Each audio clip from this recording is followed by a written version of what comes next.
I've just realised, you know, the intro music in Satisfactory plays for about 2 minutes, and then it gives up the ghost. It seems to loop once, and that's it. Welcome in, boys and girls. Good morning, good morning. Let's get the factory loaded up. I'm not happy about the fact that it was trying to load an autosave. Did I just forget to save the game yesterday? Oh, dear Lord. Let's hope that hasn't caused us any issues. Whoops. Let's also be a top tier streamer and actually remember to tell Discord that we've gone live. People do me the courtesy of coming and hanging out in the Discord. I should at least remember to let people know. Aluminium has got to be on the cards today, I think.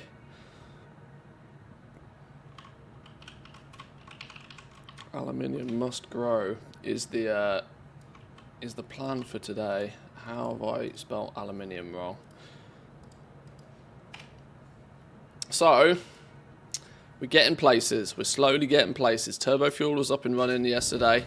We got a few odd jobs finished. I temporarily, at least, fixed my concrete issue, which has caused me to run out of the encased beams needed for Q4 belts, which has been a problem, but they are starting to stack back up. I've gone a touch crazy. We have both slooped and slugged the shit out of my encased industrial beam machine, just so that it can go ham for a little while and replenish all of the stocks that we'd used in our last build. So this is now potentially producing significantly more beams, which is good, Today, we want to get aluminium up and running, which means we need to go get some bauxite. We need to do the basic bits and pieces for that. Mostly because I want to unlock the hover pack, you know. Technically, these alu-clad aluminium sheets, I think I have some of these, but I annoyingly have like 90 of them or something, which is really weird number.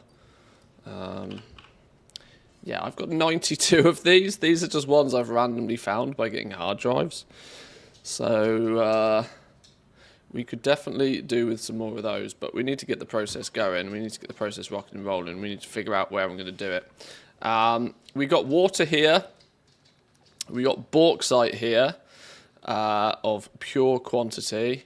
We technically could do with some quartz, as it's going to... Quartz is going to give us the... Quartz is going to give us... What am I looking at here? Quartz is going to give us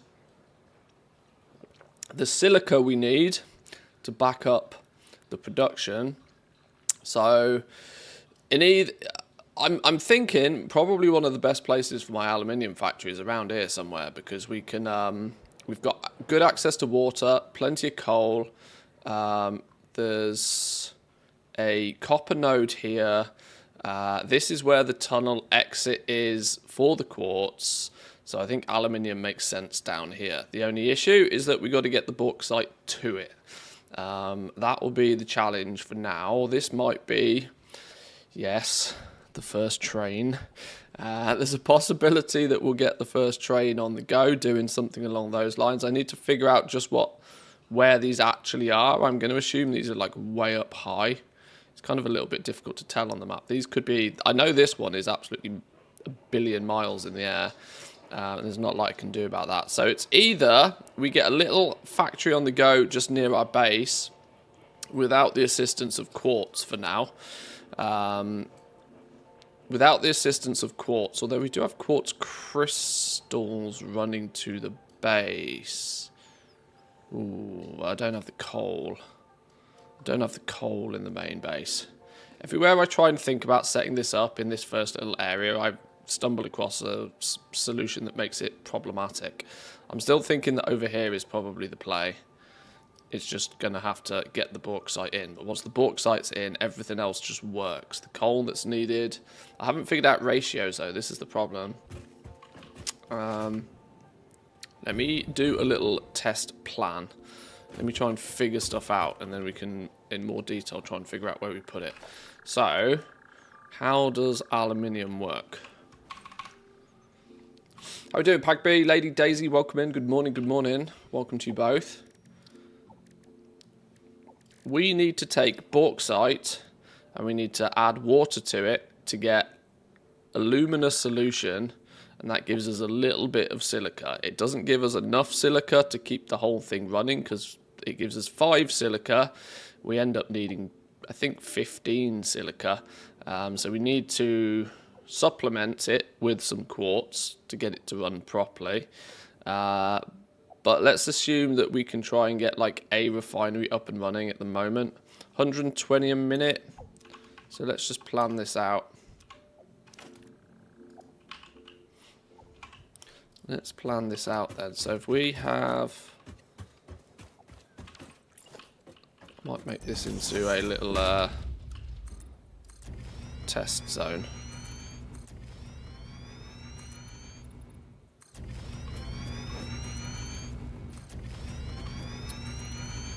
So I can see and have a look at some numbers.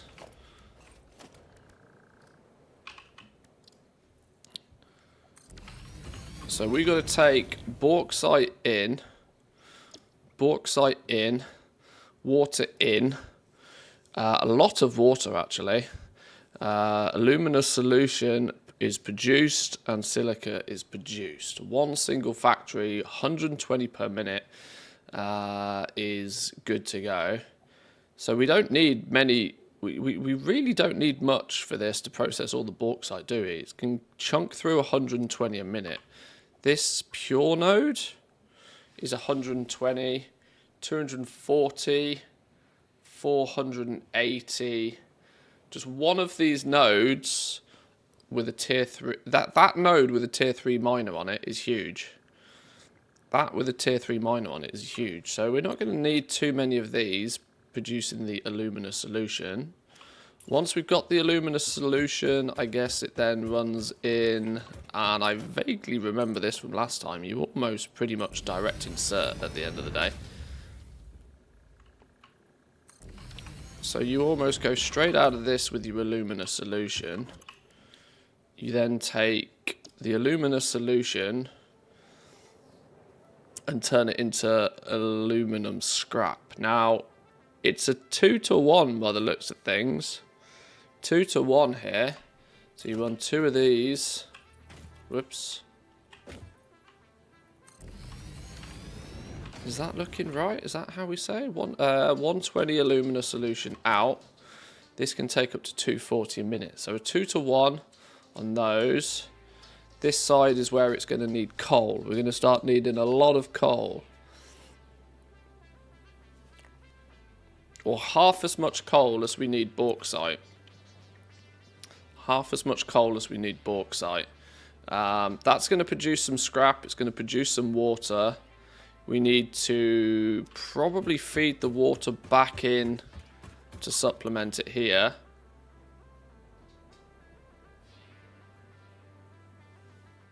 This needs 180 water a minute. Each one of these requires 180 water a minute. So that's 360 water a minute we need.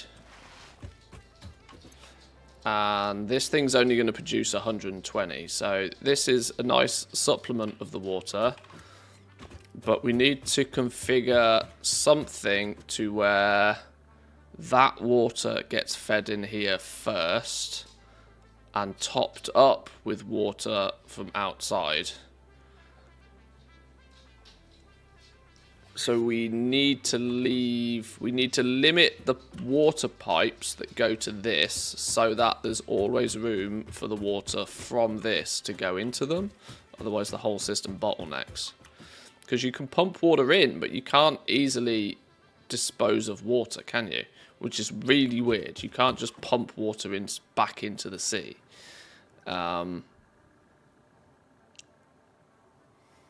Yeah, which is really weird. So we're going to have to be careful that we manage the water. These require 50 silica a minute, so running these two is 100 silica a minute, whilst a single machine is actually... Wait, hang on. These need 100 No, these produce 100 silica a minute. This step of the process doesn't consume any silica.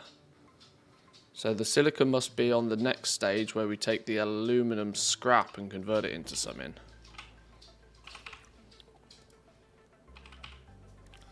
So we take the aluminum scrap and then we add the silica back to it. Nice. A tea party where the biscuits never run out and the scones magically refill themselves. Stanley, a delightful fantasy for any English gentleman, don't you agree? Cheers. Thanks for that, Stanley. Welcome in. Good morning.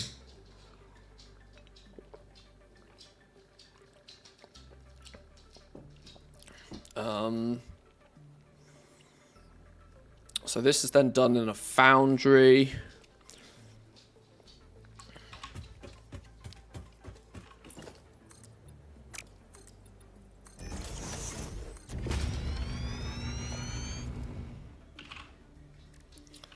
So the next step of the process is then here. So this is producing 360 scrap a minute. These Luke, making Fever TV aluminium. says, "Good morning, Stanley and Mounthius. Aha. May we have another productive day in the factory." Hopefully. Good morning, Loot Fever TV. Let's roll up our sleeves, grab a cuppa, and make this factory top-notch.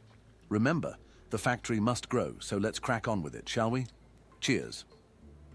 Oh, and trains. And trains, indeed. Good morning, Loot Fever. Welcome in. When you put the water in, feed it from above, as that gives it priority.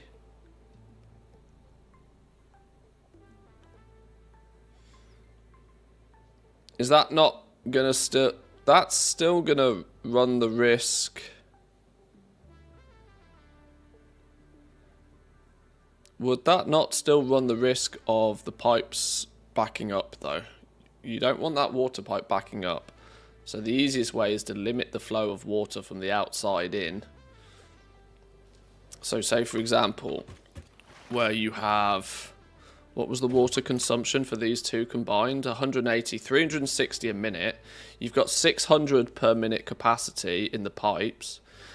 You limit the external water supply to a maximum of 360 a minute, or you could actually math it out so it's even less. You limit the external pipe to 360 minus 120, 240.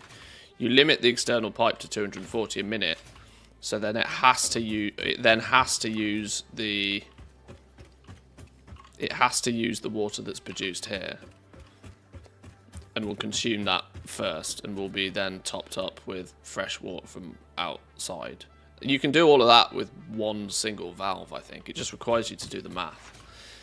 I don't trust putting water in the top of a pipe instead of the bottom of a pipe to actually work. I still think that runs the risk of clogging up and causing problems. But it might do. It might do. I don't know the water dynamics 100%, but I think if you do the maths, it's a guaranteed way to make sure it doesn't block up. But let's look at this then. So we go from two into 1 into 90 scrap consumed. We produce 360, 9, 18, 27, 36. Well, that's a nice convenient 4 then, isn't it? So there's our ratio.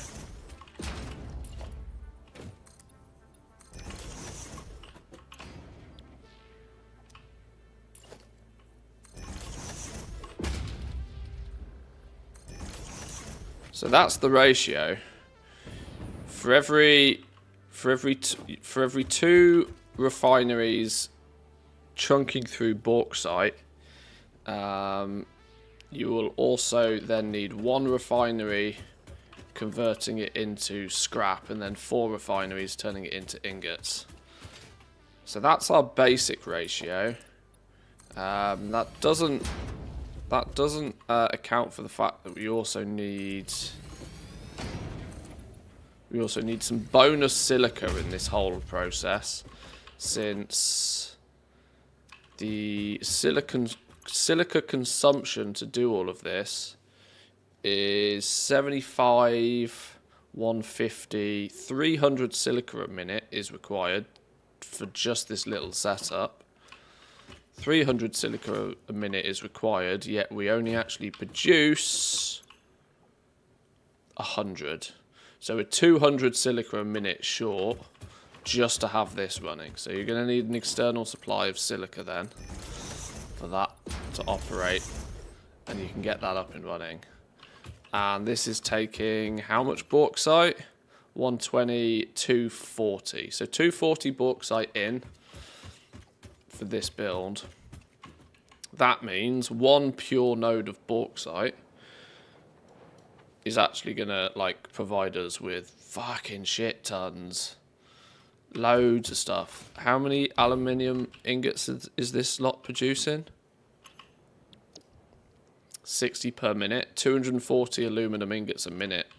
So that's quite interesting. It literally goes from 240 bauxite all the way to 240 bars.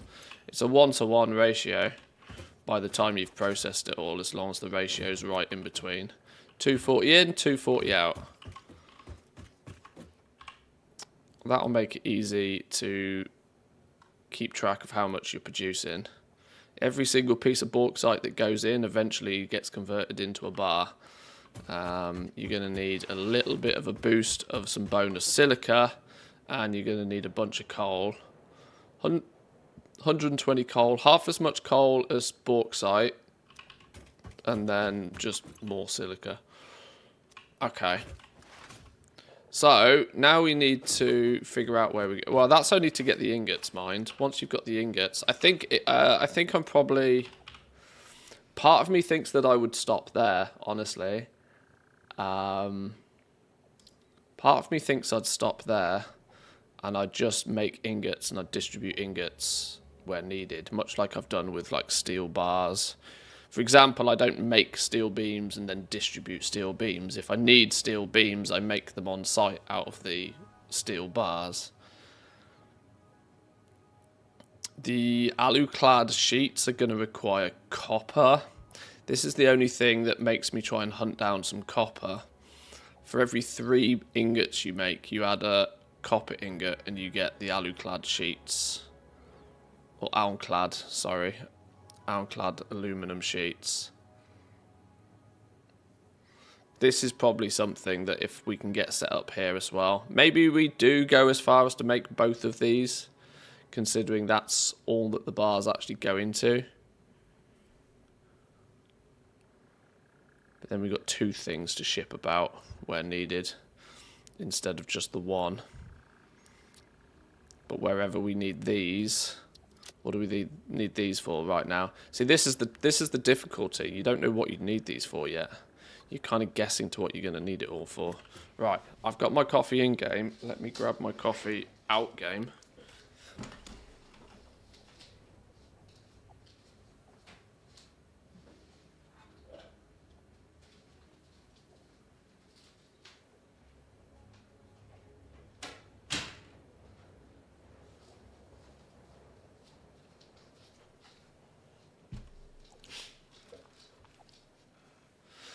Made my aluminum from 480 bauxite and have not had to scale it at all. Well, this is kind of what I'm assuming. If you're putting 480 bauxite in, you're getting 480 ingots out, which is a reasonable amount, meaning that maybe we don't need to scale this very big at all. I'm probably going to, at the very least, double this, just because it makes it more interesting. And I'd rather have more infrastructure than is needed. I'd rather have more infrastructure than is needed than not enough, if that makes sense.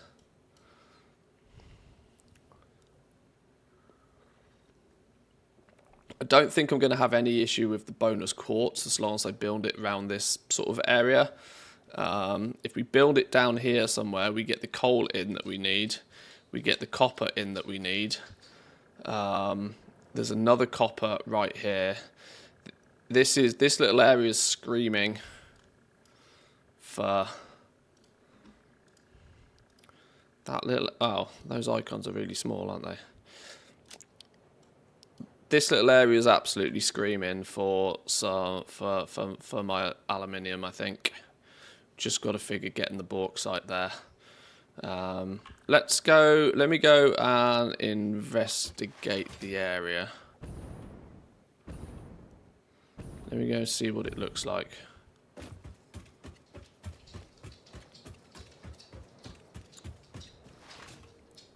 I had a little flick through the subreddit for Factorio yesterday, and it's wild to see some of the things people produce.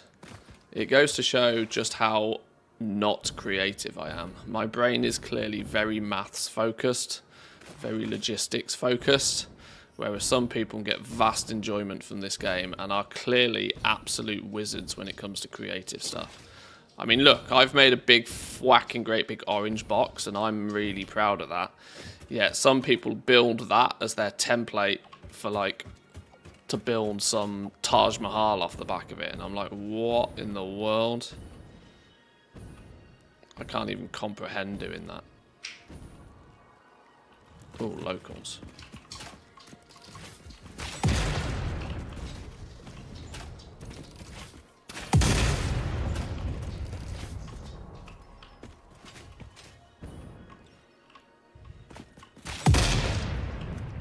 Gotcha, bees. Okay, that's a good way to deal with bees.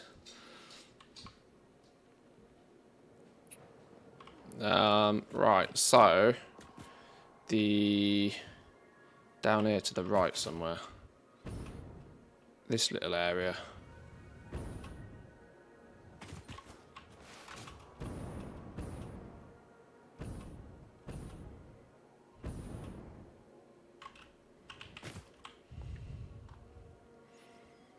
Is that 3 more iron nodes? Holy. 3 more iron nodes.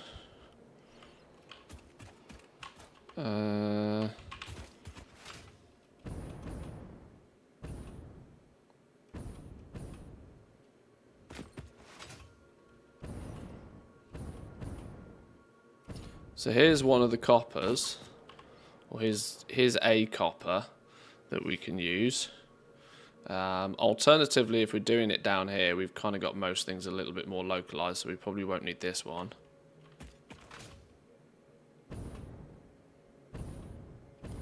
But there's a bonus copper if needed.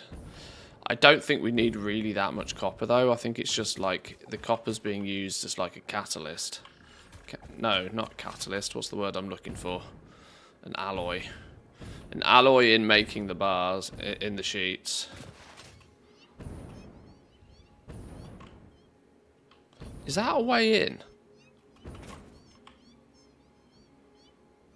Is that a cheeky way in? Because if we're going to build it down here, that might be... If this is a way into that... Oh, it's not a very accessible way into anything, is it? What's down here?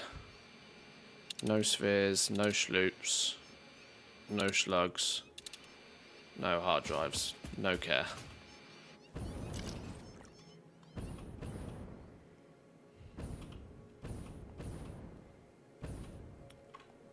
$480 bauxite, 240 coal, 210 copper, and then 240 quartz with the 4 extractors. That sounds about what I'd expect. Half as much coal as bauxite. Yeah, half as much coal as bauxite. Oh wait, I haven't got me. Give me wacky stick. 210 copper, 240 quartz.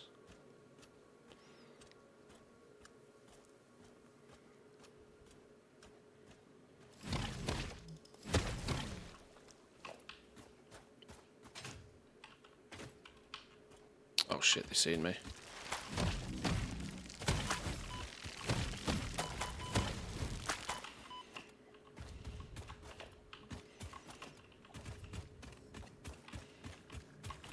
Okay, so our supply of water's over here, supply of coal is here, supply of copper's here. There's definitely something else we can do with all of this coal at some point.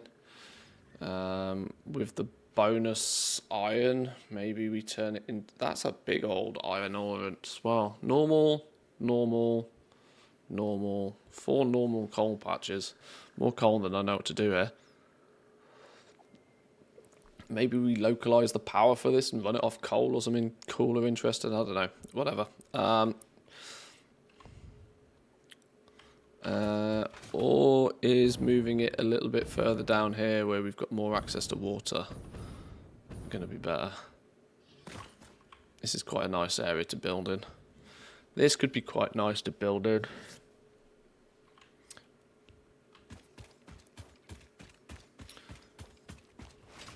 This land looks ripe for the taking.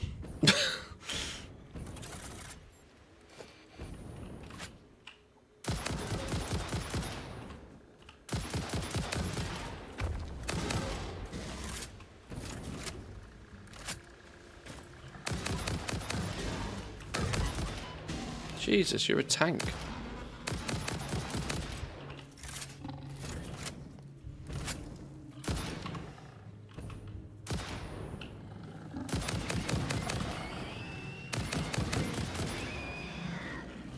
Any more? Jesus, how many of you are there?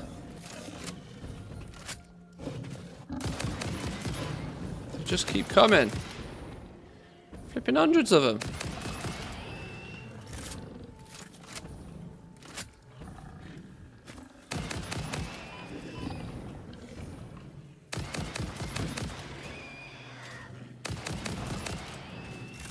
Holy!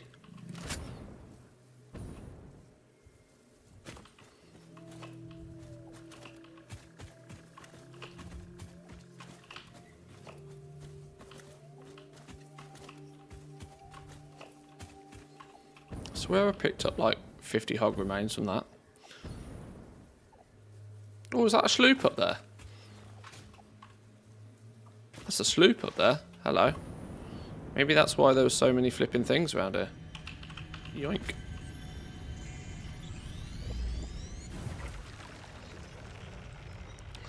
Oh, you've got your heavy modular frame factory here, okay.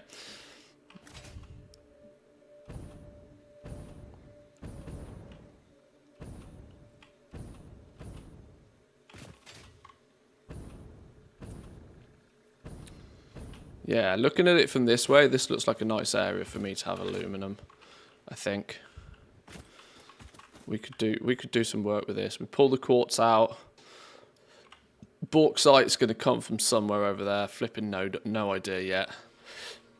Probably should be the first thing I think of, but all the other components are convenient. I'd rather have the coal, the quartz, and the copper relatively close to each other. That way then I'm only importing one material really, and it can be the raw material. So let's claim this land in the name of me, and we'll start thinking about how we can build this.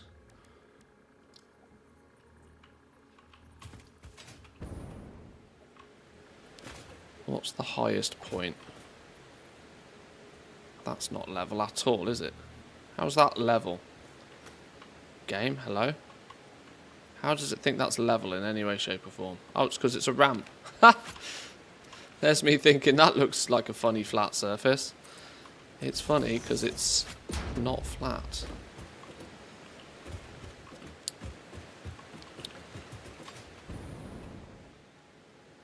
Okay, we'll work from this as our base.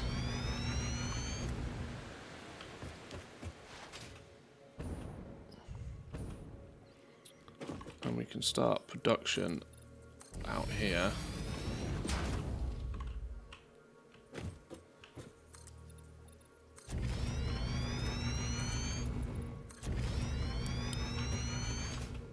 Claim a nice little area to begin with.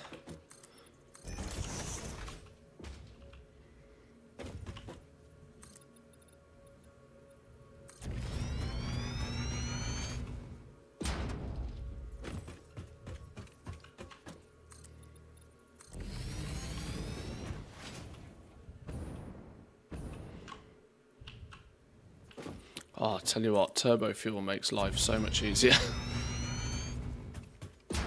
Yes, there is a strong chance this might be the first scenario where we use a train. What I might actually do to cheese the system to begin with is go figure out which bauxite node we're going to use. That's a pure one. I'm tempted to use the pure one given the choice. Go get that set up, doing some mining, putting it all in a box, and then we can build the aluminum factory whilst that box is filling up. Then we can, if needs be, we can manually transport the first little bit to get the whole thing up and running. That gives us some time to figure out maybe a train situation.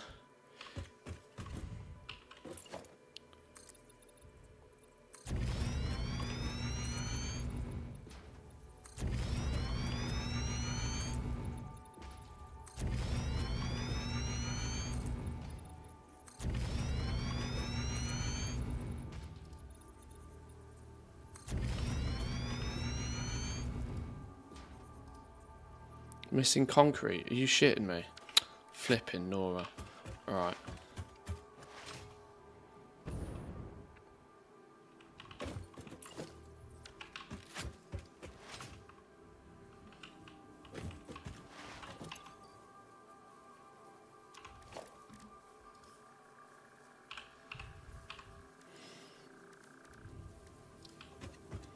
Still use lookout towers because I don't have the flipping hover pack yet. This is where we can build it and lay it out. We've got our water locally we can run in. I've deliberately, what I've done here is I've kind of, this is half future planning for if we do bring trains in.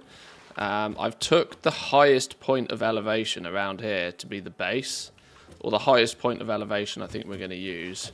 This means that if we do like run in a train or something, the train stop could potentially be up here where it's going to be easiest to bring the train in. Now, if we build on that sort of elevation, we can, now we can have pipes running in, we can have some bonus belts running in underneath here. We can put some pillars and we can make it look a little bit more factory-esque, but we'll build it all on that one level. Is the kind of the reason why it looks like I'm building it miles in the sky right now, but we will we will make it look more fitting with the environment, but we got to get it built first. So the challenge is to get a hover pack before you do. I mean, it'd probably be possible, the rate at which it's taken me to do this. Right, so if this is where we are, how high does things look from up here?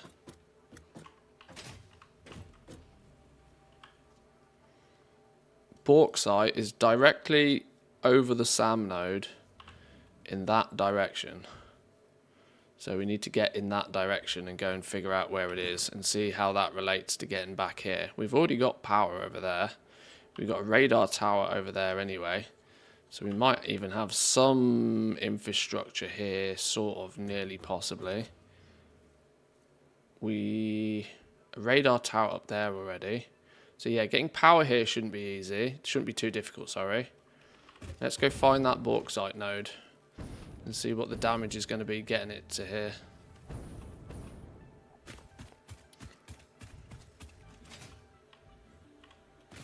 A slug.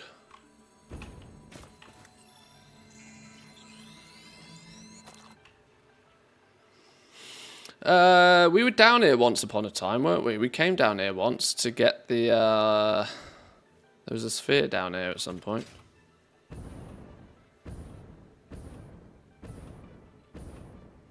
Let's casually come over here, and then we'll just jetpack up the, let that refill. Now we can go quite a bit higher with our, oh, that's changed colour ominously, didn't it? Changed colour very ominously.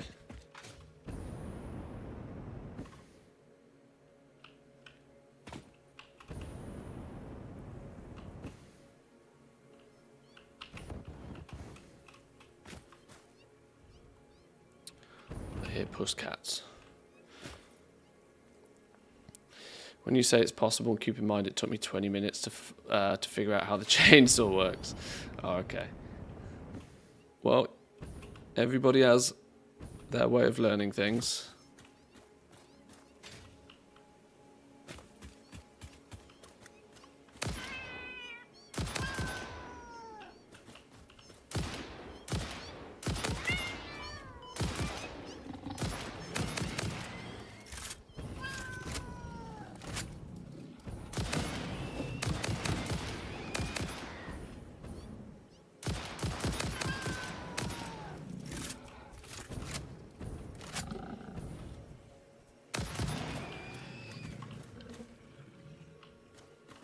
I need a little bit of a consensus here, because I don't mind spiders.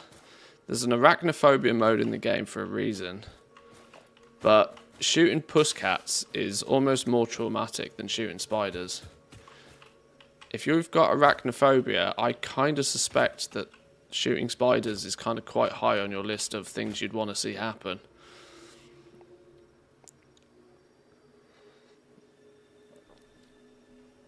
So I'm kind of half tempted to turn arachnophobia mode off, because it just does feel ever so slightly weird.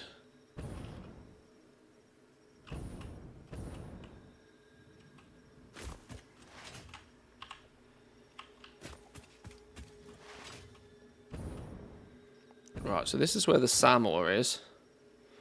Surrounded by beans by the looks of things. So it's going to be up there somewhere where the bauxite is. Yeah, when you put arachnophobia mode on, it turns them into big kittens, which has quite rightly been pointed out is almost worse than killing spiders, even if you've got a fear of spiders. Why has it decided to turn half of these green all of a sudden? I don't know why my game does that from time to time. I'm sure there's a reason, but I haven't figured out what it is. Oh, another slug.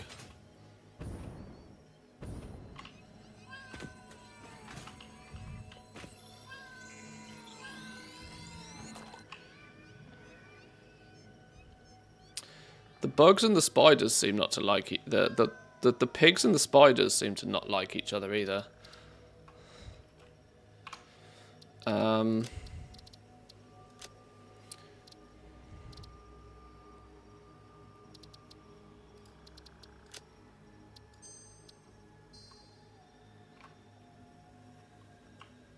It is an absolute dead giveaway where the spiders are as well if you've got it switched on.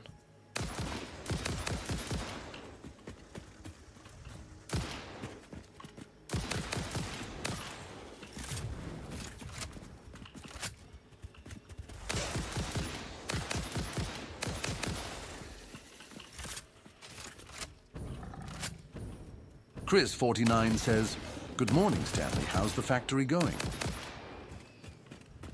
Good morning, good morning. Chris49. The factory's coming along smashing, I must say. We're making progress, one conveyor belt at a time. Remember, the factory must grow, so let's keep at it, shall we? Cheers. Cheers. I love the way he signs off. Cheers.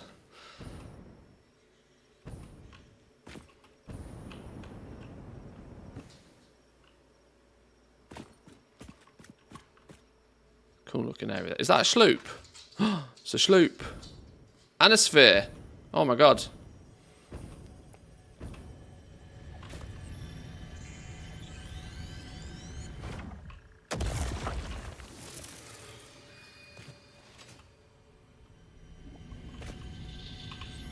Sloop and a sphere. It's our lucky day. The reality is if I was using my radar, we'd have found it anyway, but...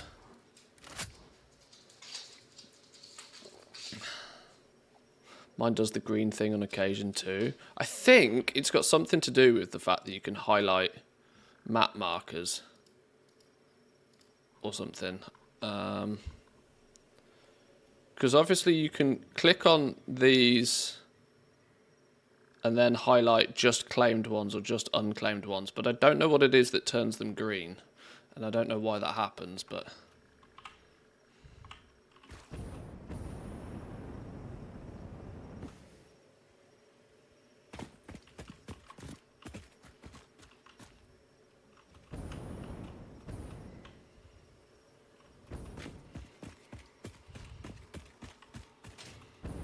Going out exploring at night is also probably a little bit more treacherous on the old heartstrings. Some more piggies. Clearly something over here, isn't there?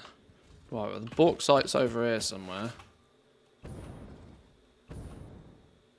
Is that a slug? Holy!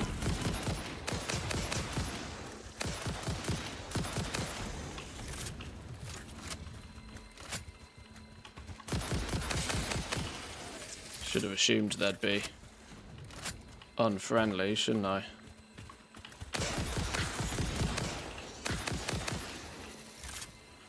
Is he dead or is he just chilling? It's really hard to see when these things have died, you know. They need a slightly more obvious fall on their back animation or something.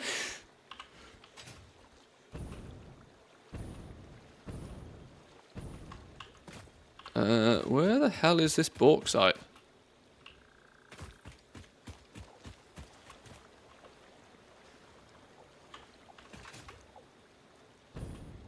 Flipping bamboo land around here. Holy.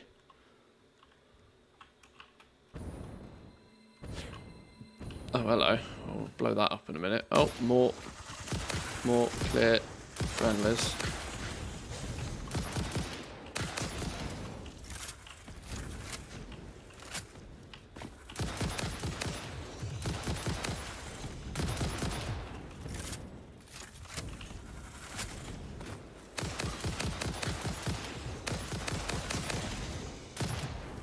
Need that homing arrow.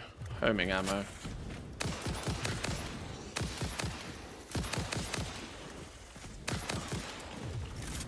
Okay. Is that all of you chilling now? Are you all chilling?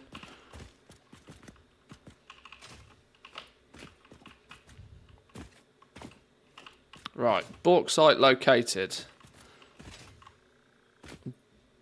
Claim this land. See, now I'm green for some reason. Whatever. Did you ever play No Man's Sky? I never played the game myself, but it started to lure me in. It's even on sale on Steam. They just pushed out a new update. Looks very cool. No Man's Sky baffles me, but it's a showcase of what I believe a dev team should be doing. When they produce a product, they should have confidence in their product. I don't know how much you remember about the early days of No Man's Sky. The game's nearly a decade old. It was absolute dog shit on release, like tragically level bad. But they went away and since have basically rebuilt the entire game. And 9 years on from today is still releasing updates. They've never done like paid DLC. And I actually imagine it's probably a really good game now. Everything I see and hear of it spoken about recently is like they've done another update and it's just improved it. And this has happened like 5 times since the game launched. So I'm also tempted to go play No Man's Sky just to see what it's like now. I played it briefly when it very first came out and was hyper disappointed with it. But yeah, I'm tempted to go back and have a look. Right, let's do some deforestation.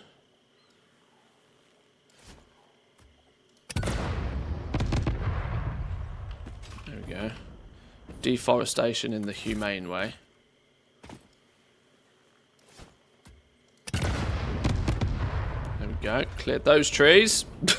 That's how we get rid of trees. Could chainsaw them all down, but that's boring, isn't it? Right, let's get some foundations on this. We are gonna have quite a challenge on our hands getting that back over to wherever the hell it is we need it to go, which is that way, towards that radio tower. It's not actually that radio tower, it's a little bit to the right of it, but it's that direction.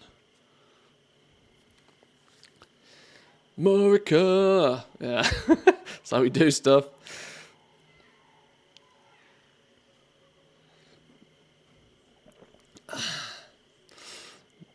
There's a giant blue slug next to my hub on a pillar that I can't reach. Yeah, build a little bridge. Do it. Do it. You don't need slugs all too much at the beginning of the game anyway, though, so don't worry about it. You can leave him chilling there for a while if he needs to.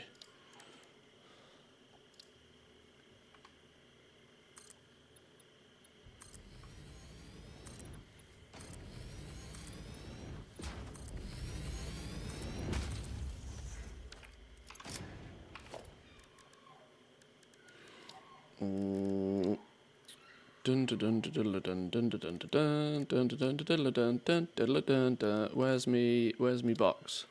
There's me box. No, actually, we need to mine it up first, don't we? Oh, missing portable miners. Of course we are.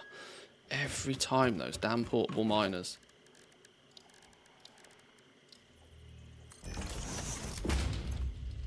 Hang on, I'm running around with nukes in my hand. That tends to be dangerous.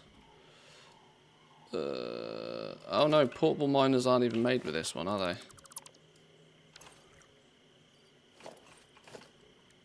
Equipment workshop, that's the one we're looking for.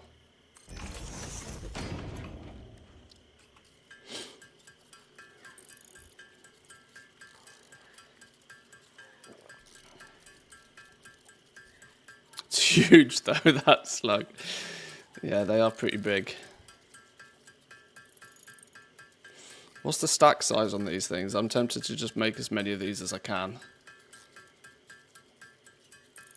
Do they stack to 10? No, the stack is even bigger than 10. Oh, it's a stack of 50? Right, well I might just make all 50 then, put them in the cloud, and then never have to think about them again. That is until I tap 3 or 4 more nodes. But yeah, No Man's Sky, I think, has had so many updates over the years, it's probably quite polished by now.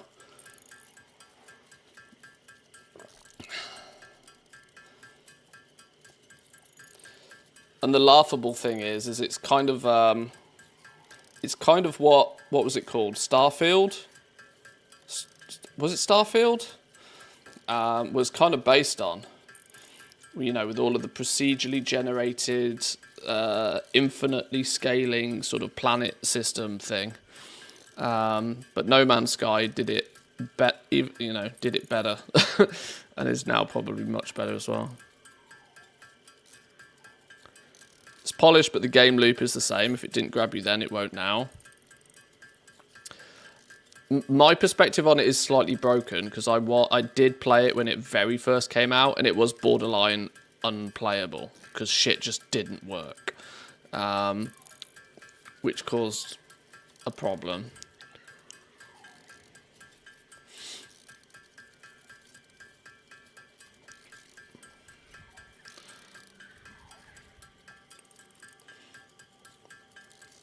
Bethesda in a nutshell. It's sad how that's true.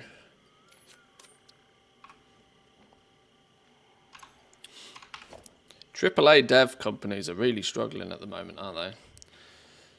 Bethesda's not had a win in a while. Ubisoft is just crumbling.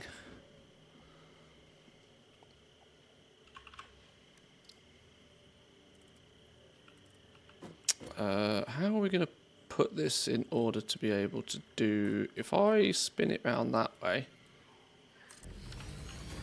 we can start with a box, a big old box around here somewhere.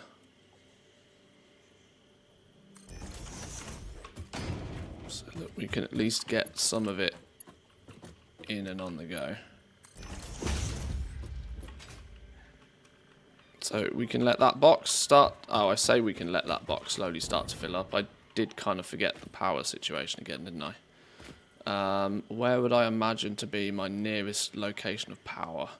We've got radar tower down there. We've got a radar tower up there. Well, either or really, isn't it? Either or. Which direction looks more simplistic to pull power from? What else is round here? There's quite a lot of coal around here. Loads of coal around here as well.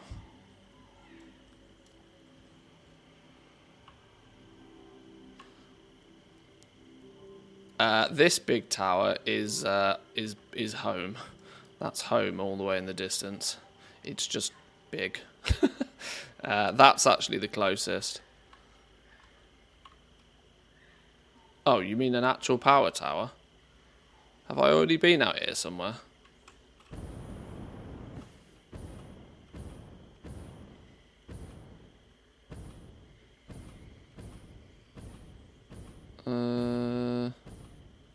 Not too close. We will start by putting one down anyway.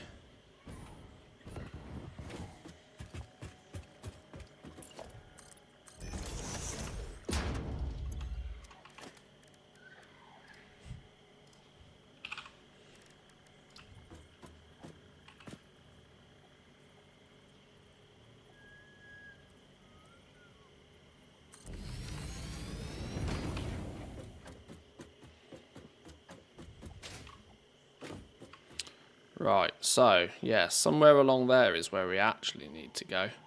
Zip it straight over there. Zip it straight over there is the theory. It'd be nice to explore this area a little bit more. Especially in that direction. Get a lay of the land a little bit more. How far do these things stretch?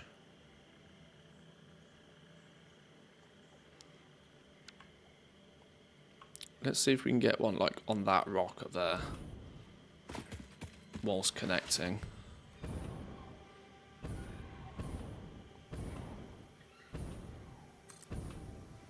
It can go there. The question is did it connect?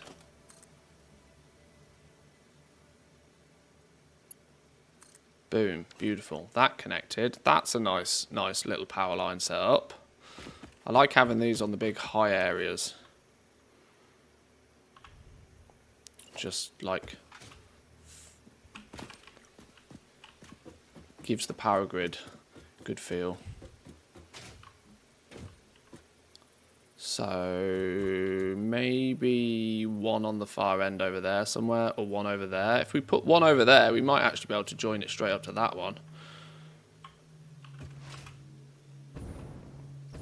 We might get a connection straight from there. Can we do it in two? It'd be nice if we could do it in two.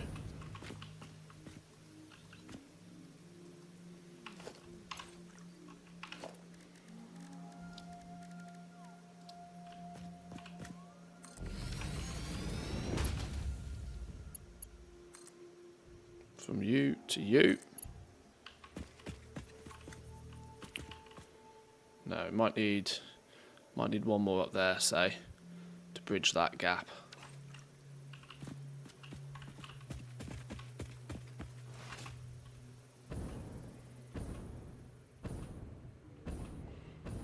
We can do some cheeky little glide bounces over here. Lovely.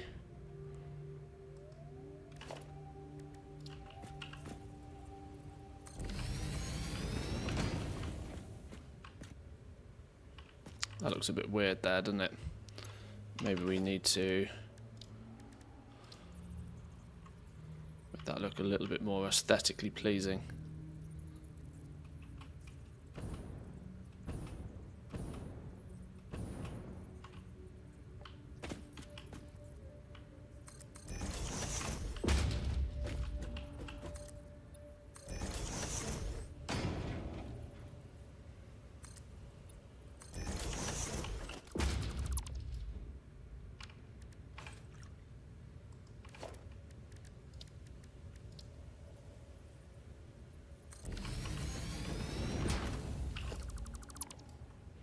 Probably not much more, is it?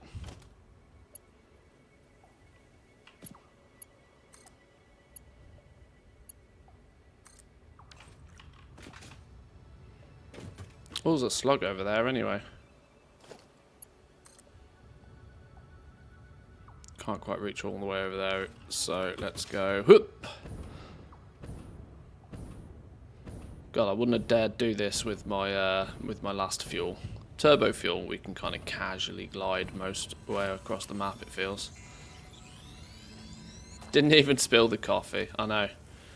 Mad skills.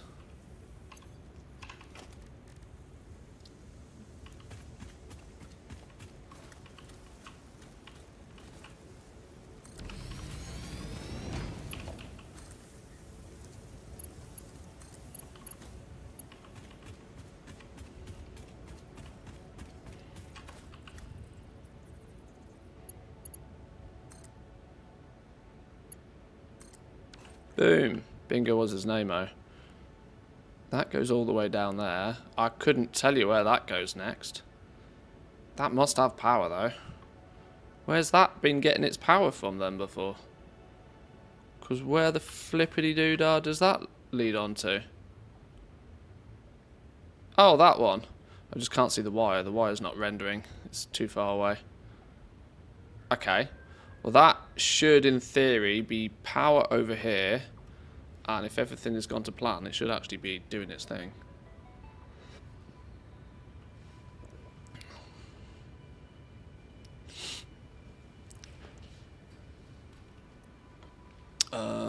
We should probably slap a radar tower down over here as well, shouldn't we? Give us a little bit more coverage of what's going on over here. That said, radar towers were expensive. Expensive from the fact that I don't have the crystallized oscillators automated, which is bad mojo at this point in the game, but I should.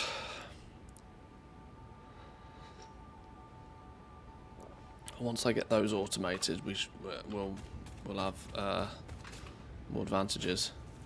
Now I need.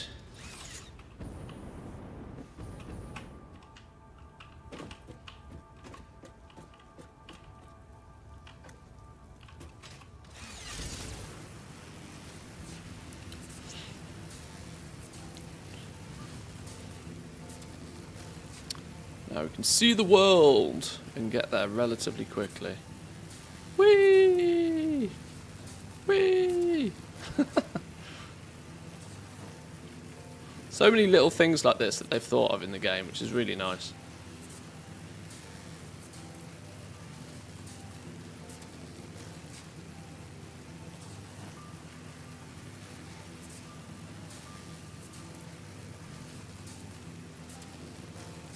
There's part of me that wish it didn't make the noise all the time, though. It's a little bit kind of a little bit distracting. Okay, is this churning away now? No, because I didn't give it power. Well, that's a really good thing that I came back to here to look at this, didn't I? Because I didn't even give this juice. Okay, but now we're cooking. We're taking bauxite out the ground at the very least. 240 a minute. I think I said, shit, I can't remember. 180 a minute, I think it uses, doesn't it? So it was 360. Maybe, I can't remember. Either way, it's going to slowly fill up this container. And what I will probably do before we actually put some transport link in is build the aluminum factory.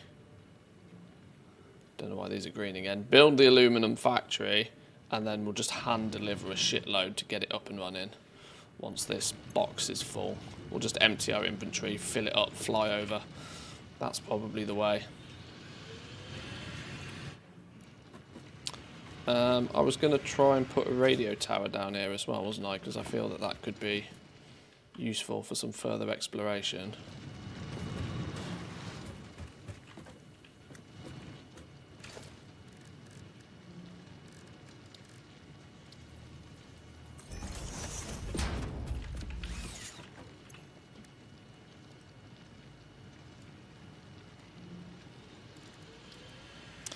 Oh, I can only make 10 of these.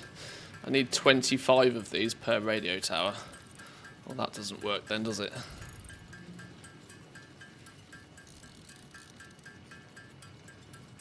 I was hoping I'd be able to make enough of these to make that radio tower. Gonna have to get these automated. What do they need? Iron, copper, and quartz. They're just annoying to build. How many towers we got now? A handful.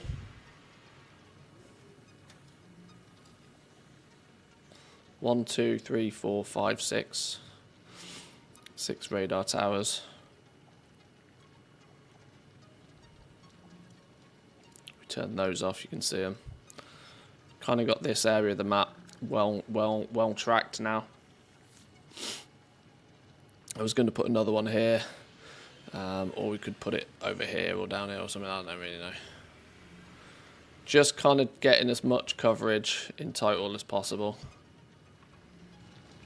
But yeah, these stupid oscillators are a pain in the ass to build because I never have enough quartz crystals in stock.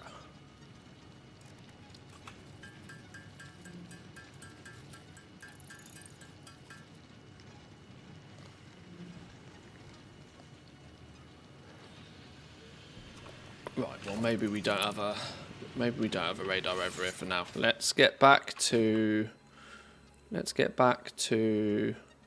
I don't want those.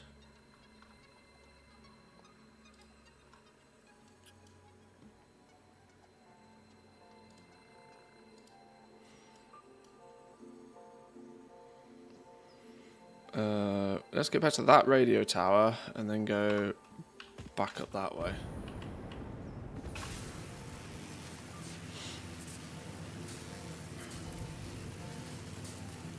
Welcome in though, Jack. Good morning, good morning. Hope you're well. Actually, I've had an even better thought than this. It's a slower process, but we're going to find some spheres on the way back.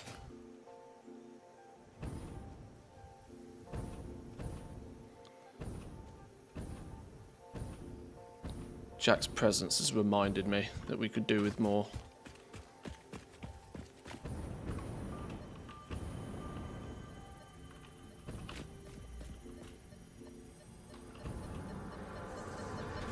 Undefended.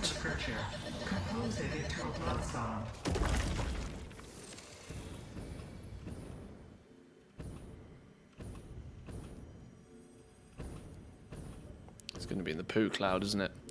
It's going to be in the poo cloud.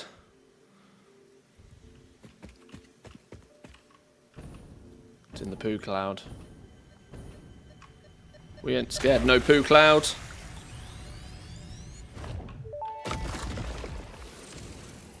Hello, world. How nostalgic. In the beginning, there were the words, and the words made the world. I see you have been doing research. I must say you make for interesting conversation. Conversation. Singing together, communication. Our tunes only plug at the strings of the tapestry. Are you saying this is only the beginning? In the beginning, there were the words, and the words made the world. The words turned into It's song. going to be in a over the cave, isn't it? windows. The song played with instruments weave the tapestry. A tapestry of temples and shrines, bodies and bones.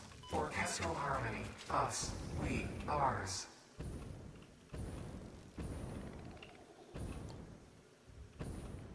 Oh, it's going to be in a cave somewhere that I can't find the entrance to. Ow! Stupid bees. Oh, radiation. Whoops. Yeah, that would be uranium. That would be uranium. That would be killer bees.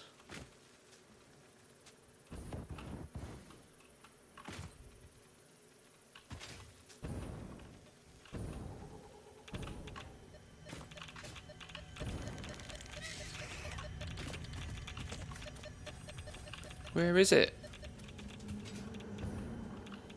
Hello?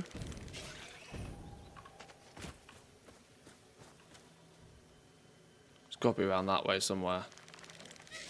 What's trying to eat me? Don't like the noise.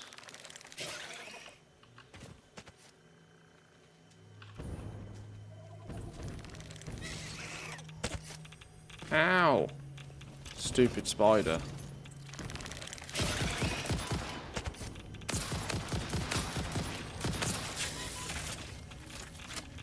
Okay, we're getting fucked up here. We're getting screwed.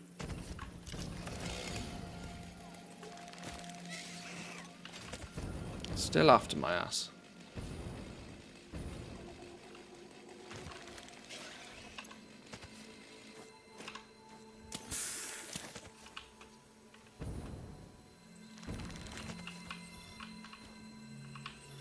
What was it again to add the 5% auction house cut in TSM? On your operations, you just you want to multiply or divide everything by 0.95, right? Isn't that what you do? Divide by 0.95 to get the number you need to sell it for to incorporate the 5% cut. I think, if I remember correctly.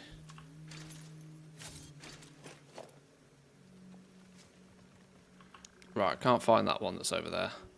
I'm going to assume it doesn't exist.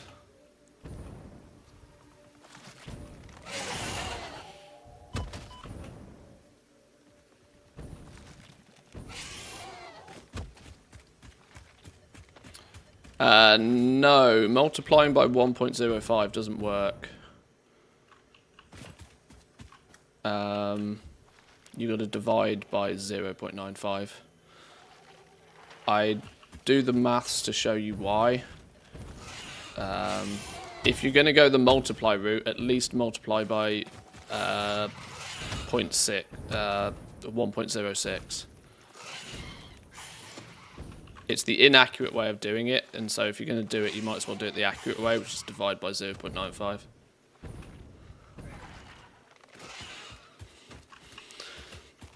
The easy way to test it and to see for yourself is if you do it with the number 105, like 100, because it's a number that's easy to like wrap your head around. If you multiply 100 by 1.05, you get 105. But if you sell something for 105 and then you take 5% of 105, you're actually taking off more than 5%. So you end up less than 100, which is why you have to divide by 0.95 in the first place. It's a tiny little subtle difference, but when you're pressing exactly the same amount of buttons, putting in exactly the same amount of effort, you might as well have it 100% accurate.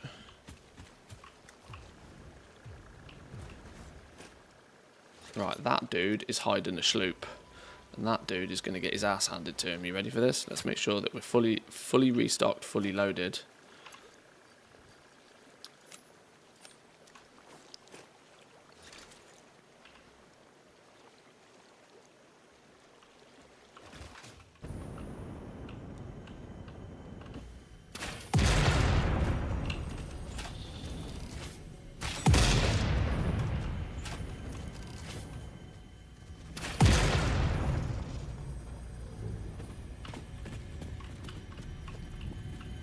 Another sloop.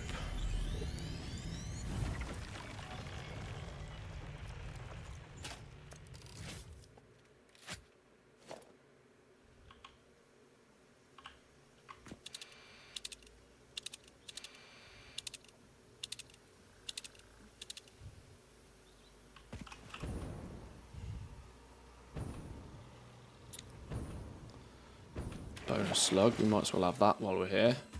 We've not made any progress in the direction that we're meant to be going. This is the definition of distracted by squirrels. And it happens to us more frequently than I'd like to admit.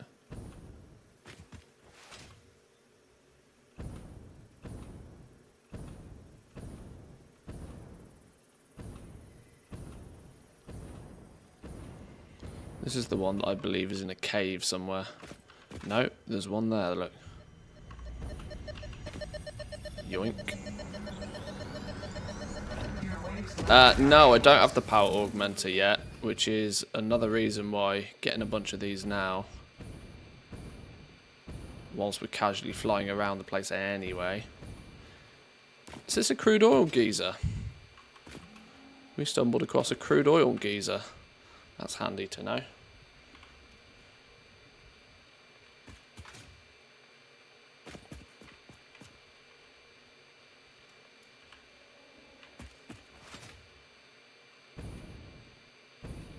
Oh, crash site. Crash site with lots of bees. There's There's no easy way to deal with bees. We can't sneak up on bees while swimming. So we'll just have to fuck them up.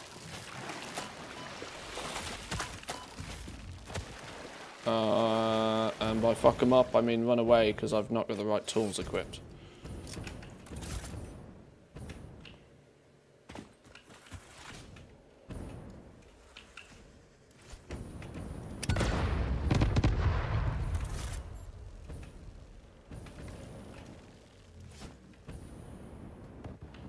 Okay, that didn't go where I wanted it to.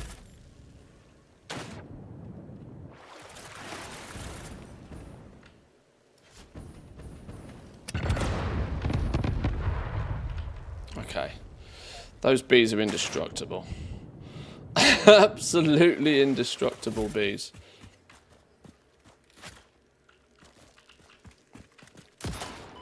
What? The fuck?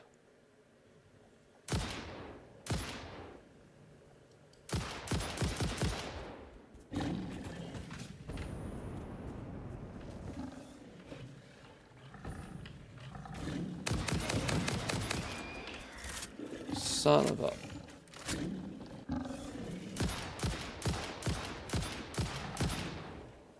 There is a certain distance you can hit these from before they open and do that. Oh, for the love of... Go away!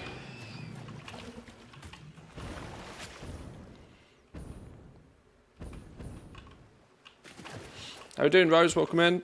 Good morning, good morning. Some rebar, some basic frames. This seems like a really entry-level drop pod.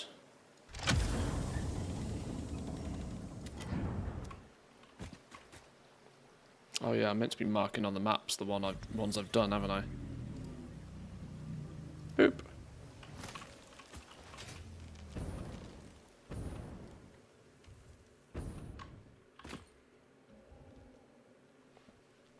Yeah, I'm just going to put that little chest down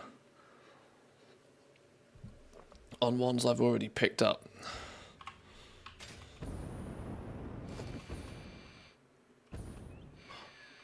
Sphere. Where's the sphere?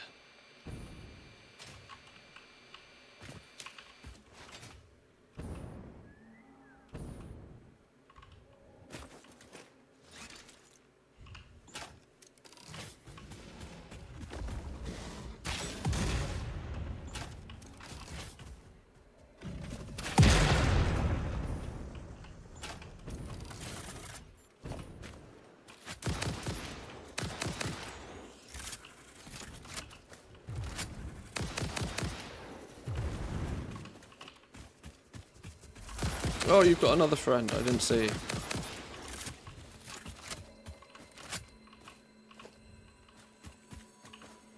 More slug.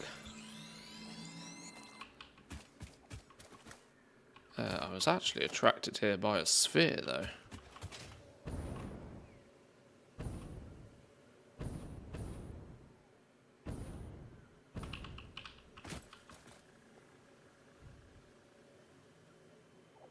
It's going to be in that hole. Oh, it's a blowy up one.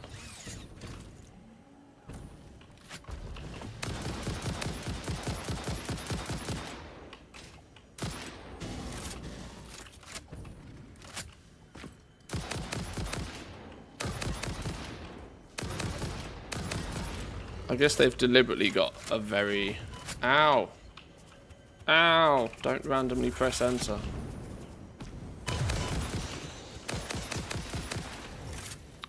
A deliberately thick face.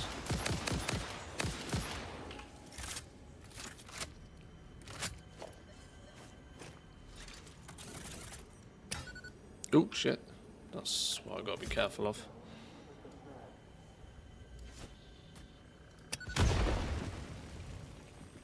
If you use a marker instead of a stamp, you can colour and name it.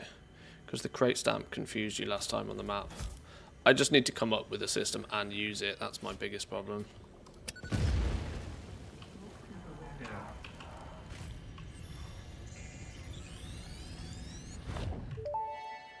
But color coding, like red or green, is probably a good idea. Yes, actually, this might be a strange question, but it could give me invaluable insight.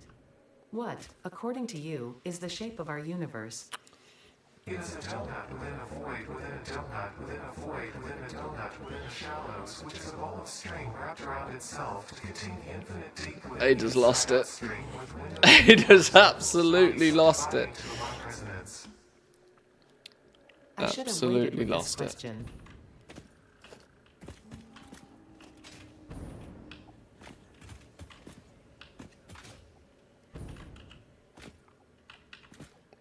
Yeah, okay.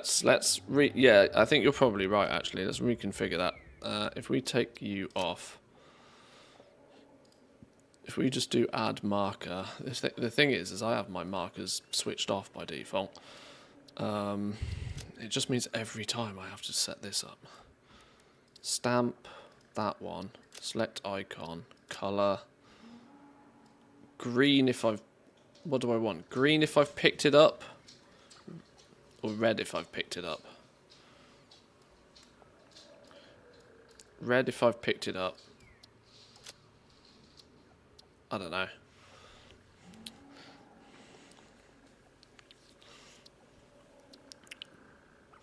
Green if I still need to get it.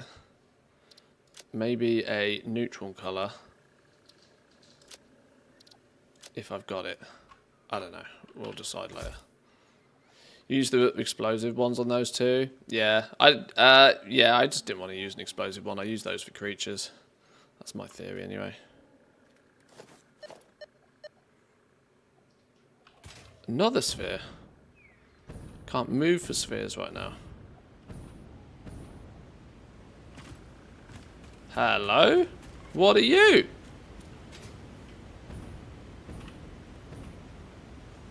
Songs of Conquest boombox tape. Huh. Yoink. Find and gather a boombox tape. I didn't even know you could get boombox tapes.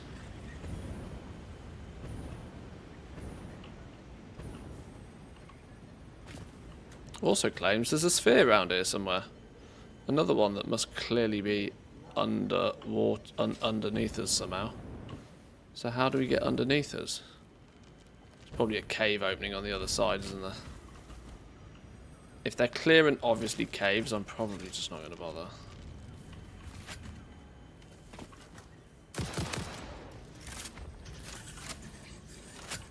Are you stuck on that island by chance? That'd be really funny if you were.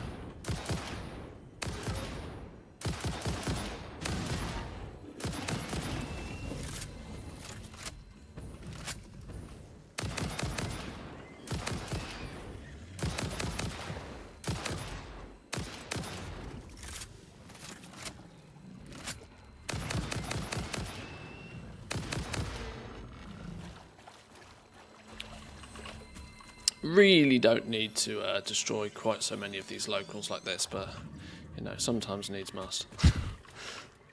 Sometimes needs must.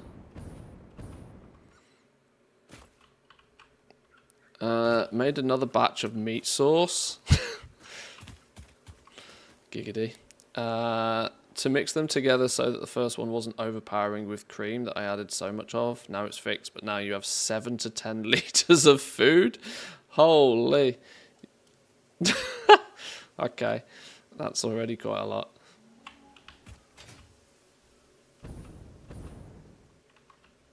Where's that sphere that I've marked on my map? Oh, is this the cave?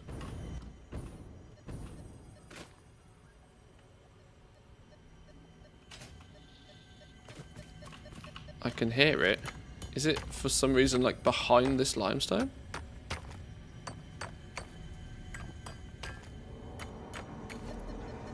Not enough space to pick up light.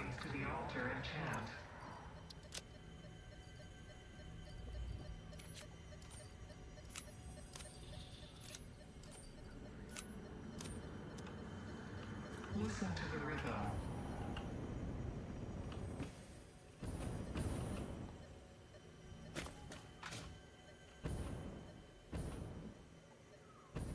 Why can I both see, like, I can hear it, but I can't see it.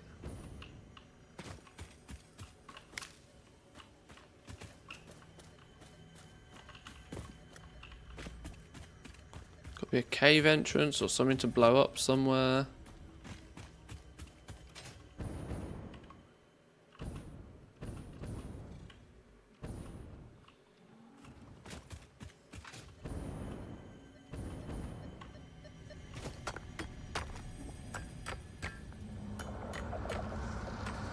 Harmonize with us. Aha! It was behind the limestone. Yoink. Cheeky.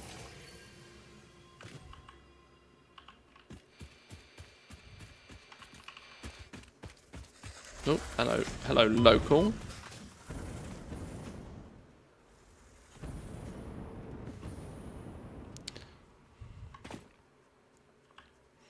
I mean, that's doing some serious food prep. That's going to give you a serious amount of food. Think of the carbs, holy.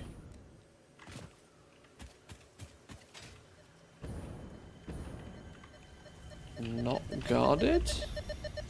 Yoink.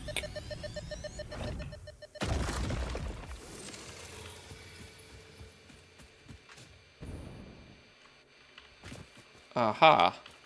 There's our destinations.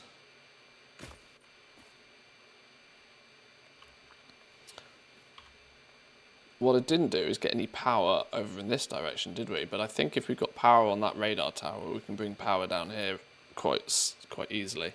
This is also clearly much higher than we need when it comes to bringing in those materials from all the way over there. How many spheres did we get on that little haul? We got 8 now. What did I say I needed? Didn't I say I only needed 10? I think I only said I needed 10.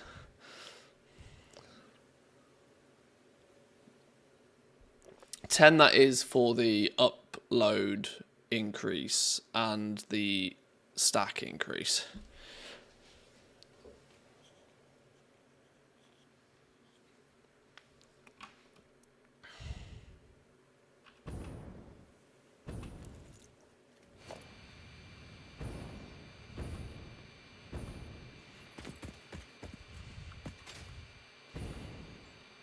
Right. We should be able to actually make the aluminium factory now, or the fundamentals of it.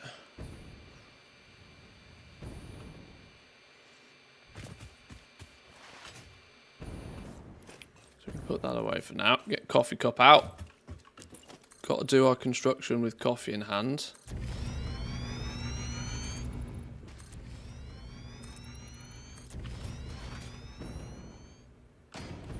Right, beautiful. There's a nice little platform to start us off with. So, what did we say it was? It was refineries? No, that's not the right one.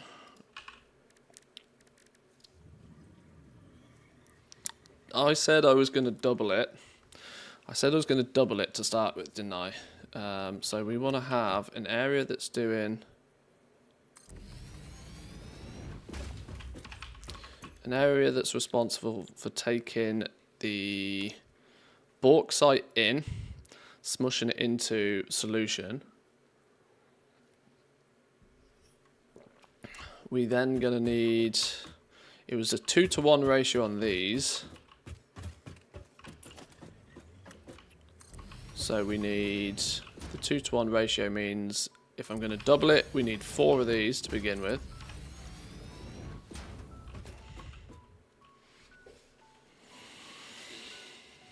Do we double it?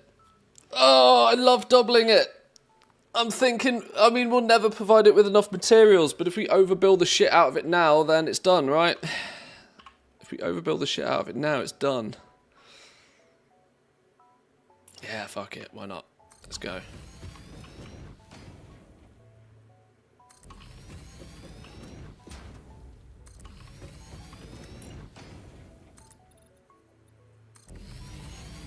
When has overkill ever been a problem?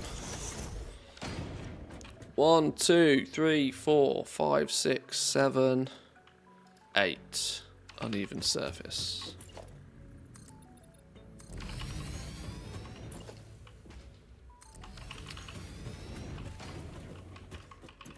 Right, if 8 of those are all doing solutions.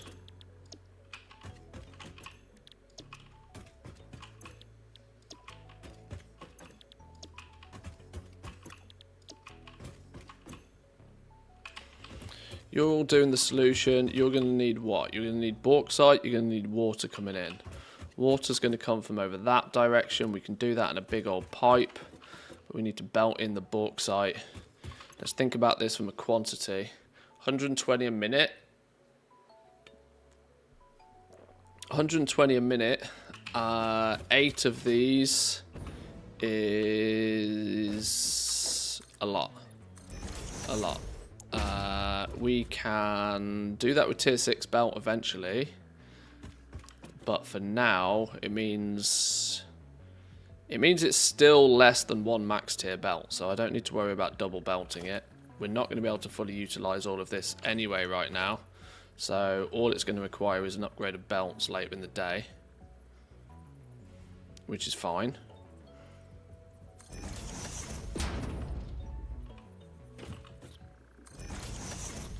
So let's get that hooked up.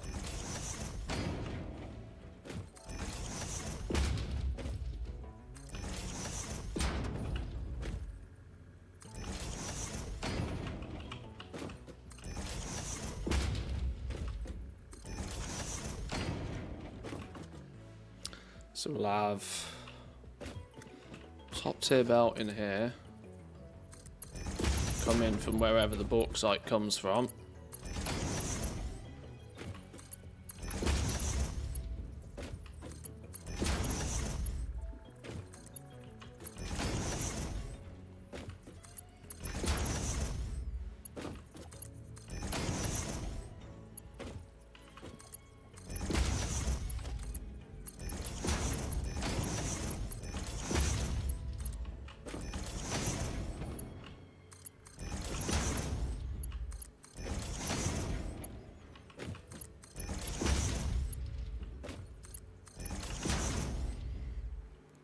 So bauxite comes in. Water, we're going to need an absolutely astronomical amount of this, aren't we? 1,800 water.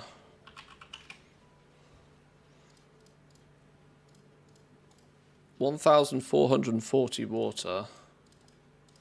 So we need 3 pipes of water coming in. But those 3 pipes are going to need some element of balance to them. I think instead of doing 3, we'll do 4. So each pair will be able to have 360 water. But it's not necessarily 360 water, is it? Because we're going to get some bonus water fed back in. So we'll make the loops of water actually underneath. This is one of the advantages of building this a little bit above. We'll bring the water pipe straight down and we'll do all of the water balancing underneath. Make it look a little bit neater and tidier. I mean, the water's got to come from down there anyway, so that's not so much of a problem. So once we've gone from bauxite into solution, we also need to get rid of the silica. Get rid of the silica somewhere and also deal with the alumina solution. It was a 2-to-1 ratio on these.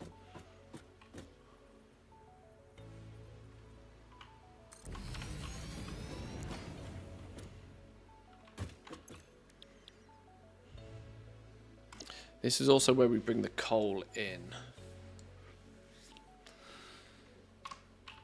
Now, the silica that this produces is going to be merged with bonus silica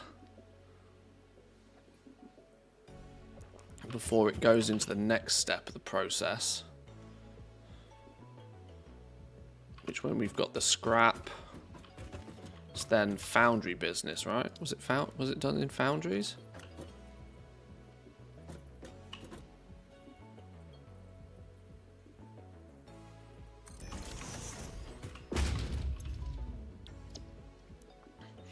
Then we take 90 scrap and the silica. So the silica that we produce here, was it this step of the process? The silica that's produced here needs to come out. We also need to get coal in here. So we need to bear in mind that this bit needs quite some space because this is going to get a little bit messy. What we should probably do to prevent this from being messy is either give us loads of space in between, or consider what we're going to take under. It makes a lot of sense if these solution, 120 solution, can take 240 solution. It makes a lot of sense if we just directly feed 2 into 1.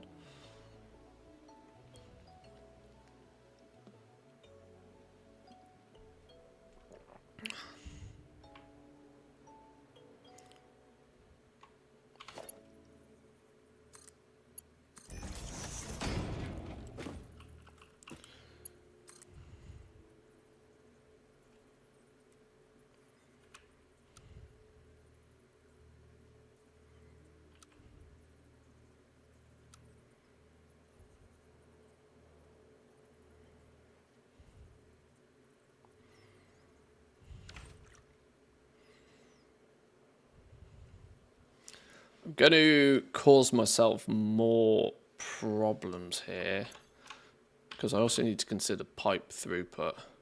120 per 240.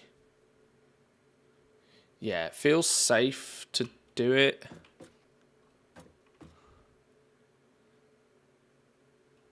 Feels safer to do it so that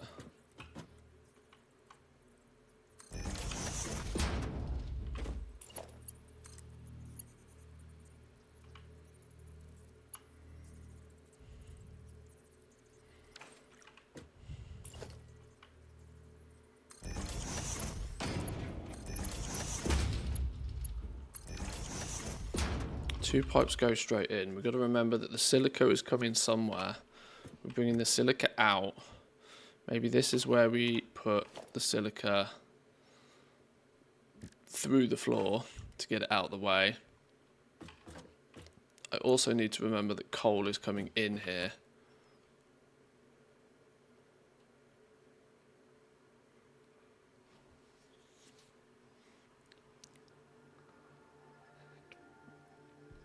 There's part of me, you know, that wants to put all of this pipe shenanigans just underneath. Just on a completely different level, out of the way. Keep the above ground stuff looking as neat and tidy as possible.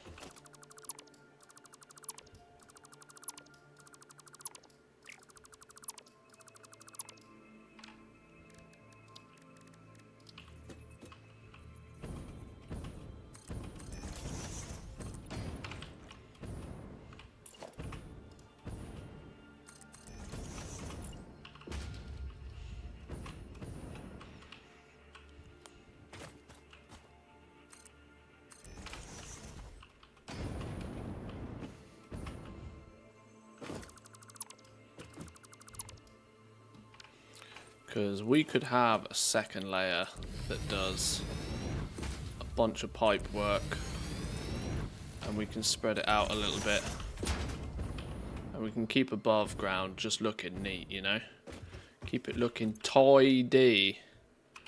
It's going to be a little bit more work to get it to look nice up here.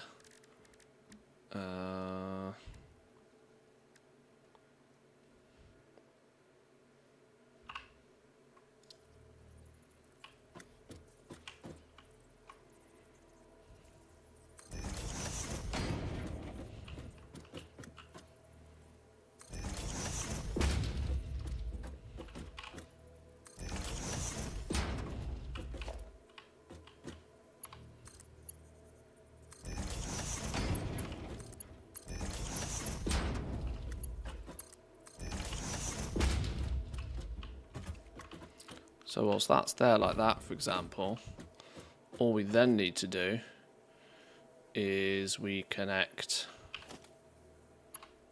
these together.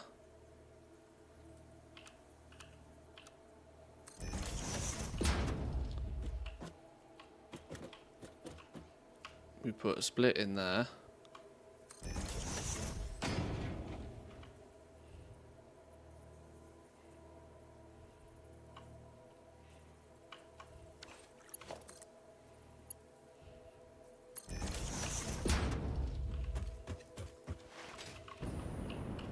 And then above, this is all you see.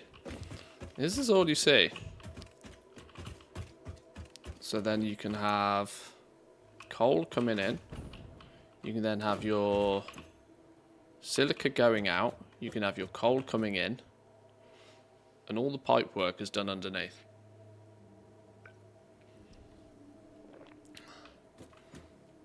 And that's going to make the organisation of it look much neater and tidier. There's also nothing to say that you couldn't go the whole hog and do like this situation.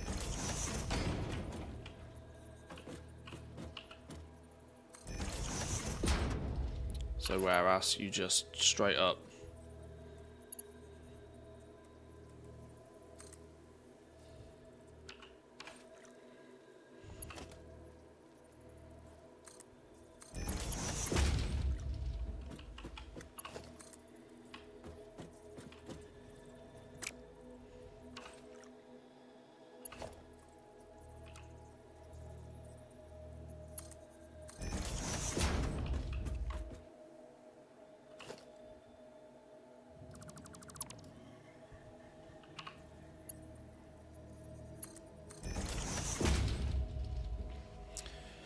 Reigns of the Thundering Ruby Serpents like 60k plus on Silvermoon? Thundering Ruby Cloud Serpent, is that the Alani one? Is that the one where you have to farm the 10 shards, or is that the is that the one with the abyssal fragments? Which one is that? It's the Alani one. 60k, that's a lot on Silvermoon.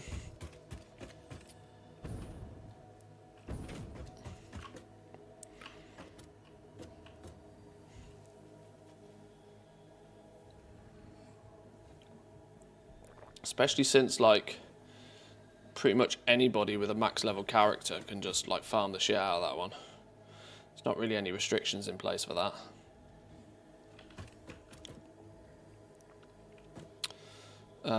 So we're going to bring...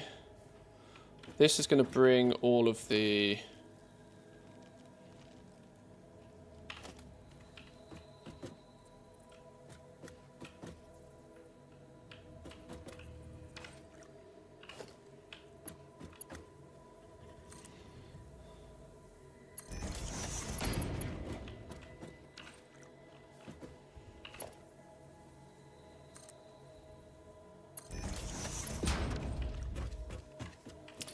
This is bringing the silica out.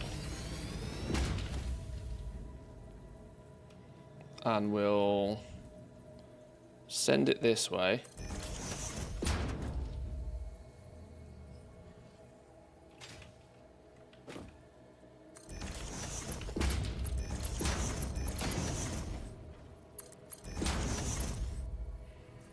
Because later on, once the silica comes out, it goes back up and into the other. We'll run that round and back out and in somehow. So we're keeping all of the shenanigans below ground to keep upstairs look neat and tidy. This is going to be coal.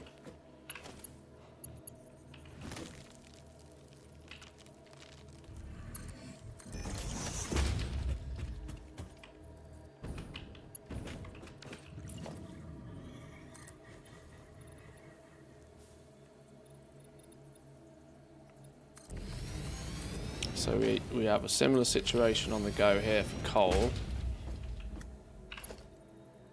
where coal is going to go in, but we can have a distribution line of coal here. So this floor, in essence, just becomes our logistics floor, and this doesn't need to be quite as neat or as tidy or as anything, because eventually we just wall it up and you just don't see it exists. But above ground you get this kind of like clean-ish Okay, I need to replace those because I don't want these big buffer things. If it's going to connect straight in, it's got to connect straight in. But you know, you get my point. It's neat and tidy. You have free-flowing walkways, and it just works. And I think it will look much neater and tidier. That's in the wrong way, though. In the wrong place, but...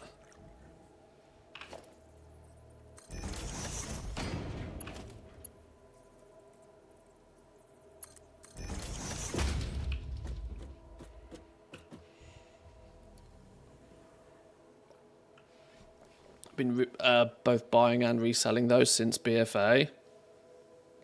I'm not surprised. I think there's probably phases where people farm the shit out of that, probably aligned quite nicely with, you know, a popular YouTube video on it. People probably farm the shit out of it for a week or so, get a whole bunch of them, realize they don't sell anywhere near as fast, and people have been trying to sell them all on one server and expecting millions of gold, hence the YouTube video proclaimed. And then they probably just dump them at like a low price just to get rid of them. And it allows for somebody to come along, hoover them all up, distribute them properly, and then just casually sell them over the next 12 months, 18 months. For twice what they paid for them. It's one of those scenarios. This is why mounts on a single server always used to be like the rich goblin investment. You would buy those mounts up really cheaply when you saw them, and you would fundamentally not really worry about it particularly. You would just kind of like buy them. It would allow you to spend a bunch of your gold on something, knowing that you'll sell it for twice as much at some point in the future. It was, you know, it was your basic hedge fund investment opportunity.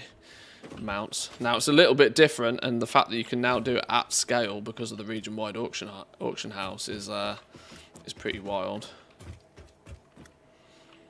It's wild that it's an option.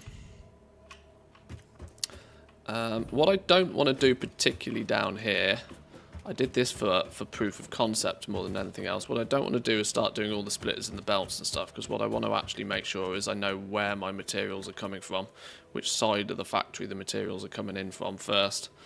But what I'll probably do is, my plan here is to scale. I want to do this like bigger than we'll ever need it bigger. Get a little bit of it actually working, so that we're actually producing some aluminium and stuff is happening, and then once it's actually producing and stockpiling, then we can plug the rest of it in. But I want to make sure it's designed correctly first. So what we'll have with these is we'll actually have a gap. So these will be a little bit more spread out.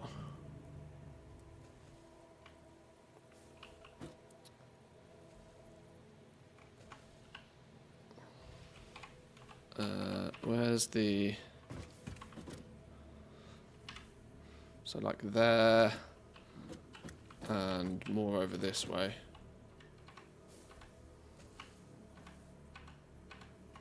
Is that in line with that one?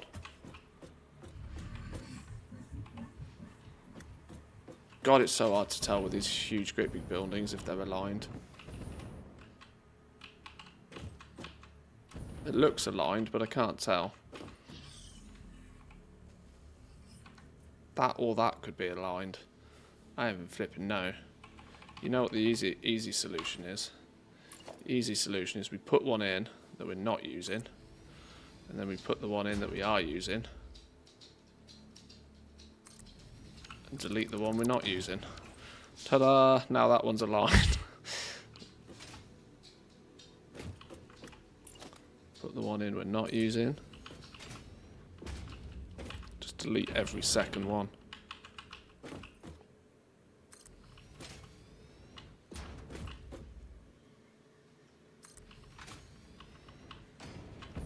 Shit, nearly died.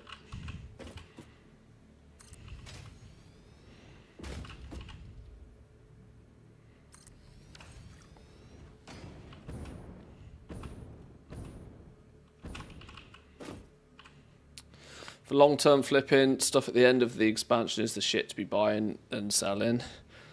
It's one of my best flips. Bought one for 15k, sold it for 141. Good times. You can't argue with that, can you? Can't argue with cheeky profits like that. No, sirree.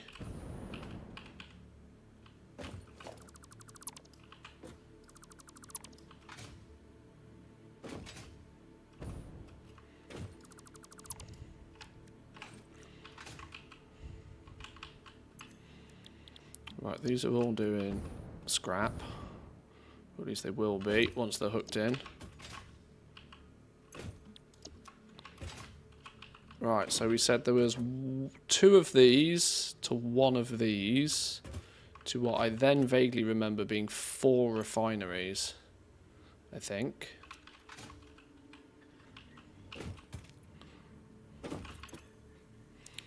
Aluminium scrap, there's the bonus water that's produced. I've run out of coffee. Scrap then needs being converted in a refinery. 90 scrap per minute per refinery. 9, 18, 27, 36. So yeah, 4 refineries can run off 1 of these. And if we can fit 4 refineries in the space of 2 width, which we clearly can't, can we do something a little bit different with these?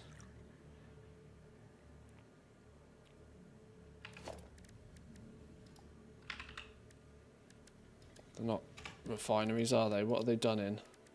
Foundries, that's the word I'm looking for. We'll instead run these a little bit like this.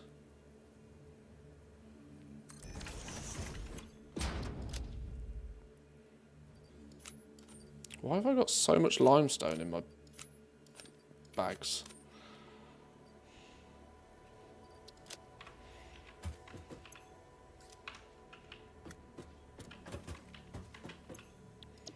So these will make ingots. They need bonus silica, and they need the scrap that comes direct out of here.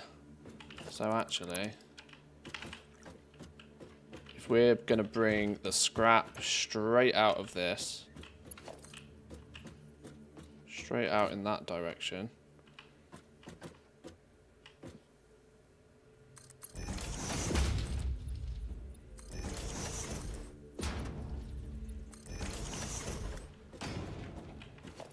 we want the foundries in here.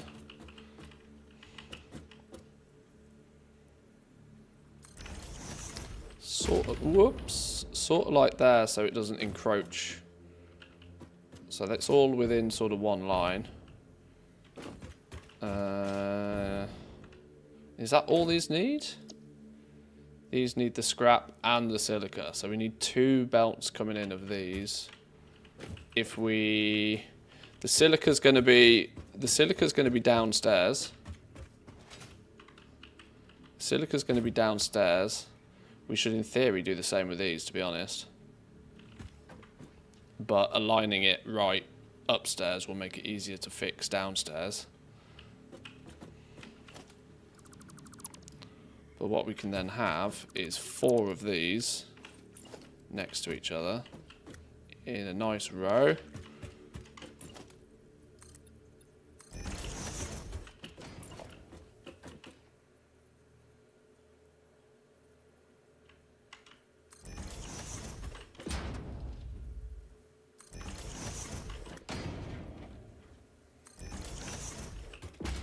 Four of those in a nice even row. And now we're starting to see what like a module is going to start looking like. So a module is 2 refineries wide. 2 goes into 1, which then goes into the 4 here. And that will produce us a bunch of bars, and then we can replicate that a few more times, doubling it up, making it look neat and tidy. Take all the pipes and business under the main floor. We'll put those below the main floor as well. Okay. The layout is starting to look okay. I think I'm starting to like this. So these are going to then just spit out straight aluminum ingots. And my decision then is what I do with the ingots. Do we then convert all of the ingots into the 2 aluminium components, adding the copper to it? Or do we just make lots of bars and then send the bars wherever we need? And if we happen to need copper where we also need bars, then we just deal with it then. I don't know. I haven't decided. But I'm liking the look and the feel of this so far. And I think this will be... Once 1 is set up, it'll be super easy to just like basically copy paste for the other 4. I think, I believe, I hope. And then that will be more aluminium than we probably ever need, assuming we can actually provide it with all of the materials we need in the first place. So right, let's start putting some of this underground as well. Now that we roughly know what's going where. Always stated I'm better at flipping than I am at crafting, and that still holds true.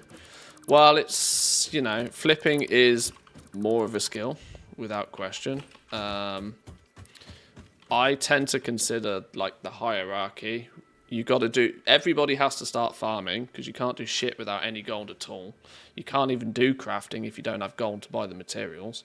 So everybody has to start farming. Then once you've done farming for a while and realise that actually trading your time directly for a small amount of gold can get real boring real fast and is kind of very limited, because you only get paid as much as the person that is willing to work for the cheapest. Hence why at the moment in WoW, if you fly around doing farming, if you're making 20k an hour, you're probably doing well right now.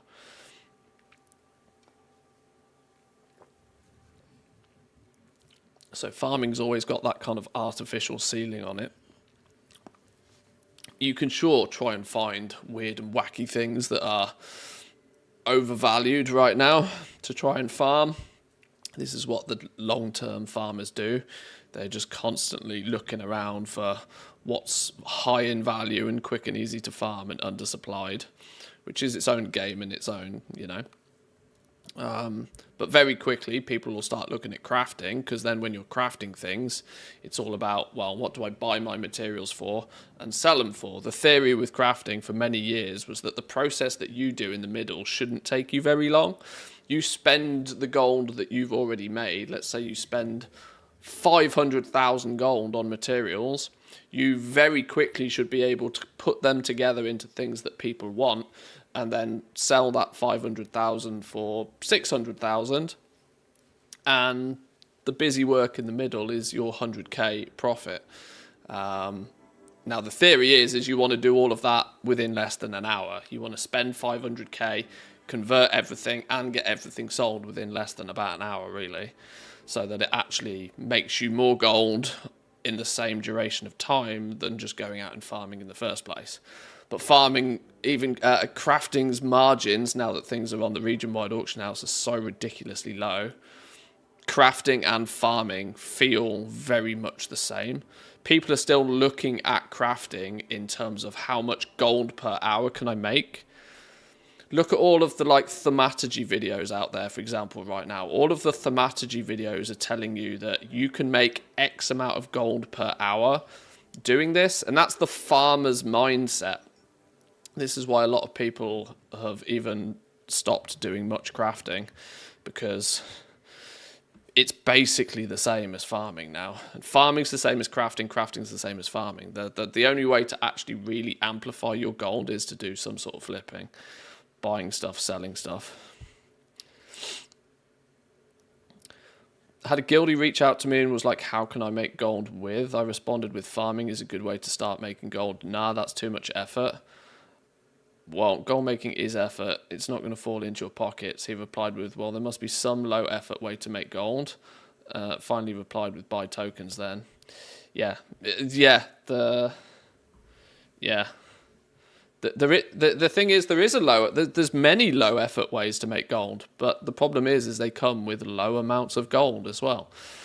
They're very, very low effort, but they're incredibly time consuming, which limits how much of it you can do before your sanity falls out your ass. Or at least that's the experience for most people.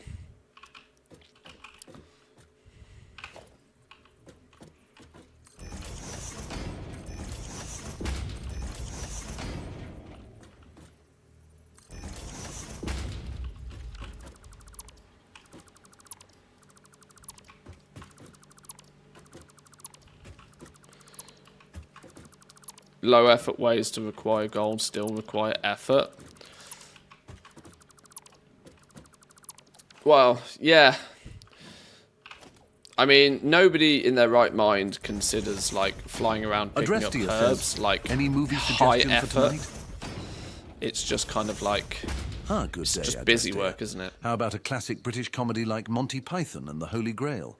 Always good for a laugh, especially after a long day in the factory. Enjoy the show. Cheers. Good choice, Stanley. Got to commend him on his choice of films there.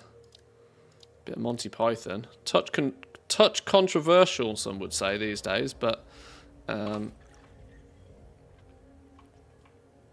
still very good suggestions.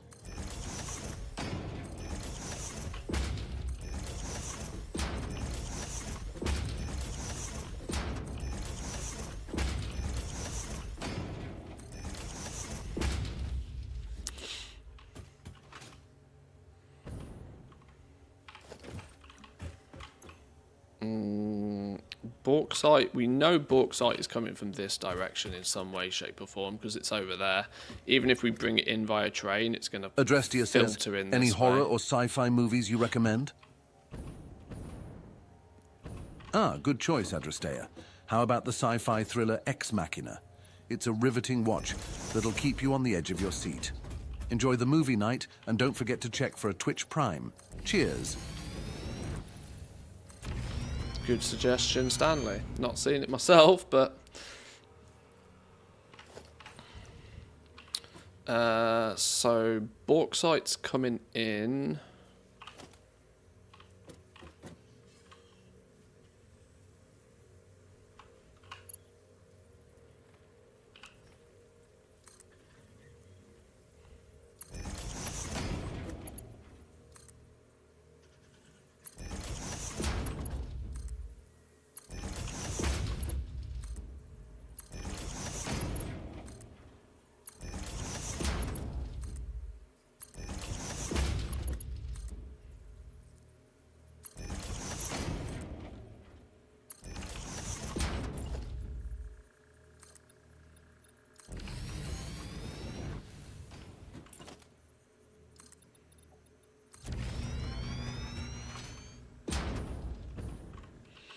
Low effort but high income. At least it might teach them about inflation. The whole system is self-balancing.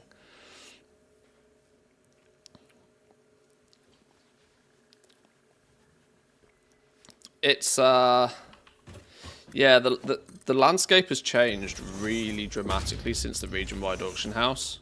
We all knew it was going to. It was a little bit difficult to guesstimate just how impactful it would be, but it's definitely a thing.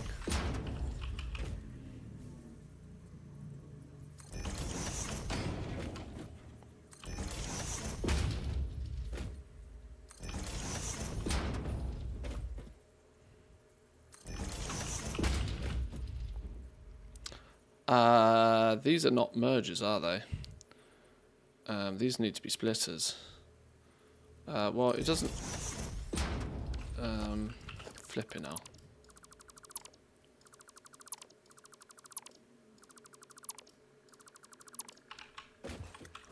Jack the Dipper says, do you know a man called Biggest Dickers? Or a woman called Incontinentia Buttocks? Hi, Jack the Dipper. I see you're a fan of Monty Python's Life of Brian. Yes, I'm familiar with those characters. Always good for a chuckle. Remember, laughter is the best medicine, just like a well-oiled machine in the factory. Cheers.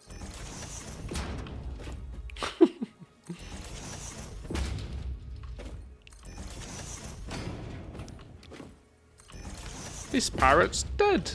He's not dead. He's sleeping. He's not sleeping. I can't quote that phrase, that scene verbatim, but it's still to this day one of my favourite Monty Python sketches. The dead parrot.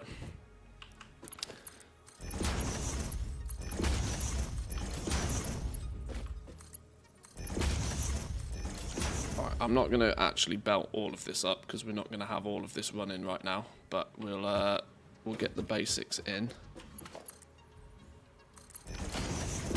The water situation is something I need to configure here, because water's going to be a little bit more complicated because of just how much of it we consume. Adrestia says, what is your bright side of life, and how do you look at it? 180, 360 for 2. Adrestia. The bright side of life for me is bringing joy to others, whether through gaming or a witty remark. I always look at challenges as opportunities for growth, just like expanding the factory. Cheers. Always look on the bright side of life.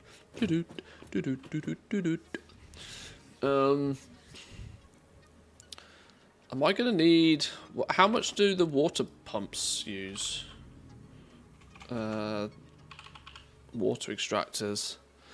Default extraction rate of 120 per minute. Oh my god. We need an astronomical amount of water extractors to run this. I didn't realise quite how much water we need for this whole scenario. Jack the Dipper says, you have to pick Dad's Army or Aloe Aloe. Oh, Jack the Dipper. What a jolly good question. I must say I'll have to go with Dad's Army. Yes! Those chaps at Ormington-on-Sea always manage to tickle my funny bone. A classic British comedy indeed. Cheers. Dad's Army definitely wins that one for me and all. Since my surgery I can no longer whistle. Used to whistle that tune all the time. Miss it. I've never been able to whistle properly anyway. It's never a skill I've possessed. I saw somewhere that you can hold control to mark and deconstruct multiple items. Yeah, you can. If when you're in construct mode, you can do this, but it ends up being pretty risky because I end up dismantling shit I didn't mean to. I was able to whistle whilst exhaling and inhaling. Oh lord. So just a constant whistle. It's kind of like Jimmy Carr and his inward laugh.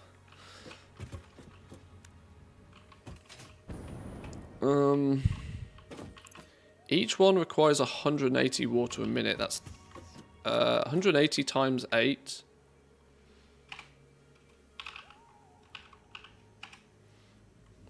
Adrestia Why are says, you not doing can you maths? answer this question with a terrible French accent? Eh, bien sûr, mon cher Adrestia. This is me, Stanley, speaking in a terrible French accent per your request. Ah, the joie de vivre. Now, back to the factory, oui? Cheers. Maybe he can. I didn't know Stanley does accents either. 1440.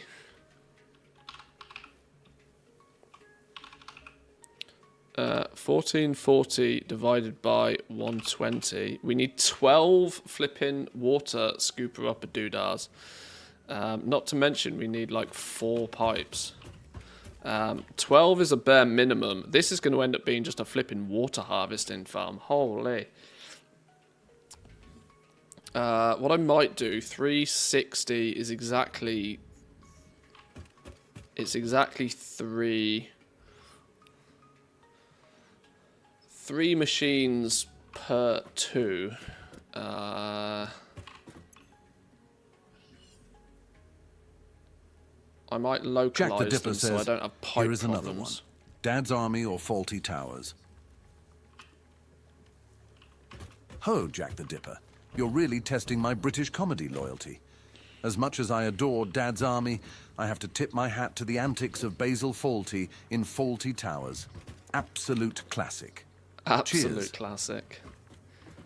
He's not wrong. Stanley has opinions, and he's not wrong. He's not wrong.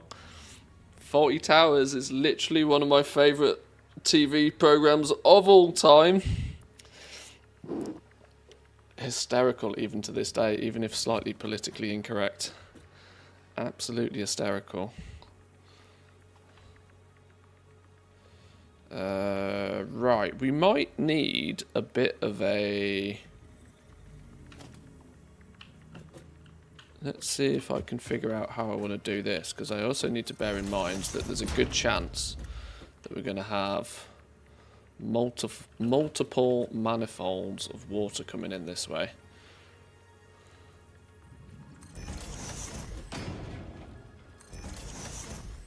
up to potentially 4.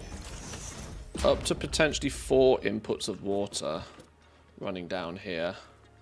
Splitting into each pair of refineries. Now we also need to remember that these water pipes need to be somewhat limited so that the water produced further down the line can feed into them with priority. We can do that with a little bit of a limiter on the pipe to make sure that the pipe never fills. But I need to make sure that there's room to do this so that the layout can be neat and tidy. Neat and tidy, yes. And also making sure it doesn't encroach on whatever's going on here.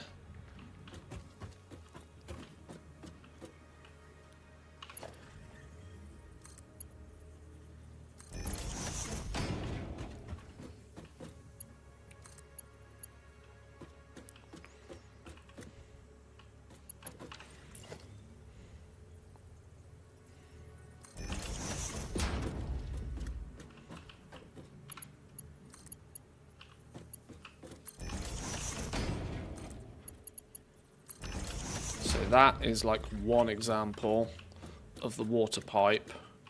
We're then going to need... What is it that creates the bonus water? It's this, isn't it? This has water as an output. 120 water output per minute. 120 water output. Ah, yeah, this is where we need to consider we don't need quite so many water inputs, do we? Because we're getting a third of it for free. A third of it is just backwash. So 180, 360, but 120 comes in for free. So it's only actually 240 that we need. So we only need two water plants. And if we have just 2 water plants, then as long as this is continuously running, and we make this so that it continuously runs and so it never backlogs by sinking any overproduction that we make, and just let it run,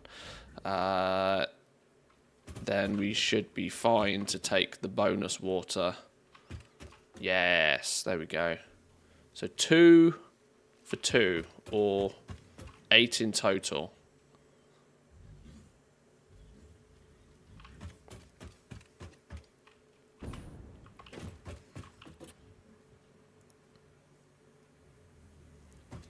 So where does the water come out? Where are we going to have the water coming out? Need a floor roll.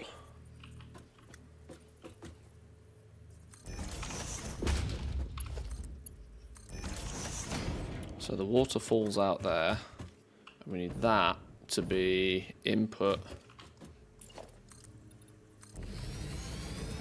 This is a really cool little maths game, this. And logistics, like a logistics problem to be solved. I like this. I like this a lot. Now, it needs to come through here, but not go all the way out to the beginning, because each module is going to be separated. So we need... I need to somehow figure out how to stack them vertically. Because this is going to come here.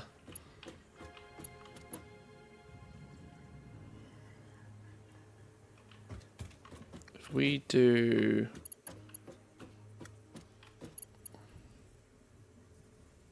aligned with that, but down a bit. No! Am I going to have to put an upside down pipeline support? Ceiling pipeline support? Is that such a thing?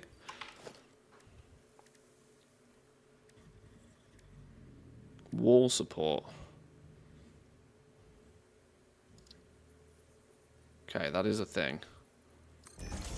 No. Can't you be extended? Can you not be extended? Okay.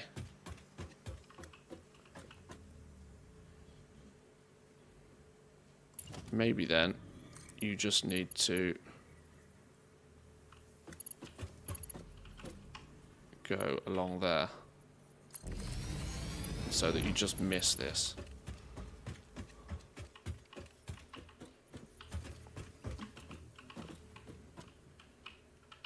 Oh shit, fell off the floor. The floor ran out. Can we slam one of you straight on there? I bet we can't, can we?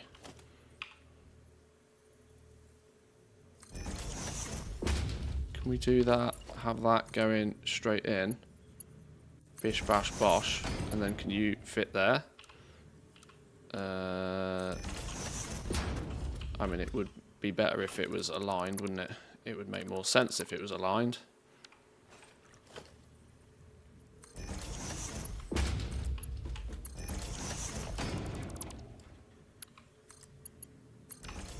So this is then the bonus water is going to flow out. Bonus water will come back through here and connect in here. What we can then do is have the external water. If this...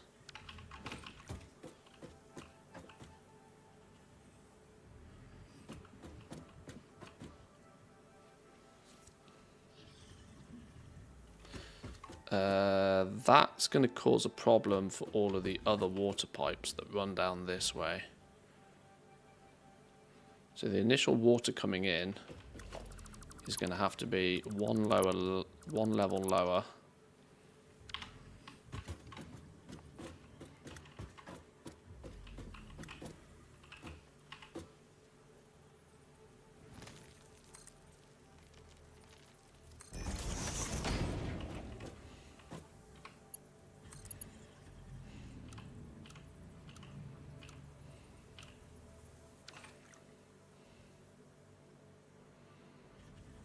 That's never going to go in there nicely, is it?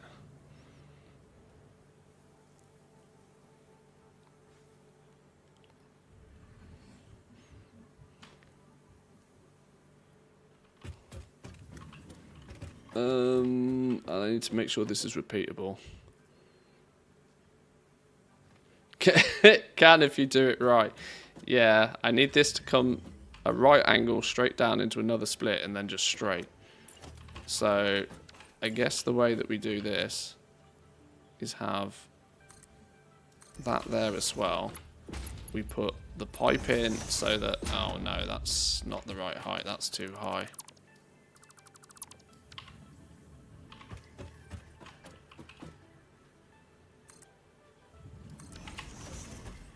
So it's probably one of those where you need the pipe in the first place. Wait, now why is that too low? How was it too high 1 minute ago and now too low the next?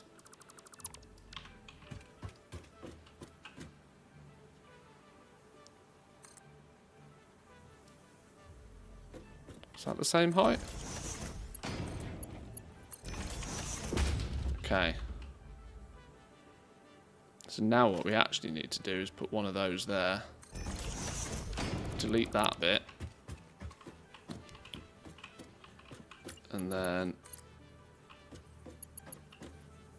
Okay, we're too high. This needs to be even lower still. Okay.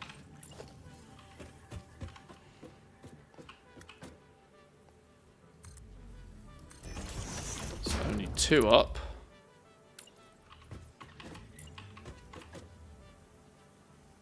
Once we figure this out, it'll be easy to replicate and it'll be fine. And it'll look beautiful. That's the plan. So then you can delete that section off.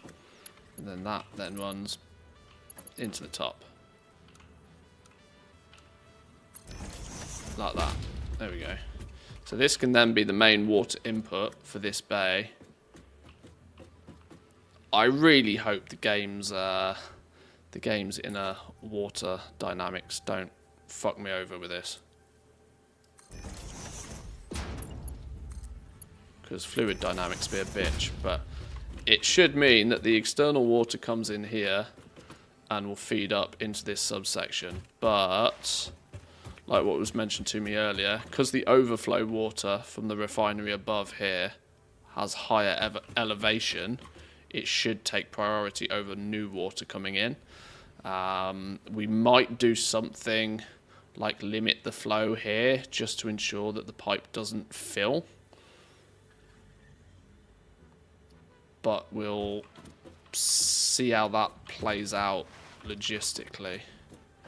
And more important to me than anything else, we can then actually have, we can run, because I want each of these 4 banks to be somewhat independent. We can probably put 4 independent runs of pipe here.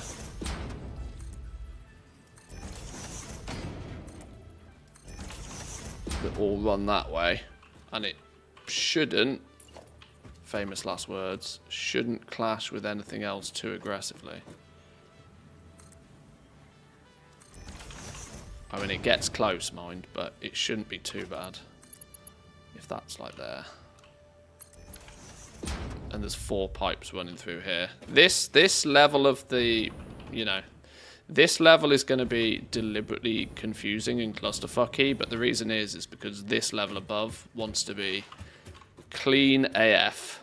No belts, no pipes, just machines doing machine things.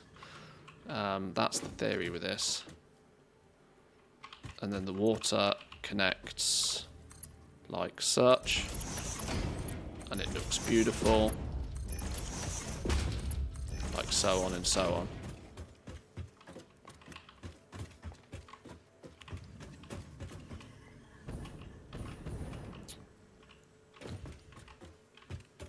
And we can still run under it if needs be to come and do configuration sort of stuff.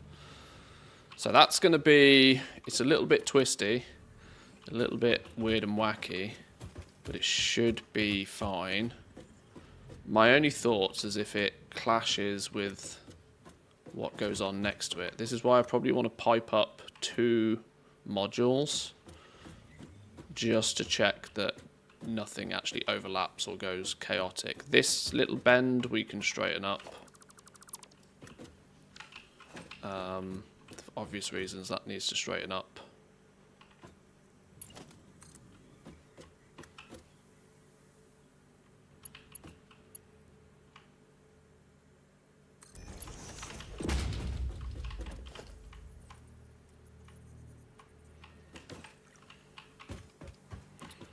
It's going to be hard to get straight actually,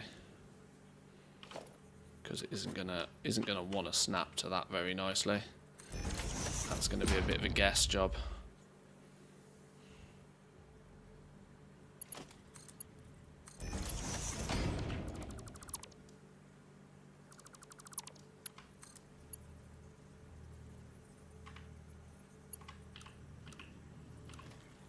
Is this where actually if we did from there but using the vertical to horizontal? No, it still makes a weird. If we did that and then put the junction in here,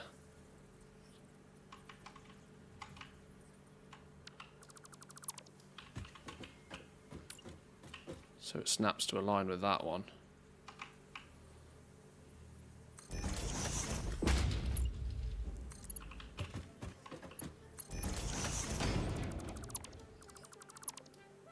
Just because I'd much rather have right angles than like weird wacky things. I don't know if it actually logistically makes a difference, but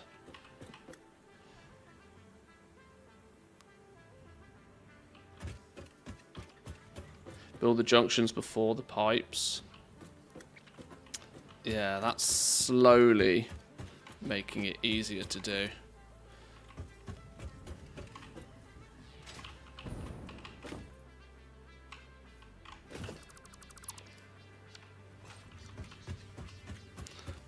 So let's trace how far we've got through them. Bauxite comes in here. Water's going to come in this first pipe. The alumina solution and the silica come out of here. Alumina solution comes out this pipe here. Comes out here, merges, and then goes into the next refinery here. The silica comes out onto this belt here, which is going to be feeding it through this way, and we're going to loop this round, because this is going to need to be supplemented with more silica from the rear, which means these actually need to be smart splitters, don't they? Smart splitters meaning that they prioritize the feed from here, but overflow can come through this way. So we've got to make these smart, because we get only a third of the silica supplied from here, but we need to make sure it's actually used.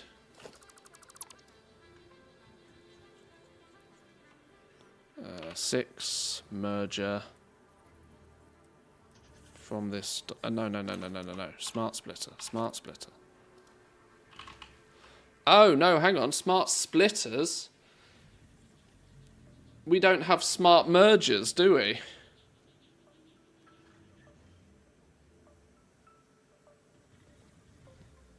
Okay.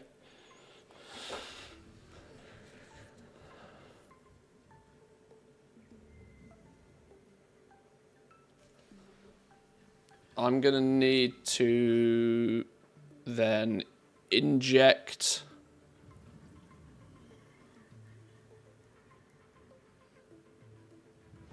okay, I hadn't thought about that one. How do we then... Okay, well, we are going to need to take all of the silica out and do we actually bother then merging all of the silica?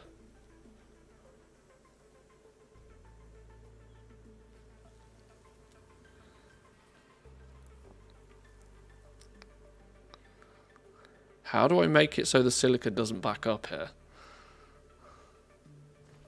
We're going to need to take the silica out of all of these machines, run it to where it's needed later in the foundry. Is that where it's needed later? Is it in the foundries? This is taking me a lot longer than it should do to get set up, isn't it? My brain's clearly not working properly. We need the silica here.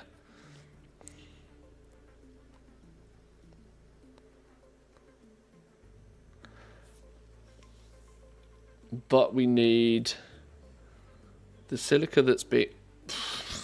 This sounds really dumb. I think I remember how I fixed this problem last time.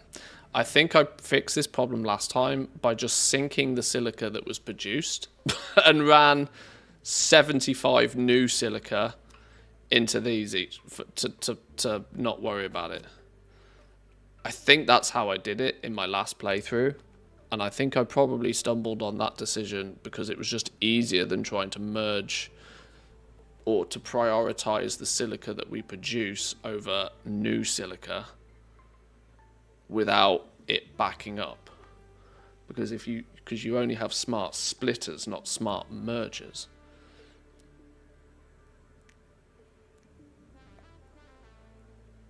So I'm going to have to just sink all of this silica, aren't I, that we produce, which feels like an absolute monster of a waste due to a silly little limitation in the game.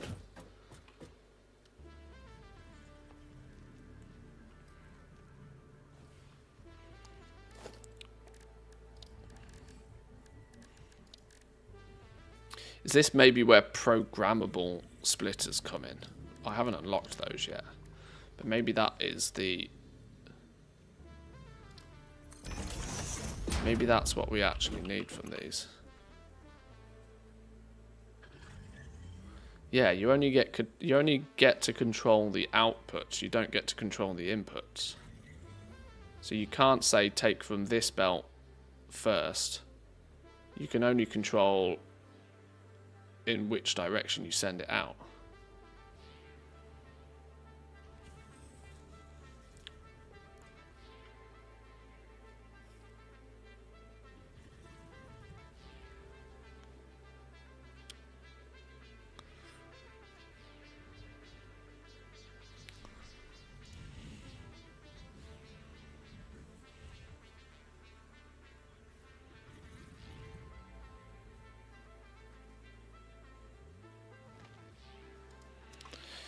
Merge the silica, then add a smart splitter on the end of the line to sink the overflow prior to feeding it back into the system.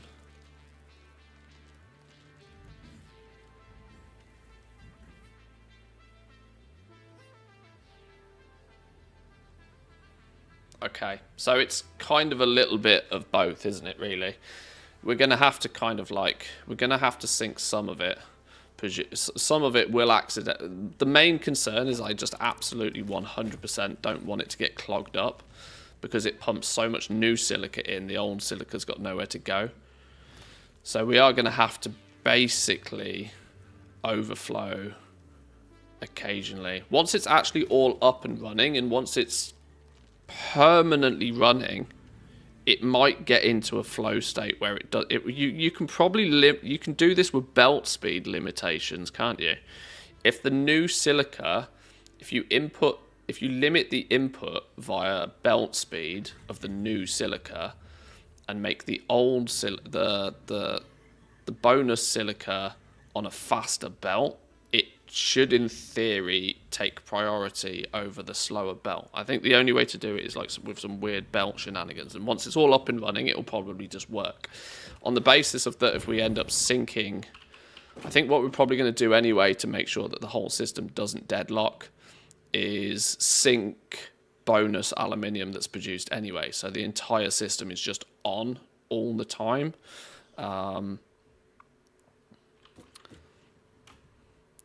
And if the system is just depends, right? If I've got enough silica knocking about to feed the entire thing, it's so much easier just to sync this bonus silica that's produced at the beginning.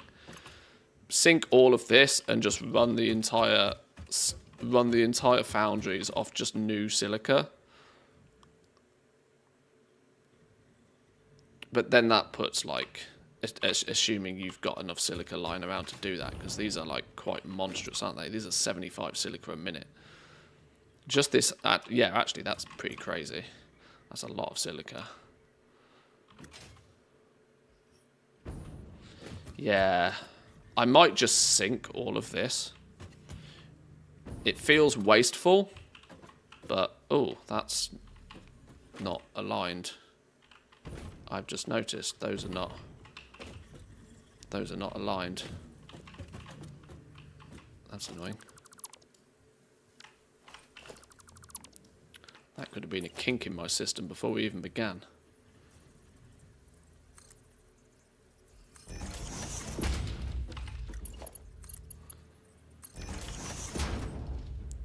That means that, and that are all aligned and on the piss.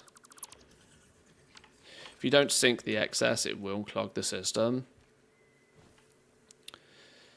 Well, it'll only clog the... Yeah, it's probably just 99 times easier just to sync all of this silicon, isn't it? In that case, then, we're going to run it that way. Or, in fact, I'll run it this way. We'll sync it. And if I run it this way, if I want to do anything smart with it in the future, I can. And it'll be easier than changing the direction of all of these. Okay, I'll do it that way. Yeah, we're just going to make it easy for ourselves and sync it. So let's just merge all of these onto a run.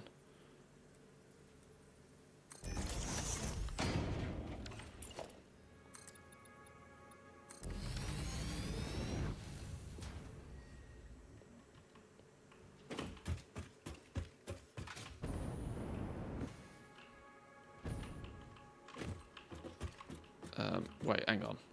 What's going on here? Oh, right, yeah, okay. So merge all of those.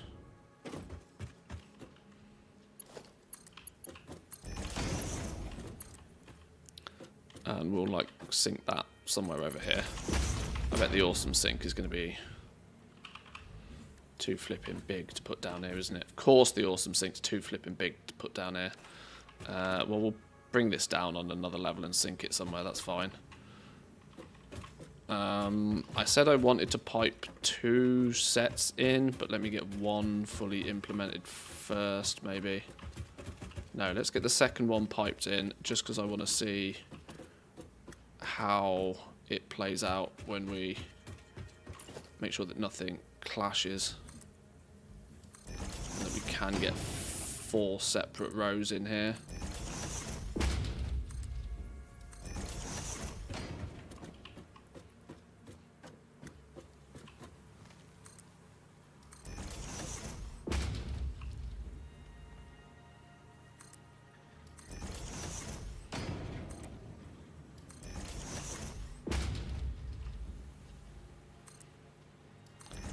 That's what I was worried about. Oh no, 1, 2, 3, 4. We don't need that 5th one.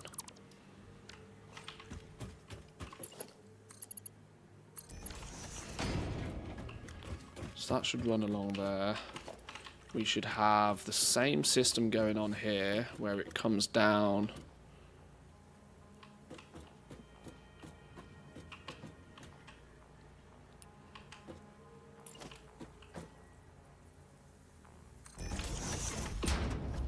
That's not aligned with that at all, is it?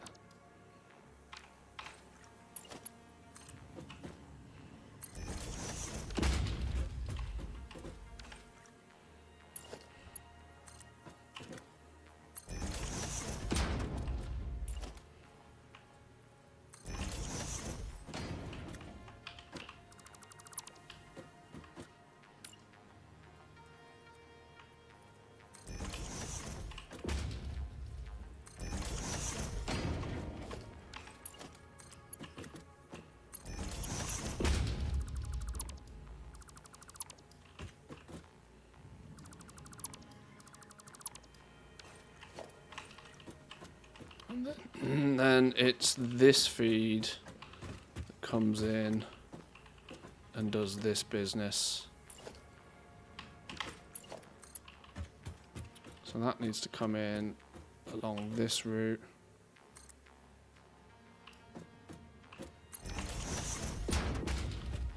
And then where did I have it connecting in? Connecting into the first bit here.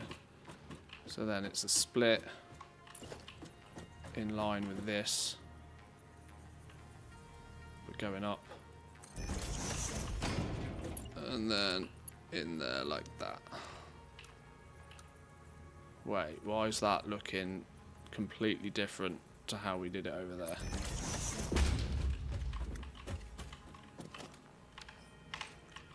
Or is it?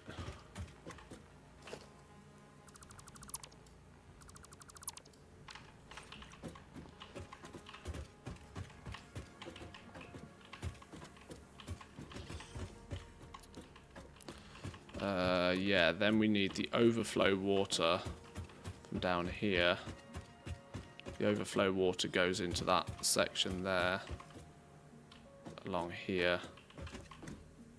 I need the overflow pipe on this bit.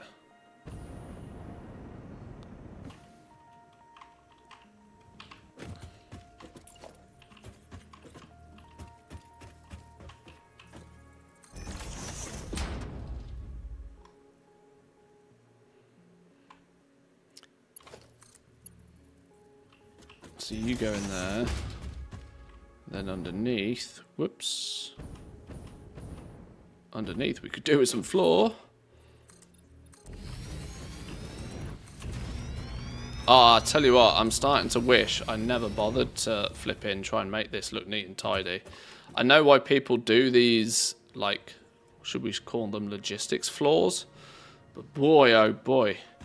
Having to try and figure out what's going on upstairs and downstairs all the time. That's a new level of headache, that is. That's a new level of headache.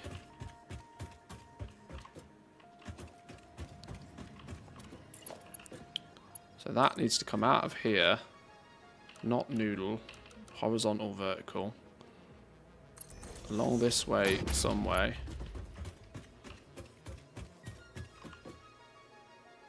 Somewhere like that. Whoa, nearly died.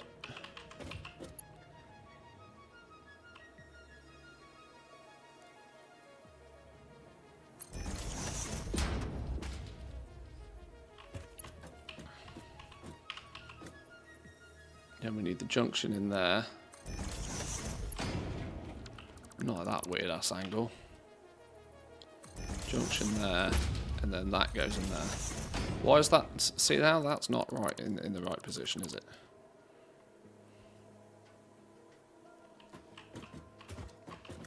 Okay, there's an element of guesswork here. There's an element of guesswork that I'm going to just have to be happy with, because it doesn't want to snap. I'm holding left control and no snaps, no snapping's working, so it's just going to have to be where it kind of looks right. Like that. As long as it's at least semi-symmetrical and it works, it does its job. So that's 2 bays in there. And while it's looking a little bit busy on the pipes over here, I do think it's going to work. The only thing I might have to do is put some limiters on the flow pipes in from the water on this direction. But gravity should also help us with this as well. If you build the junction before the pipe, it can snap to foundations. Okay, yeah.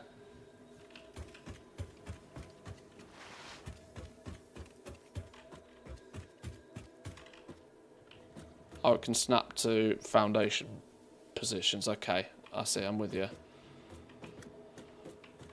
So out of curiosity then, in this scenario,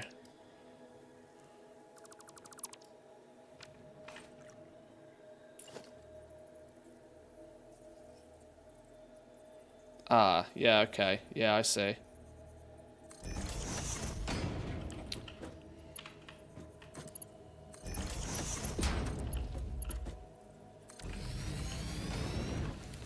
Yeah, that's 99 times easier, isn't it? I'm with you. Okie dokie. Did I do the same over here? And it's one of those, once you've got one in place... Oh my god, okay. Game changer.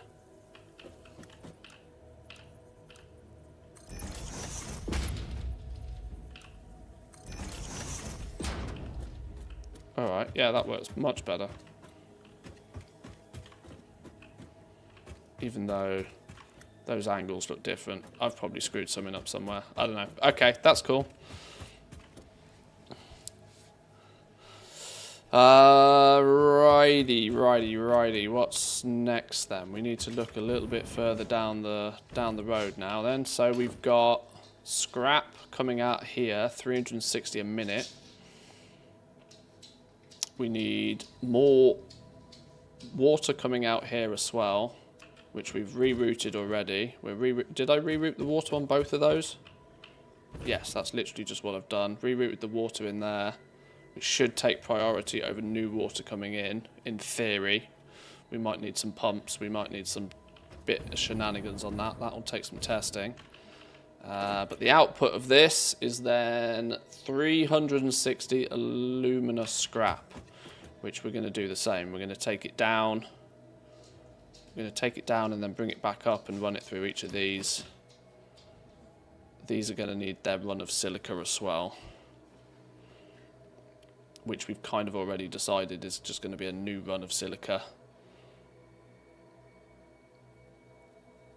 And actually, astronomical amount of silica for the entire build. I hadn't really considered that, had I?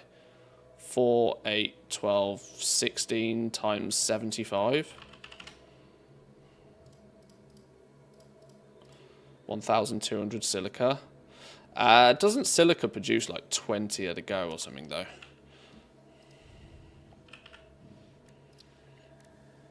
Three quartz crystals gives you 5. Okay, it doesn't produce in quite the quantities I thought, but we need a lot of it.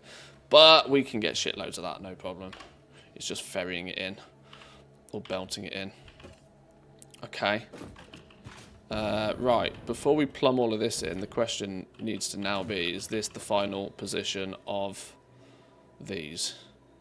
I'm not happy with this being the final position of these, because I think these could probably go over a little bit more. If we take that down, we feed it into a splitter here, it gets split and then it comes back up. Let's see how that looks when we go... when we take that lot downstairs.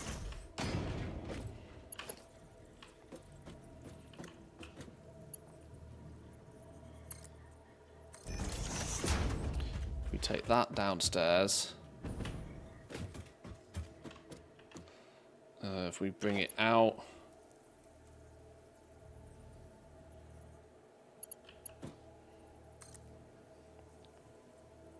straight into splitters here.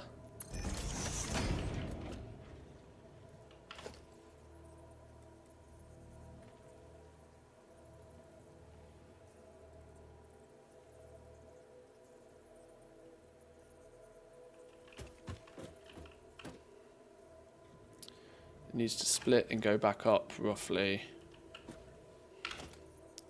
We're less space constraint when we do it here.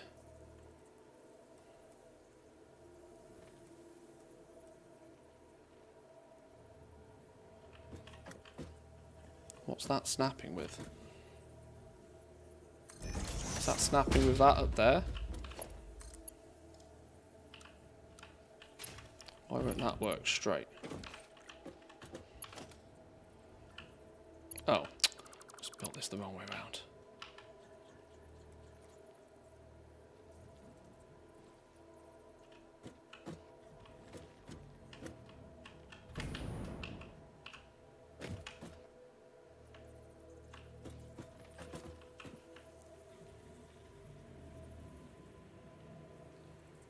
I've got Scooby what this is trying to snap to.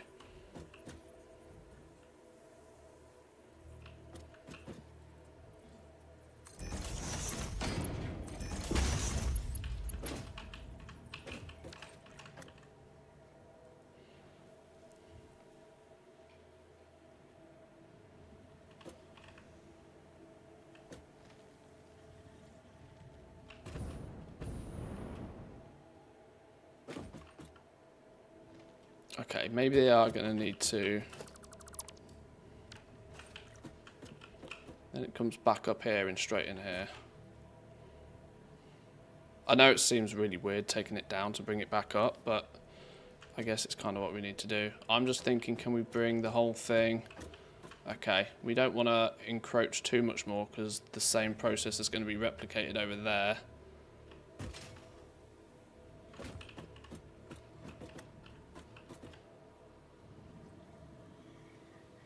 And we need to bring it down here as well.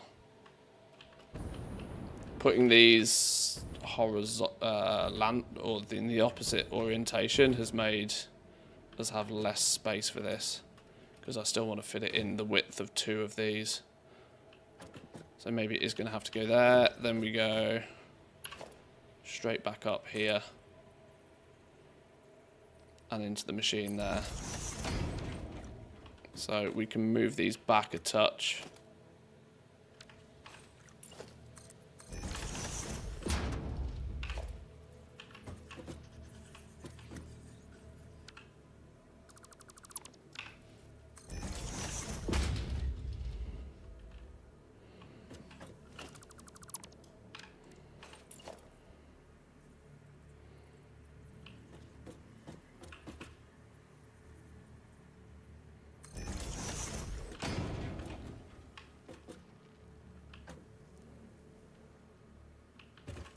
I don't like it. There's still something about it that feels icky. Still feels icky.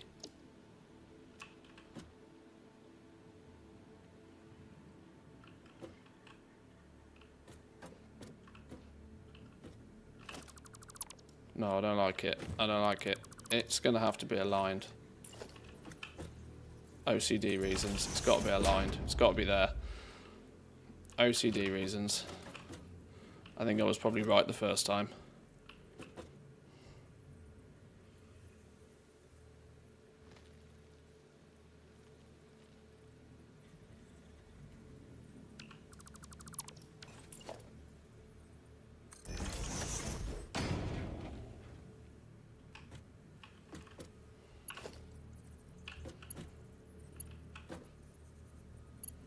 Oh, I've put this the wrong flipping way around.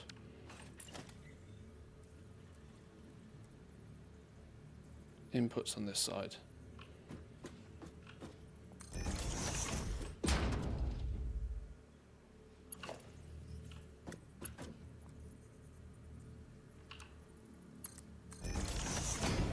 So I can go straight in there. Silica's going to come in here, because that's something I need to remember. We're getting silica in here as well.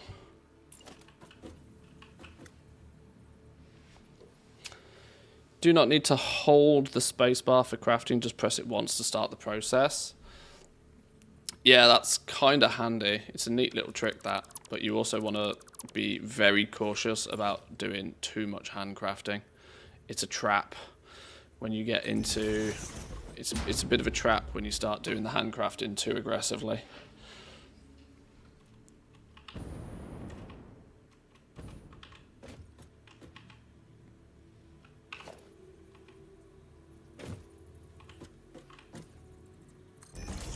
Handcraft if you absolutely have to. Otherwise, try not to. Right, and that'll be the output there. Jack the Dipper says, it's a trap. It is a trap. Hello, Jack the Dipper.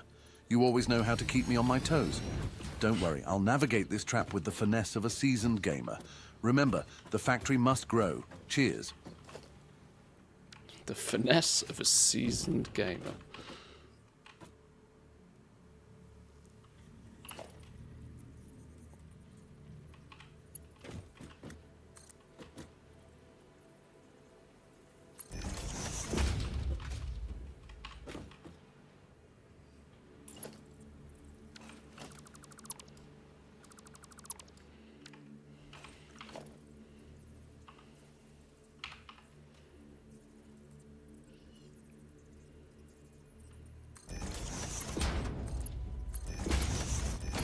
Let's get that there like that, because I've got to remember silica's coming in here somewhere as well.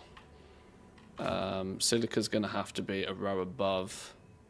And I haven't quite figured out where the new fresh silica's going to come in. New fresh silica's going to have to probably come in on a belt down here somewhere, I think. New fresh silica comes in this way, I reckon.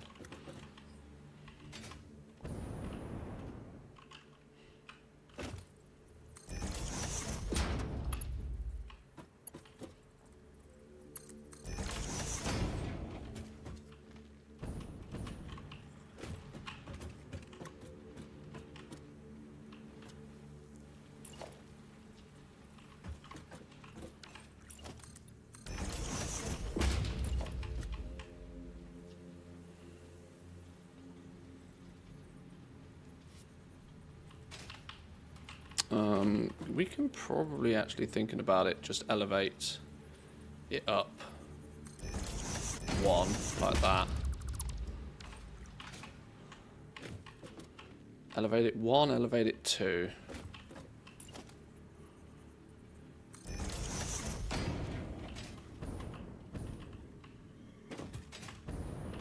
Doesn't poke through the floor, does it? No. Elevate it two. And then we can have coming in like over here somewhere.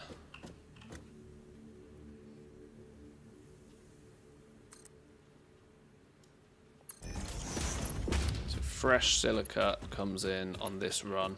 Boop. Fresh silica in this way, distributes in here.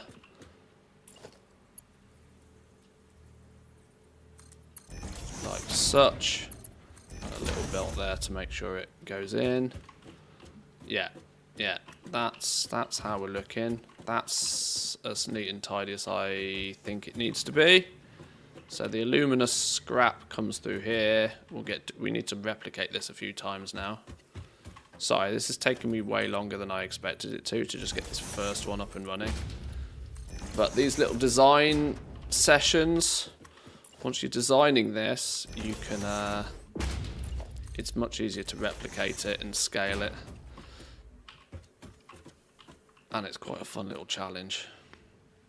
Do you think realm-wide everything will come to the auction house one day? I'm having problems decided on which realms to post my auctions.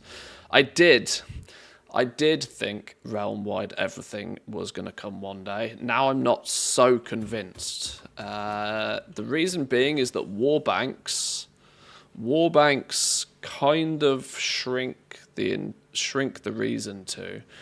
Warbanks and the warband kind of makes it far less important for Blizzard to do that. I think Blizzard have spent quite a bit of time looking at how they could make everything region-wide. But I think they've probably drawn the conclusion that it's far too much hard work, because it means they'd have to completely recode most of the auction house again. They've already said that they have real problems coming up with an auction house UI that can facilitate that many bits of gear. and make it look neat and tidy. Obviously, with materials, it's easy because they just all stack together and they present you one list of prices. But when you start talking about things like gear that has different stats on it, and you need to be able to browse individual listings or at least filter for individual listings. You know, if you're looking for a piece of gear that is level appropriate to you, that has strength on it,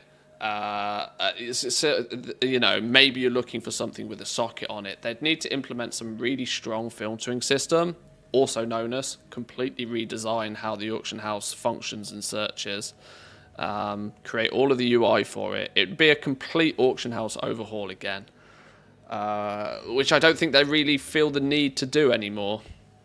The key components that make the game fair, so your materials, your consumables, your enchants, gems, that all of that sort of stuff, the stuff that makes the price of playing the game is pretty much universal now, because commodities and materials and stuff are on the region wide. But gear, pets, toys, all of that sort of stuff is more sort of in the realm of cosmetic, where they really don't care about injecting the same level of fairness. If a pet is 100k on one realm and 20k on another realm, they're not really bothered, because purchasing the pet is optional anyway. You're not purchasing a pet to be able to go raid. What they really tried to get rid of with the was the disparity in prices on things that you need to buy frequently. So they didn't want a scenario in the past where potions were 100 gold on one realm and 20 gold on another realm. That meant that the people that bought 100 potions on one realm were paying 5 times the price to go raiding. The cost to play the game was significantly higher for people on some realms than it was on others. They wanted to normalize that. Pets, toys, mounts, all of that sort of business is kind of fluff cosmetic stuff that's like, you can get it if you want it, but it doesn't change the default cost of playing the game.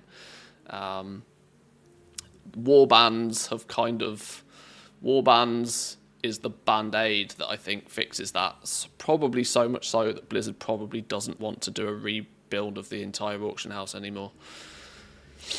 Is what I would fathom is their thinking, at least. It might not necessarily be exactly the way they're thinking about things, but I wouldn't be surprised if it's too far off that.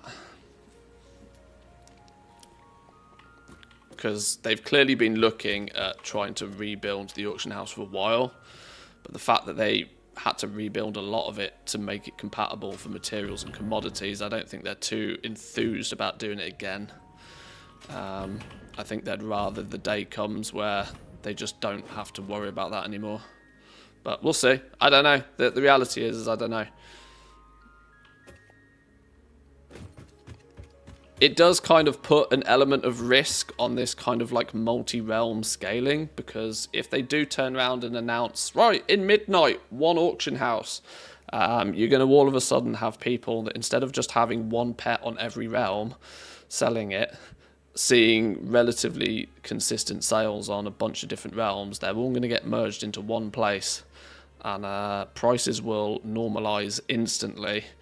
And yeah, like, it might put some issues on people that have like spread themselves out. But if you can make enough gold from multi-region arbitrage right now, before that happens, doesn't matter, does it? I wonder if they're happy with a lot of people making level 1s on multiple realms that aren't being played. I don't know. If anything, that pads their numbers. They probably couldn't care less. What is this hole and why isn't it filled? What is this hole and why isn't it filled? Oh, that's the next hole here.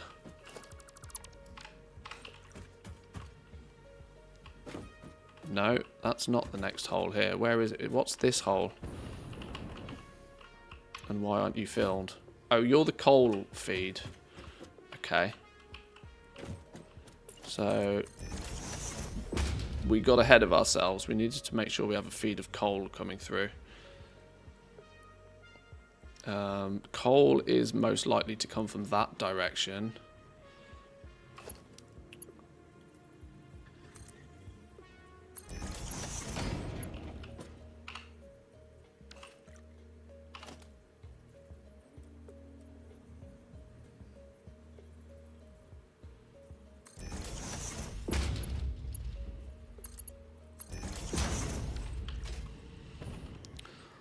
something along the lines of that. That's going to be repeatable down that direction.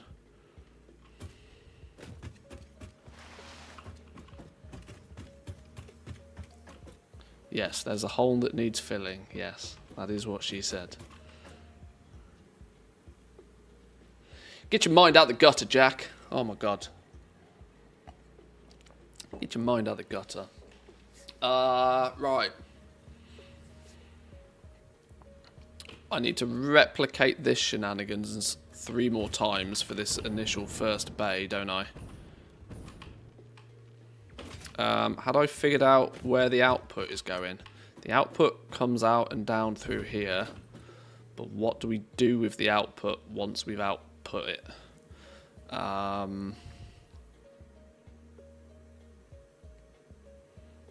For now, it doesn't really matter, does it? For now, it doesn't really matter where it goes. But we're going to have 4 of them here. Yeah, I need to hook up the other ones first.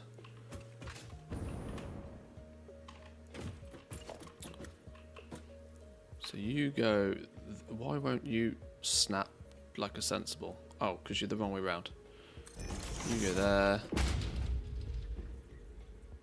You go there. Okay. You need a hole. You need a hole. And you need a hole. Everybody's got a hole.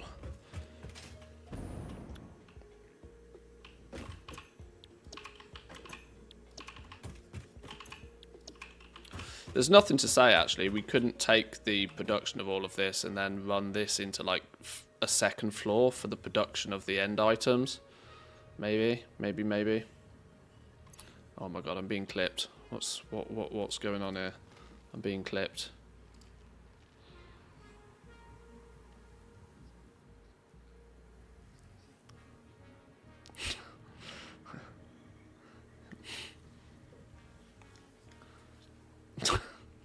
Yes, an unfilled hole. We must fill all of the holes.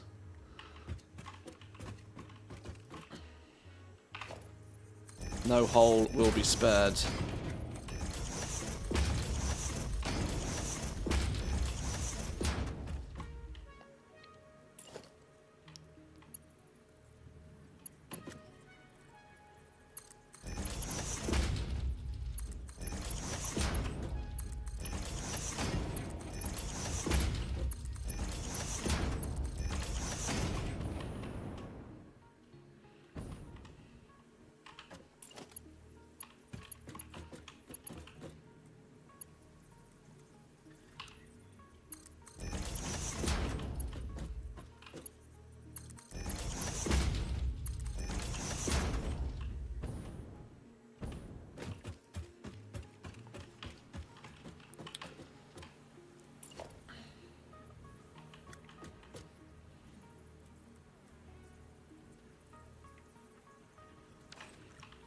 That's a flipping nightmare to try and configure. So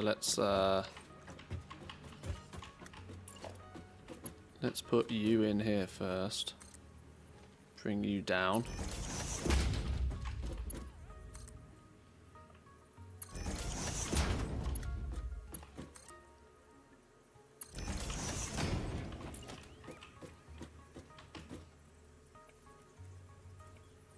That direction. That direction. Snap.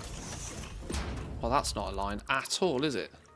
Why do I get snapping lines and then they're just wrong half the time?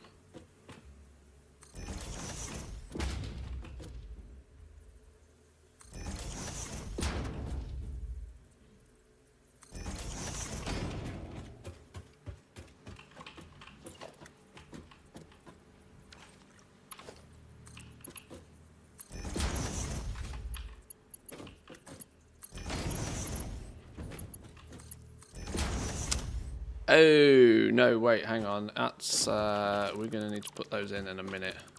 We need to do the upstairs ones before we do that. Why does some of the gaps look bigger than the other gaps? Oh, I can never get this right. I'm going to assume they are the same. I'm going to assume it's an illusion. So, we need...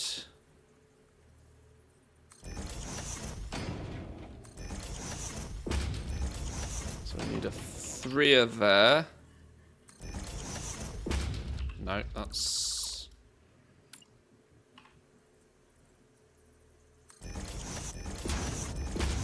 3 there, 3 there.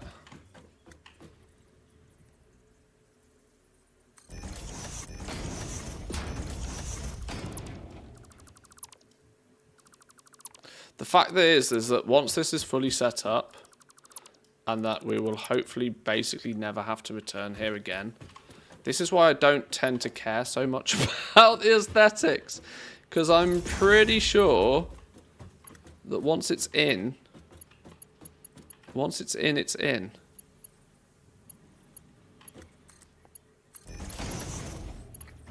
The likelihood of me coming back here and going, wow, I did a really good job of this in the future is so slim. I'm more inclined to be like, I'm more inclined to come back in 50 hours time and go, what the fuck was I thinking?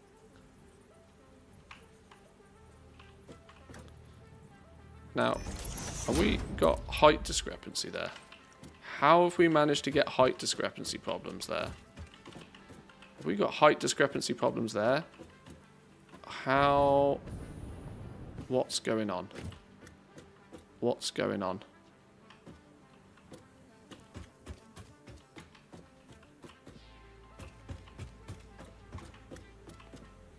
It's not height discrepancy, is it? It's alignment discrepancy. It's alignment discrepancy because it's in the wrong flipping place. Because stupid game.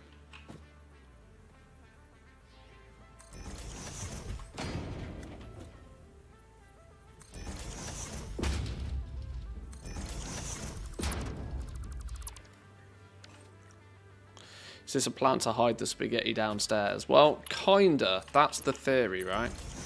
The theory is that if we bang all of this on its own... Like, it's quite common a principle in this game to build, like, logistics floors. You have all of your buildings on one floor, and then you have all of the logistics on a logistics floor. And it's partly a way to hide all of this shenanigans. So then, like, you know, when you come along... You just go, oh look, what a wonderfully neat and tidy, what a wonderful array of buildings you've got going on up here. How beautiful. When actually all the chaos is just happening down here. It doesn't mean you get away with not doing the chaos. It just means it's out of sight, out of mind in theory. But it still causes me a bit of a headache getting it all hooked in. Because even 70 hours into this game, I'm still a little bit... I feel a little bit schoolboyish when it comes to like the muscle memory of how to do all of this neatly and tidily. Still not quite there. Bit noobish. But that, in theory, feels like we should have the alumina scrap, is it called? The alumina scrap coming out of here. 360 per minute being spat out of there, then that should be evenly distributed between these 4 machines that take 90 each. So, to ratio, spits it down here and onto this distribution, and then goes back up wherever needed. Have we put all of these little belts in down here? No, see, here we go, is a problem.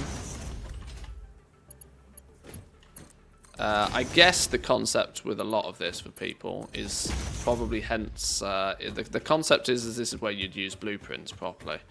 But I think blueprints become super useful when it's like your 3rd, 4th, 5th playthrough of the game, right? The first time playing through it, like I'm doing now, you're just trying to figure what the hell's going on with all of the different technologies. And more importantly, you don't know what's coming. Which makes it hard to like build everything properly. This is hence why I could probably get away and could probably complete the entire game with just these 2 refineries, this 1 here and those 4 here. But I'm planning to be able to quadruple this just so that we can. Right? Just so we can. And if I've got one build sort of modularized, nice and neat and tidy, it will be easier to copy it. And more importantly, like, I can build one on stream like we're doing today. But, you know, off stream, I can copy paste it 3 times, get it all up and running, get it connected. It sort of balances the load a little bit there. Right, so that lot's in. We said that this is bringing new silica in from all the way down there. What we now need to do is figure the outputs. The outputs can probably... The output of the aluminium bars, I ain't flipping know where they're really going to go, to be honest. But do we bring them down and send them to the end of the run? So that they can maybe then go up, and if we do a second floor for like production stuff, maybe. So let's bring these down.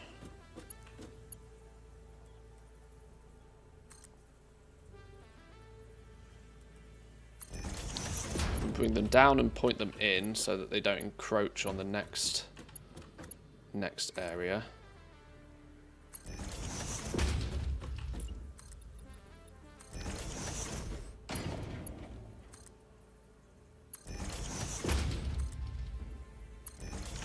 So they go in there. Then we merge these. Merger. Input is from this. No. Well, it is a merger, isn't it? But yeah. Input from that side, output that side.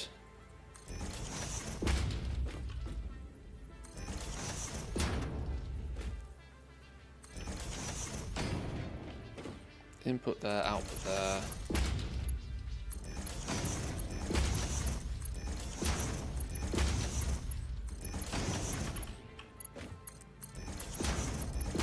Why didn't that feel like enough? 1, 2, 3, 4. Ah, it is enough. Okay, sure. And then we've got ingots going out there. Boom. That, I think, is a module of aluminium setup. And I think that's as neat and as tidy as we're ever going to get it. As neat and as tidy as we're ever going to get it.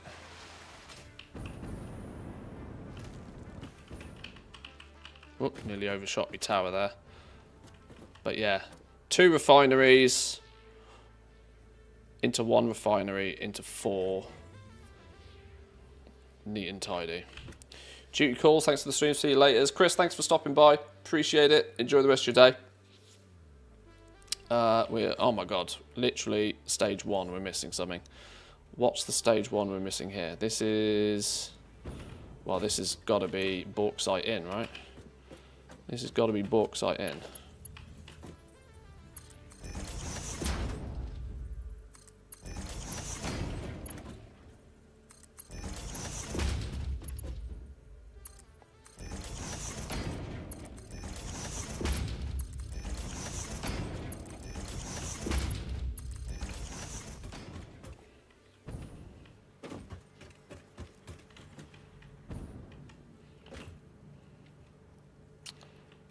Bauxite will feed through here and it will distribute through. The unfortunate scenario for me is we're probably not going to get this turned on today, because even if I can get most of this connected, we have got no materials here yet. I was kind of half thinking, because we've got the quartz and everything, there's a cave entrance. If we go and have a little bit of a wander over this way, there's a cave entrance exit somewhere or other somewhere around here. I can't flip and figure out where it is, to be honest. But that's where we're going to get the quartz from, all the same. But down here we've got the coal that we need. You can see the coal right here, actually. We've got the 2 coal nodes that we're going to need. There's a copper just over there, so we can do the production here as well. And the bonus silica comes from somewhere around here. I say somewhere around here because I don't actually know where the cave exit is for the coal. For the silica, sorry. It's around here somewhere. Holy shit. Oh, please tell me I didn't get this horribly, horribly wrong. I'm pretty sure that all of these materials... I've even got a map here, a thing here that says cave enter. So there's got to be a hole somewhere where we can bring our silica out from.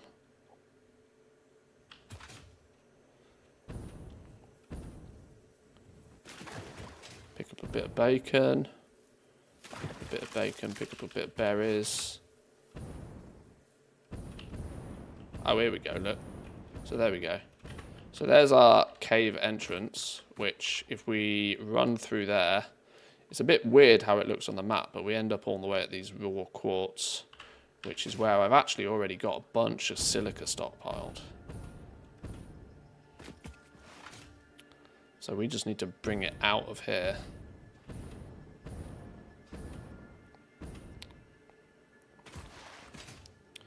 Maybe this cave is a bit longer than I thought. But somewhere... Oh my god, friendlies. Friendlies who are not friendly. Here we go. This is where all our silica production is. And at the moment, it's all fully backed up. But fortunately, this is one of those scenarios where past me is thanking... Or sorry, current me is thanking past me. Because I've already set up all the silica production. Now, I don't know if this produces quite as much silica as we're going to need. But I've got 1, 2, and there's a 3rd silica node up there. So we should be producing all the silica we need from here. These are only Mark 2s, I think, right now.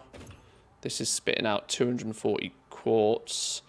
I mean, at the end of the day, we can slug the shit out of this and we can ramp production up if needs be. Each one of these is making 37.5 silica a minute. So, yeah, the TLDR is we've already got the silica we need. We just need to run it out.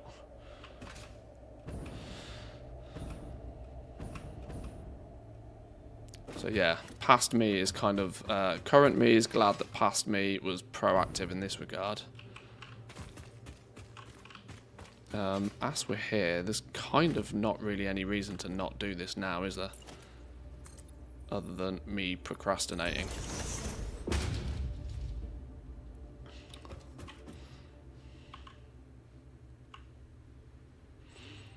I want to belt it. I really want to belt it, but people want to see me use something that's not a belt. Can we slam a train in here? Just for shits and giggles. Does a train actually fit in here? People are screaming train already. Can we get a silica train in here? Oh, you can't do the loops though. Like trains, can you have two-way? You can't have two-way tracks in this, can you? Or can you? I don't even know. Maybe playing around with trains for the first time in a cave is not the smartest. Loads and unload freight cars that stop at the platform. Can you have double-headed trains? Is that a thing you can do in this, or do all trains have to be single-headed? Because this is possible with a double-headed train to just weave it through.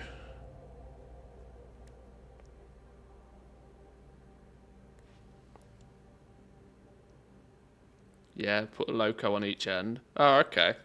Well, if we can do double-headed trains, there's the possibility there to just train this out of here and train it in. Because people are desperate for me to play with trains.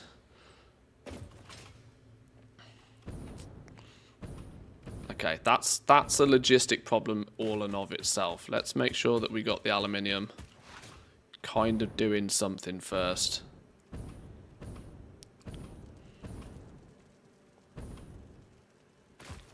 Is my first ever train going to be one in a flipping cave? That's going to be so weird.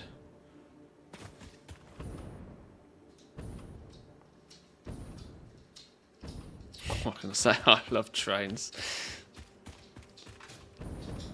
Is your name also Jeff? But trains come ploughing out of here. Coal is also here. Copper's here. Oh, bees.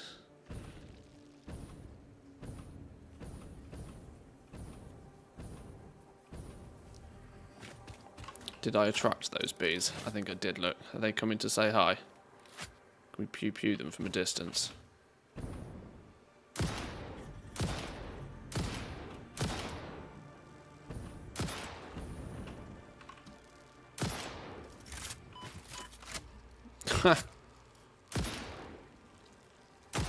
Shot the bee but took fall damage instead.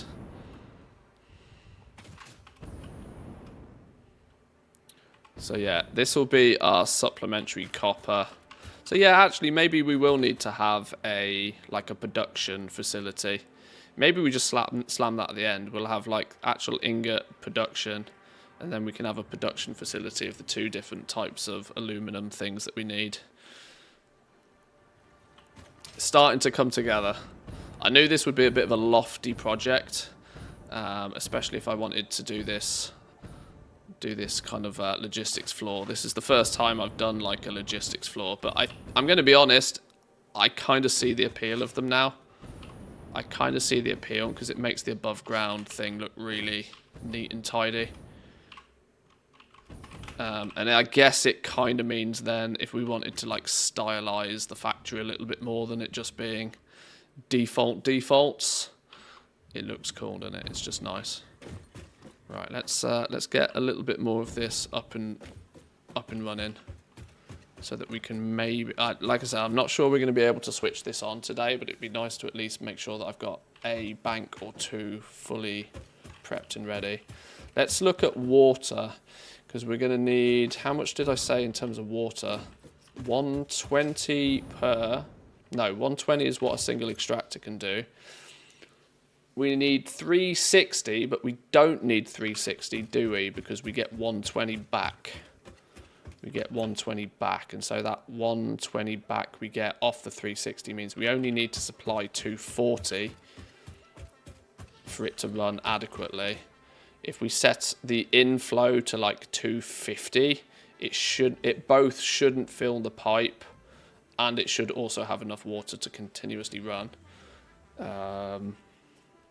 Or I don't know if this, I've not tested this yet, but having this water come in from a higher elevation and we feed fresh water in from the bottom, maybe the top pipe can fill and won't take more from the bottom pipe. I don't know. We'll figure out how that... I'm going to hope that this is sufficient to make it not all clog up.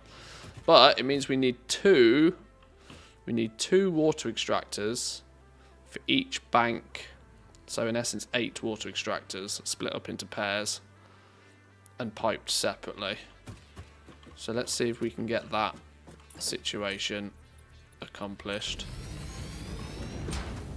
in, once again, a relatively neat and tidy way if possible.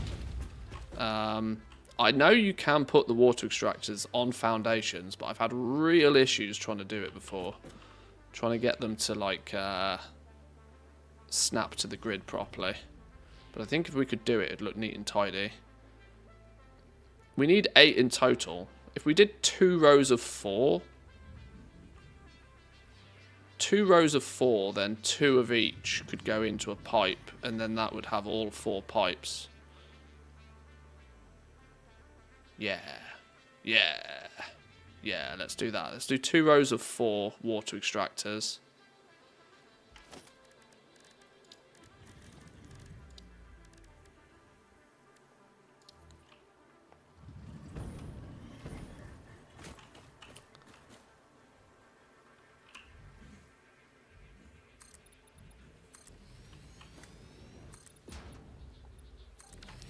Like I said, we will come along and try and stylize this a little bit, maybe, possibly, but where's the bauxite coming from? Our bauxite is all the way down here. This is the first thing that might warrant some serious transport in. Our bauxite is flipping miles away, but I thought it made more sense to make one long trip of one material and have all of the other stuff relatively close by, or at least potentially belt-worthy close by. And we'll bring the bauxite in. It's already mining, it's powered, the box is probably way full by now anyway. To get the system up and running, I'll probably just hand feed it with bauxite temporarily, but we need a little bit more of a solid infrastructure of the bauxite. But yeah, way over there somewhere. This is where partly the reason of doing it at this sort of elevation is that if we end up bringing a train of bauxite in, then the train station for the bauxite could be up here somewhere. And then it can all feed in nicely. It is the plan, at least. So let's get these pipes extended.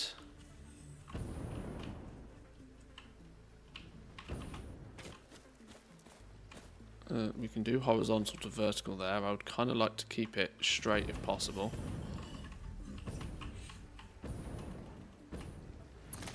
Shit, I knew I was never going to get that right.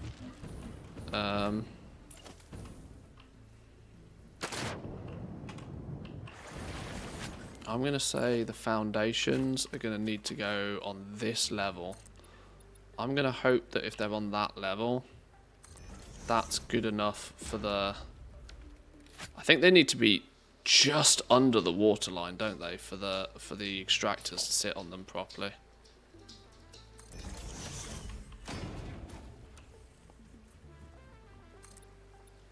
Let's see if that's considered on the water enough for the water extractors.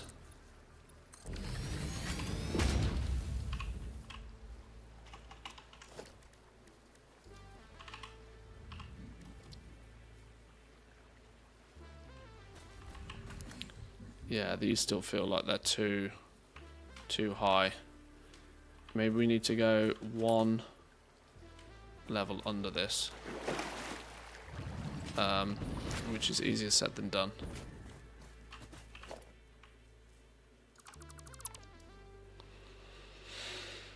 We're putting the water extractors on foundations. The foundations need to be 2 meters submerged under the surface. Is that how it works, is it? So that wasn't good enough.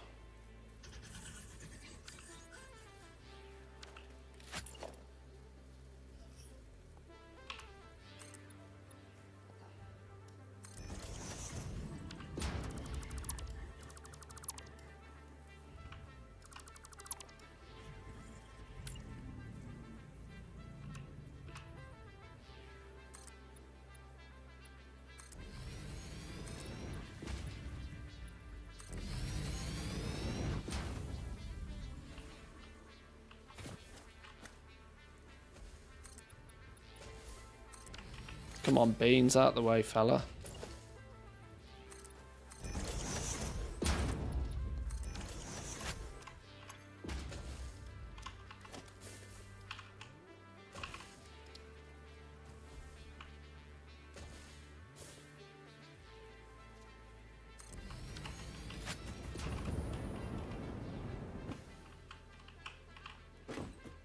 Okay. I mean, there's nothing saying we can't delete the foundations after.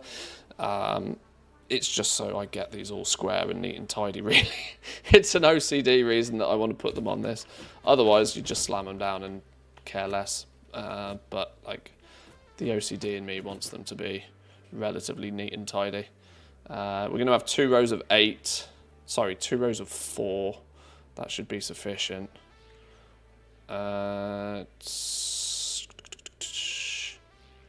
So maybe we want...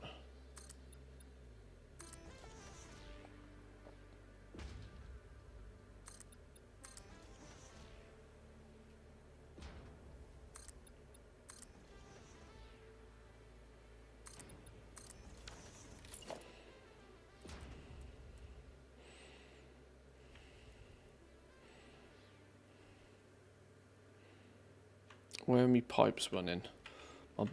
The fact that my pipes aren't kind of centralised to anything in the first place also annoys me ever so slightly. But this is why I might actually delete the pipes after we've done this. Let's just put the other one there.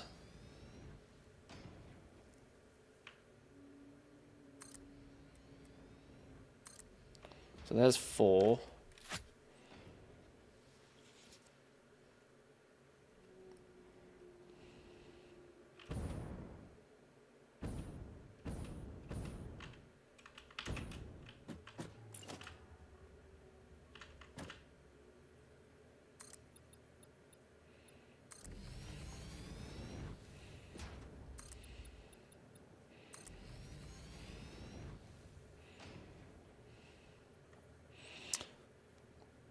Pumps need to be tidy, but floating foundations is okay.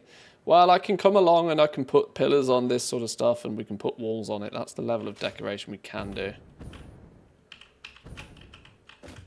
But yeah, I know what you mean.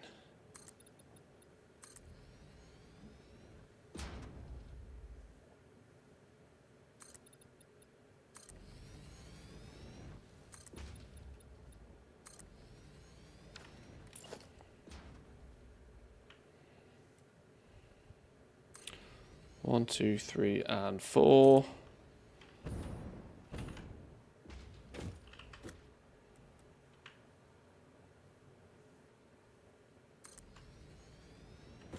One, two, three, and doesn't want to snap to grid very well.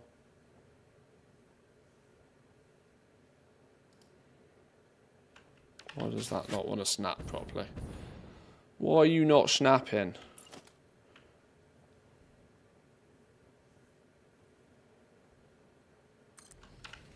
Okay, 4. Let's delete that one. Right.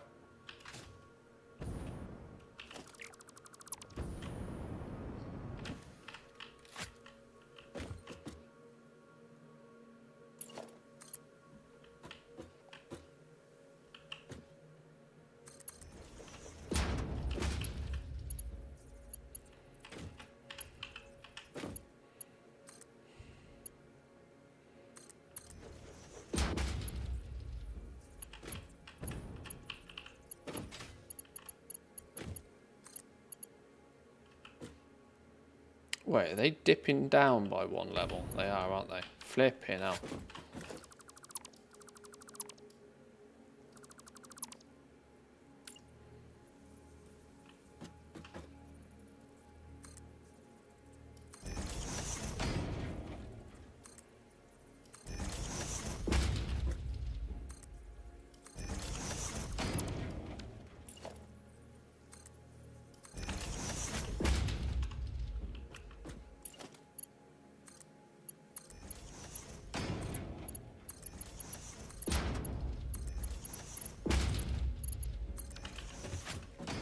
Wait, what?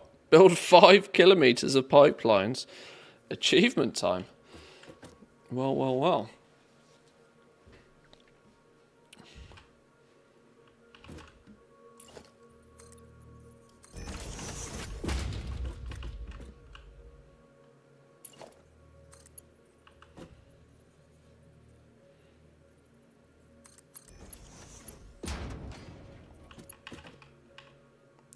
Should have done the far end one first, shouldn't I?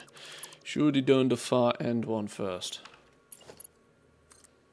Then we can see what the hell we're doing.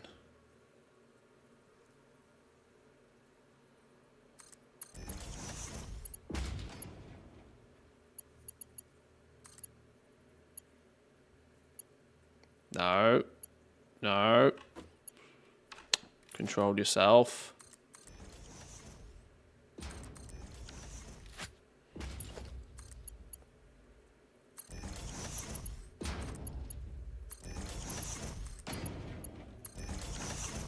Okay.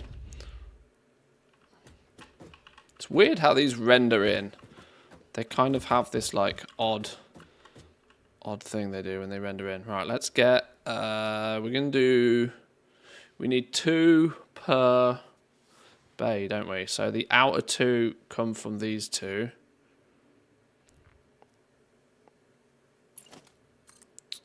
For now it's probably easier if we just build a distance out.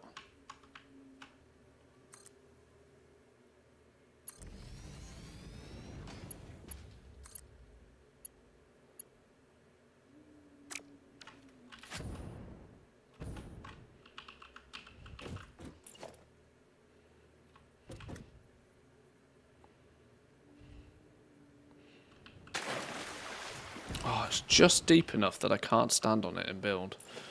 Just deep enough.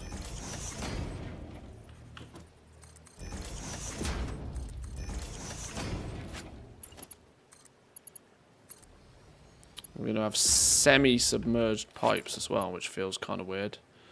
Actually, we've gone too low, haven't we? It'll add a little kick of aesthetics to it. It'll inject a touch of beauty to it. This might need some pumpage, looking at that height. Yeah, it probably will. We'll need to put some pumps in there for the elevation.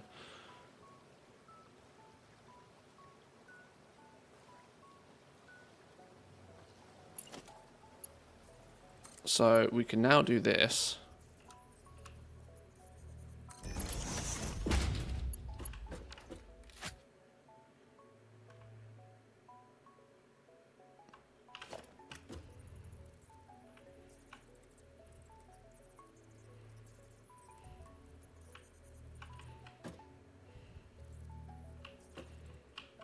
How am I going to ever get that to, like, potentially snap or look neat with that? Probably not ever. That looks fucking hideous. Actually grim Fandango. Right, we might keep things square, because if I don't keep things square, I'll cry.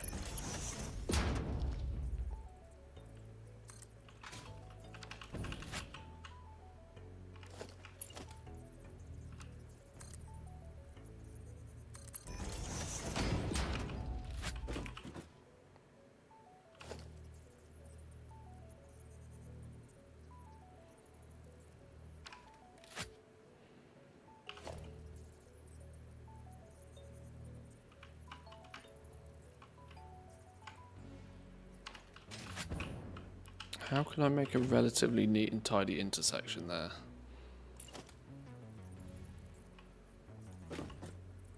Building it on the right height would probably be the answer, wouldn't it? Because that's never going to look right.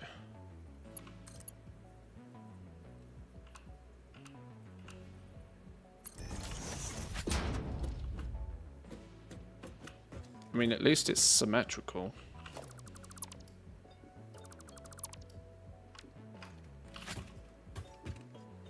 At least it's symmetrical, even be it looking a little odd.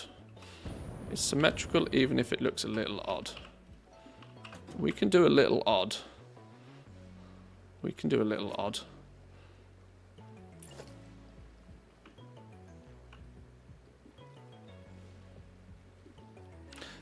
It's going to look more odd by the fact that the space between this and this isn't the same.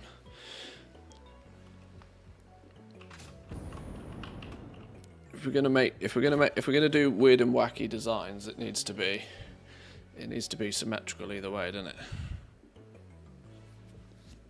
So you got to go back a bit. You got to go back a touch.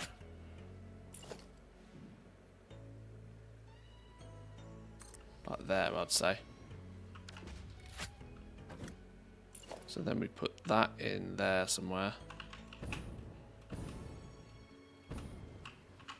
I know people keep telling me put the junctions down first, put the junctions down first. I think I might have to. Wait, what? Why are you rotating that way?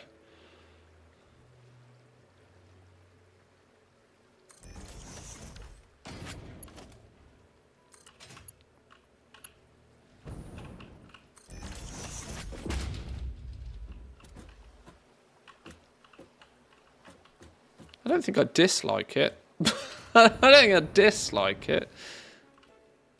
The fact that this has got a weird old junction in it, though, does tell me that that is longer than that. Can we do...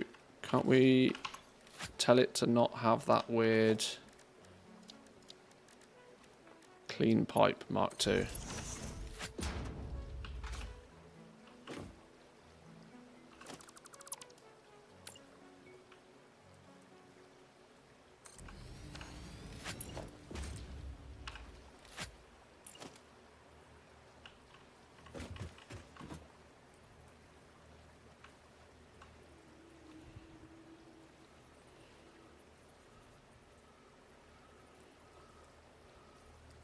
I can rotate it that way.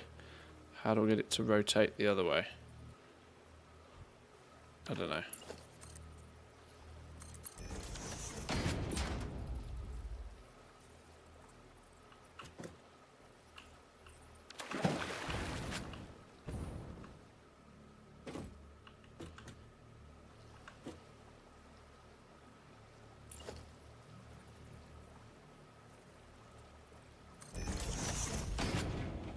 Yeah, I didn't even get that bit straight, did I? I hate pipes. Have I ever said I hate pipes in this game before? I hate pipes.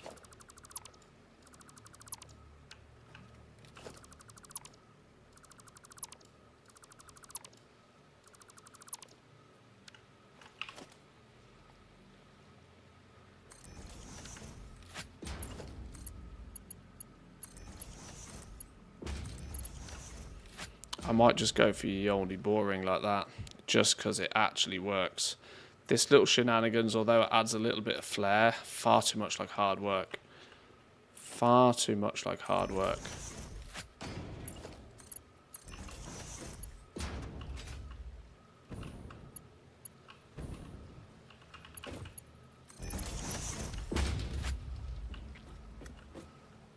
Far too much like hard work.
Actually, we can get rid of those junctions now, can't we? They don't serve a purpose. That goes straight into there, that goes straight into there. Boom. Beautiful. Beautiful. That's actually more aesthetically pleasing. And it means I can actually replicate it without crying. We'll go with that one. Right, now we've got to do the same with these ones. Which means these pumps need to go a touch further back.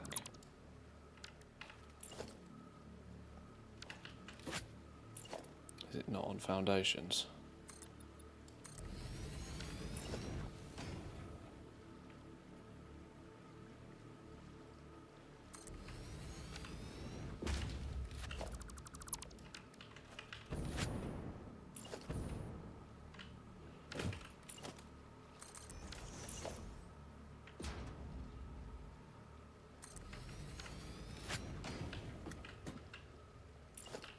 So can we now, in theory, do this? That's something I hadn't... Oh, is that... Okay, we're going to pretend that doesn't happen.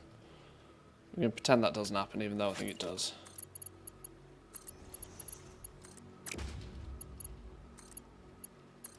Those two pipes should not be connecting, right? Is there going to be a freebie little bit of pipe in between those? Or can we see what...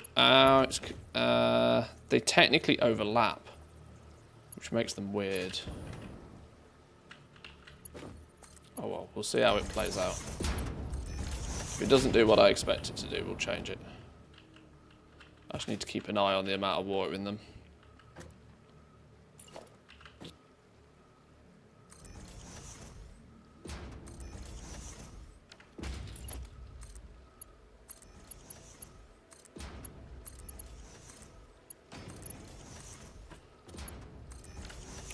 Right, okay. We haven't put power in that yet, but that should be, in theory, the water supply up to this. There's 120 of each one, 240 to a single pipe, 240 plus the overflow that we get from the beginning, plus 240 plus the 120 there's the 360 that these actually need to run. I might want to have to put a limiter on the flow rate on these somewhere so that it doesn't fill the pipes and everything, block up. This will be something we'll investigate when we turn it on. If we turn it on and fluid dynamics fucks me in the ass, then we know that we got to change it a bit, but otherwise it's good. It's good. It's neat and tidy. I like that. We can go with that. Heaven forbid I ever need to put any more of these in though, because my pattern will not replicate any further than that, will it? All right. Okay. How are we getting on? Where's the next logistical fix? We've done the water coming in. We're going to manually feed some bauxite just to get the process up and running, but eventually bauxite's going to come in this way somewhere.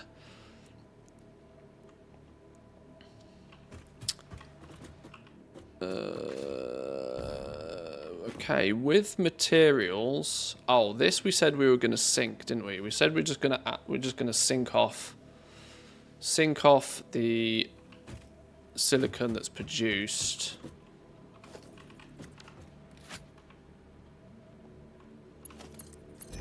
Sink the silicon that's produced and feed the entire thing with fresh silicon. Just because it makes the logistics much easier.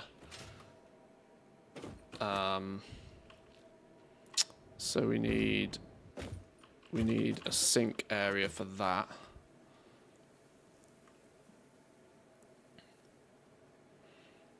And the awesome sink is bigger than it needs to be.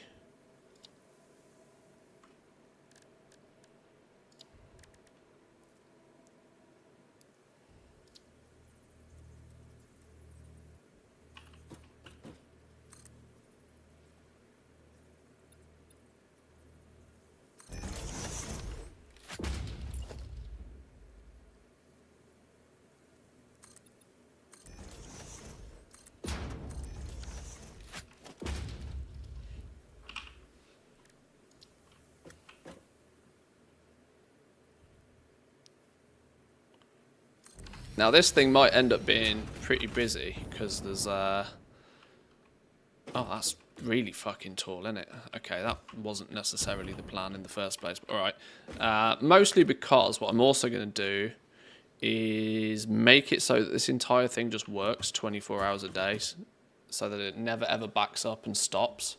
Meaning once we'll fill a supply chest of the ingots, and then once that's full, we'll overflow it into here and just sink the rest of them. That should help with the water shenanigans here, because there's no way to easily sink water without packaging it up first, I think, which is odd. So you kind of have to account for the water. It's the only thing that might fuck the whole system, but otherwise I think it's fine.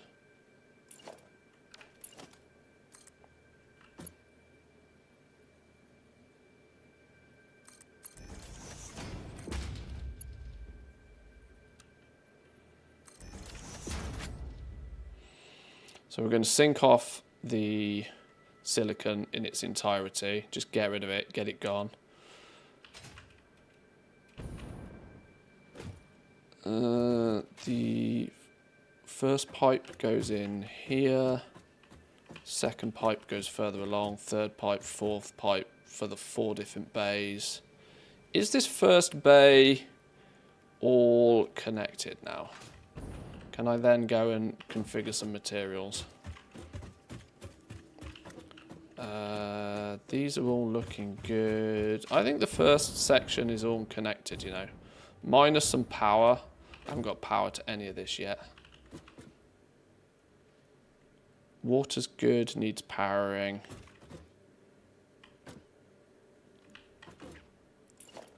One thing I definitely know is that this needs extending.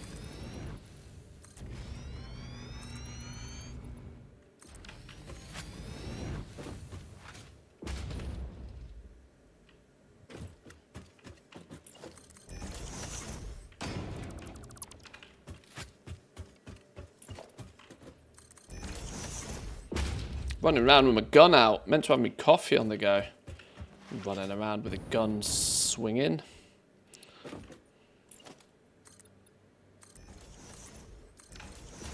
I know I don't technically need everything squared off, but just while I'm building it, we can prettify it a little bit after.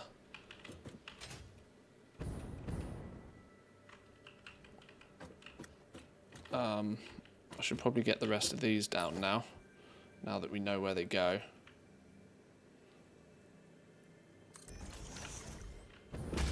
Is that the alignment, or is that too far over? If we have you there, these are in line, aren't they?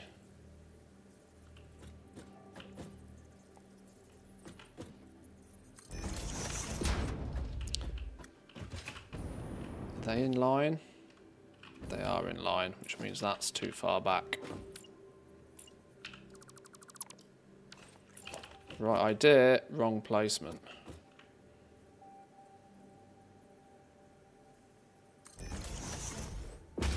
There we go. Right idea, wrong placement, and then they're just flush next to each other.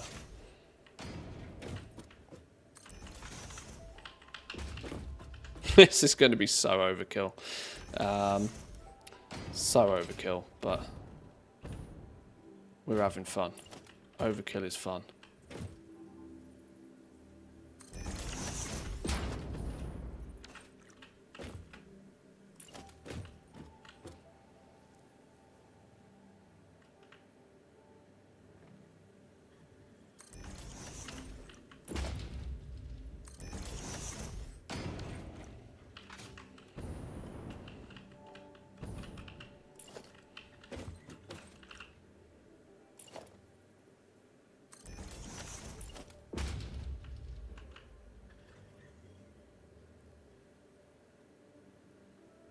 Wait, what?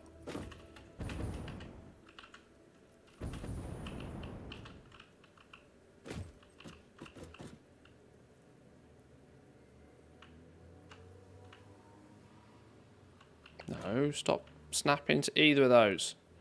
Dum-dum.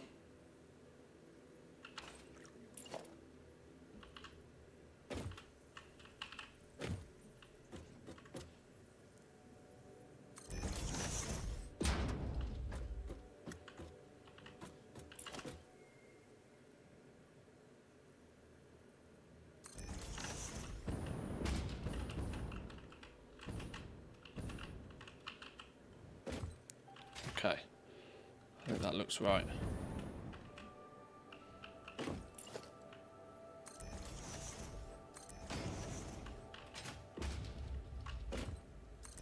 It's going to be cool as hell when we can turn it all on though and it just magically works.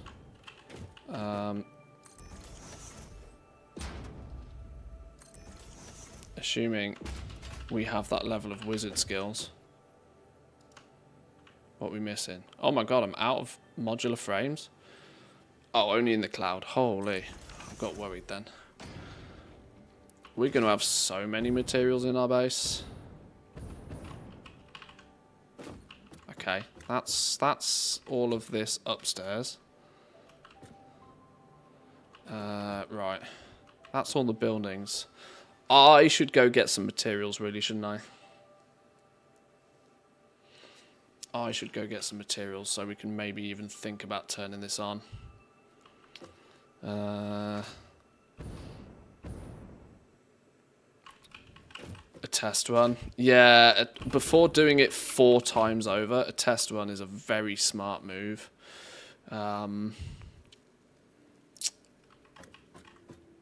Very smart move. Otherwise, we're going to be in for some serious pain if it all goes horribly wrong. But I'm very pleased with our progress. This is a masterpiece under here. This is an engineering masterpiece. Or it will be if it works. It will be if it works. I really hope it does. I hope this takes advantage of the fact that the water from above should take priority of the water from down below. I don't know how pipe pressures work in this game. If the back pressure being pushed up here will, I don't know. This is why we want to have it running so that it just does its thing and then eventually it craps itself and sinks everything else. That means actually what we can do here on these, we're going to, this is where we want to have a smart splitter on the end of this, isn't it? We want smart splitters on this so that no, the easy way we do this is we run all of the 4 bays into some sort of logistics container. Not logistics container, a container in general. We run all 4 bays into a big old container. Or at least a container. Doing it to this scale, it should probably be a proper one, shouldn't it? We run everything into here.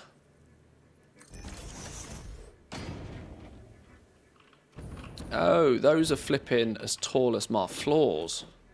God, I didn't realise they were so flipping tall. My logistics floor's not tall enough. Well, if my logistics floor's not tall enough, maybe we do some double stacking. So like we have every bay of 4 goes into a container. Every bay of 4 goes into a container. And then we can have a big ass container at the end. And then once the big ass container's full,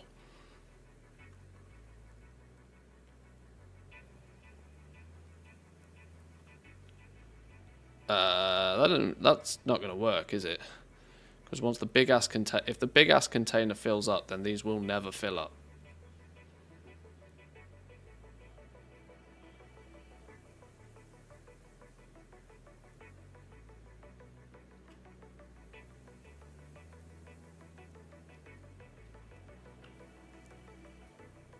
Then maybe I don't need these containers here, I just need one big ass container at the end.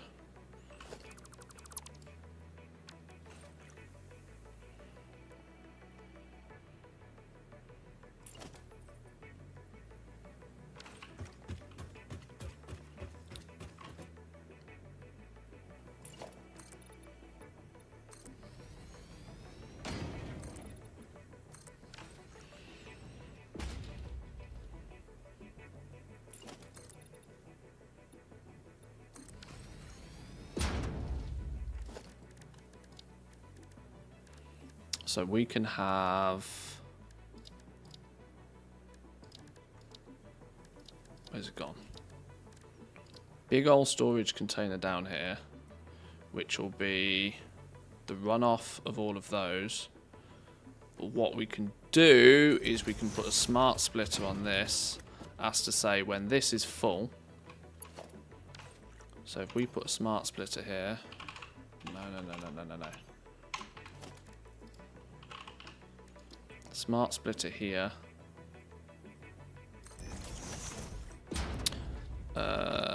Which is not in the right place.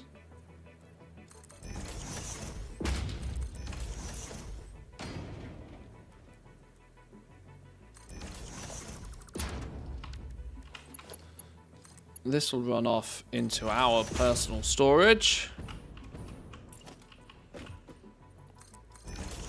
which will fill up first. So left is any, center is overflow. So only once left is compressed will it send it through to the right. And then right is going to be where we go to sink it.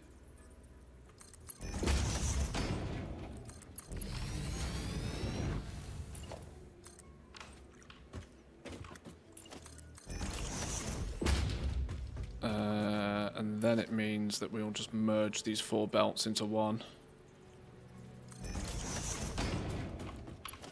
with it going down into here.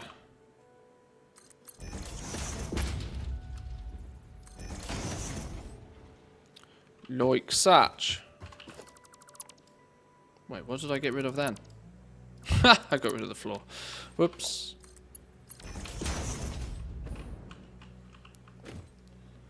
Like that.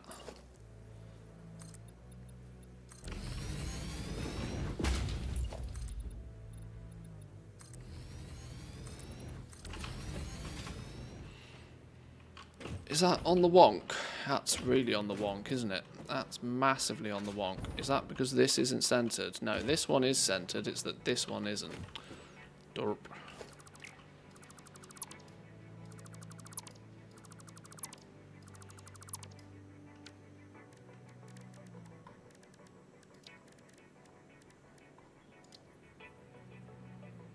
There we go. Let's reset that up, otherwise I'll forget that we've done it. Center is then the overflow. Left is any. Left is any, center's overflow. That means we'll fill up our container first. Yeah, there we go. That's fine.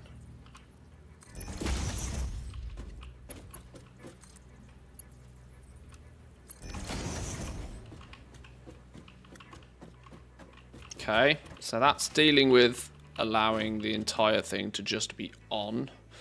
There should be no time when this ever isn't running, but this should fill up with priority, and then we can do with this whatever the hell we want from here on.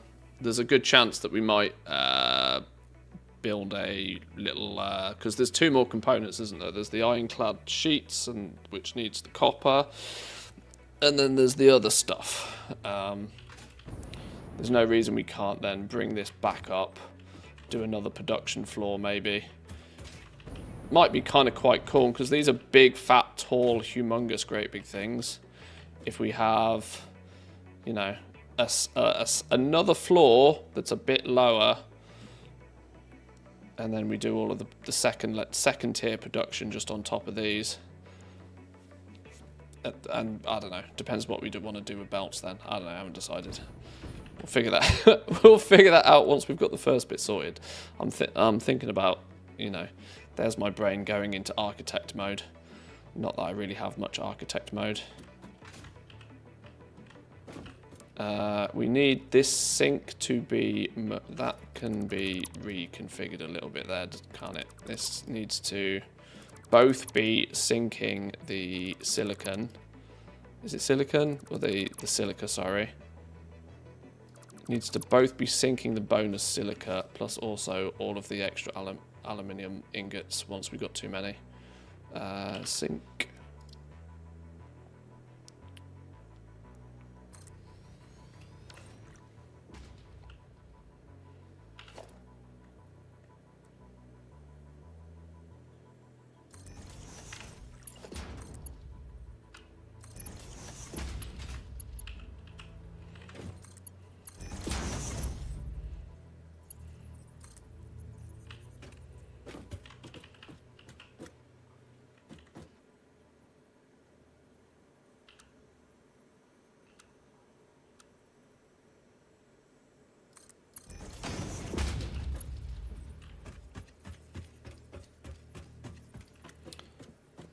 That lot comes out here.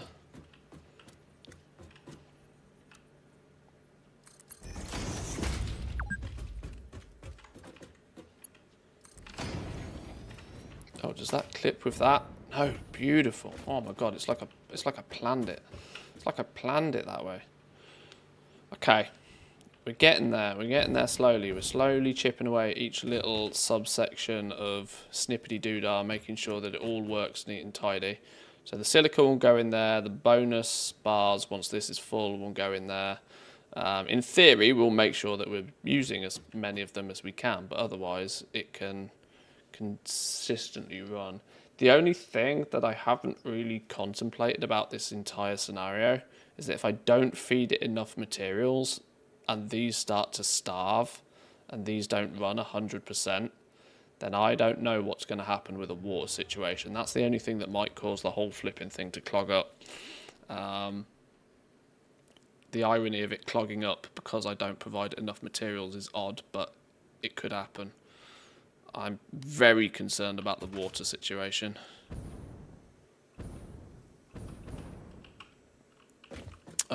Right, what's next? Getting some materials would probably be the smartest move next, wouldn't it?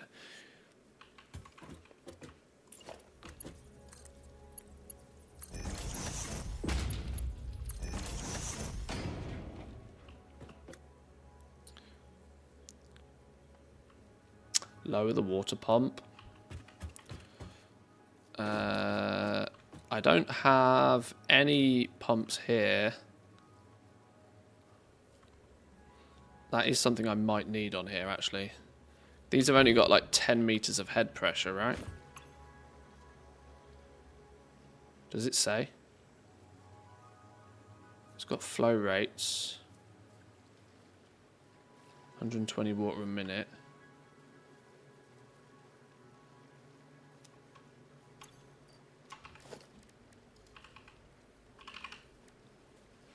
Default extraction rate 120 meters cubed of water per minute. Head lift of 10 meters.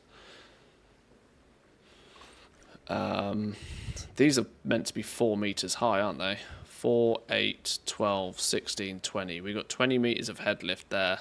So they're just not going to work. They're not going to give water to this in any way, shape or form. So we are going to need some pumps on these.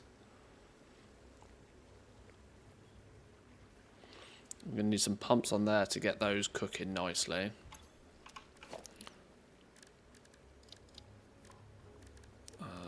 Logistics. Pipeline pump Mark II.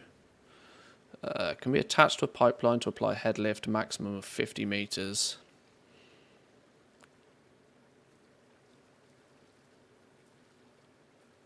Head lift does not stack, so space between the pumps is recommended. 1 ppp, 1 pump per pipe, yeah. Can we get away with... I'm wondering if we could get away with Q1s. These only give a head lift of 20. Does it matter? Probably doesn't matter, does it?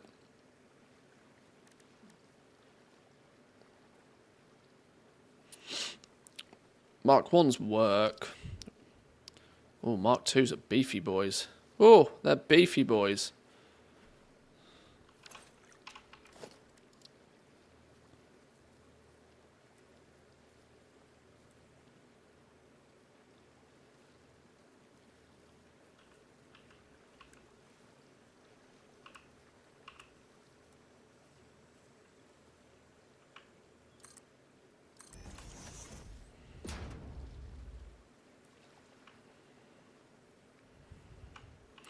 They're going to look really dumb. They're going to look really dumb because they're going to... Is this another one? Can I place these? Can I place these without the pipe there? Is this another way we get the...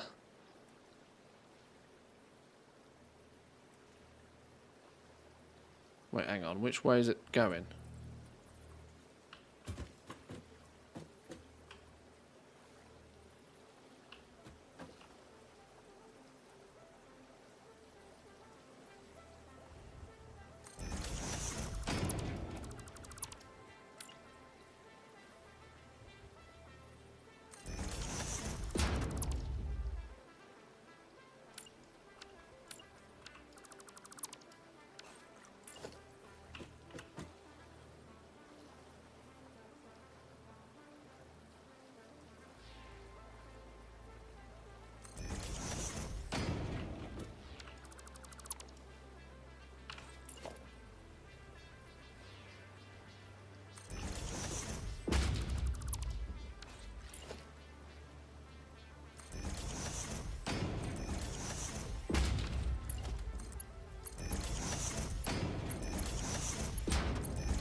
Whoa, not noodle.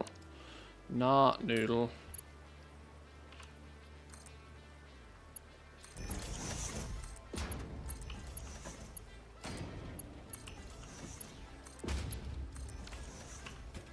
Is there any customization on these? Okay. Recommended head lift. Okay. 4, 8, 12. Yeah, that should still be fine. They're going to need power as well. Okay. Let's think. Bauxite we can't easily get here right now. Is it coal we need in the next one? Coal we need down here. Let's figure out the belt of coal then. Actually, if that's the belt of coal, Let's put these in its place.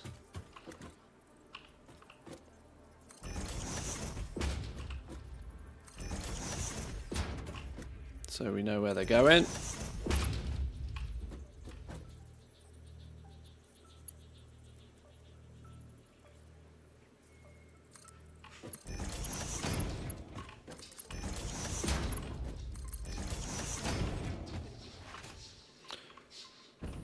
What are we making? This is aluminium. This is aluminium. So bauxite, give you a quick overview. We got the refineries taking the bauxite in for alumina solution. We're kind of overbuilding this a little bit to begin with, but like, you know, overbuilding's fun. Bauxite in. I, for some reason, decided that this time we're going to use logistics floors and to try and keep the place looking neat and tidy. But it's proving quite challenging. I'm not sure if I'm going to do that again.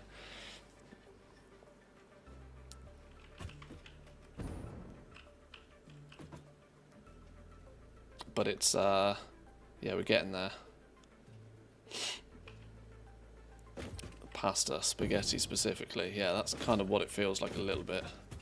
Little bit spaghetti-roonies.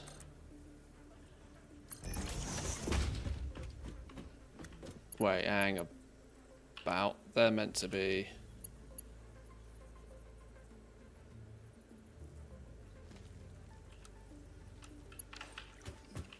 Hang on.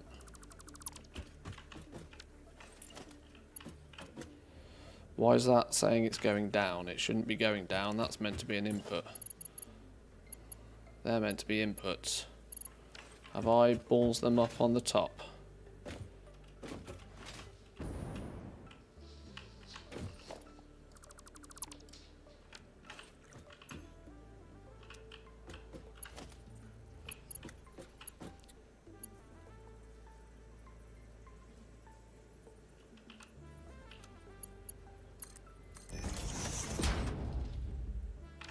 I think that's right.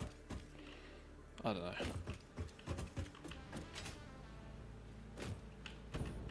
Yeah, belt's going in.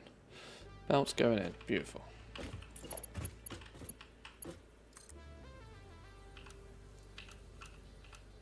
Why doesn't the arrow change?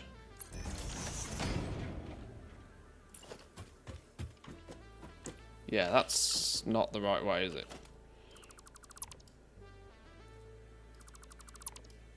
Do I have to set the lift direction from down here? Ah, no, I delete the flipping floor roll. I deleted the flipping floor roll.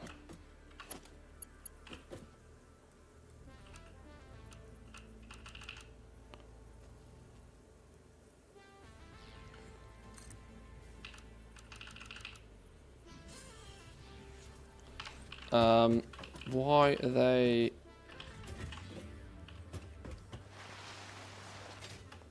This is one of those teething issues. Do I need to do the downstairs ones first? I hope I haven't ballsed this up on the other ones. I've only just noticed this.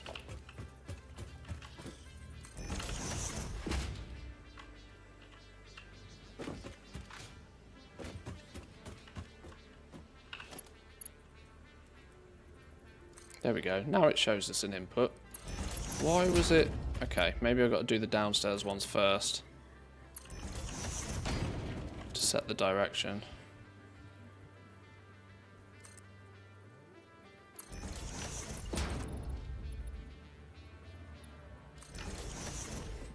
Then we can put them on upstairs.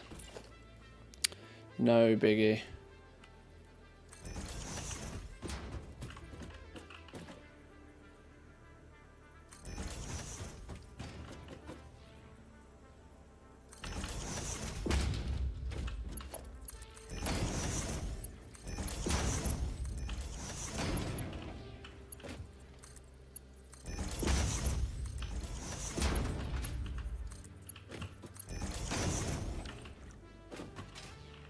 Right, cool. Let's put the heads on those.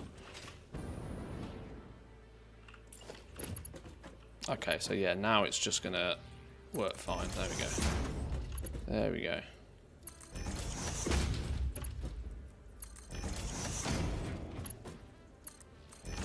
Oh, I do hope I got those right with all the other ones I've done.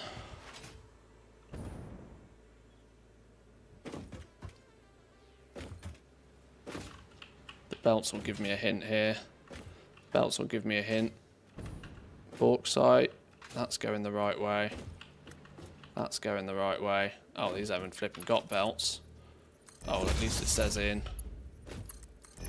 Okay, somehow I got it right first time with all of these without realizing.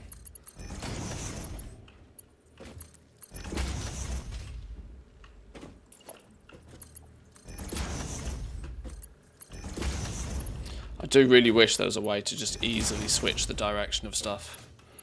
It's easily one of my biggest gripes with this game. Generally, I love it to bits, but not being able to switch the direction of something easily without ripping it up and starting again is infuriating. Righty.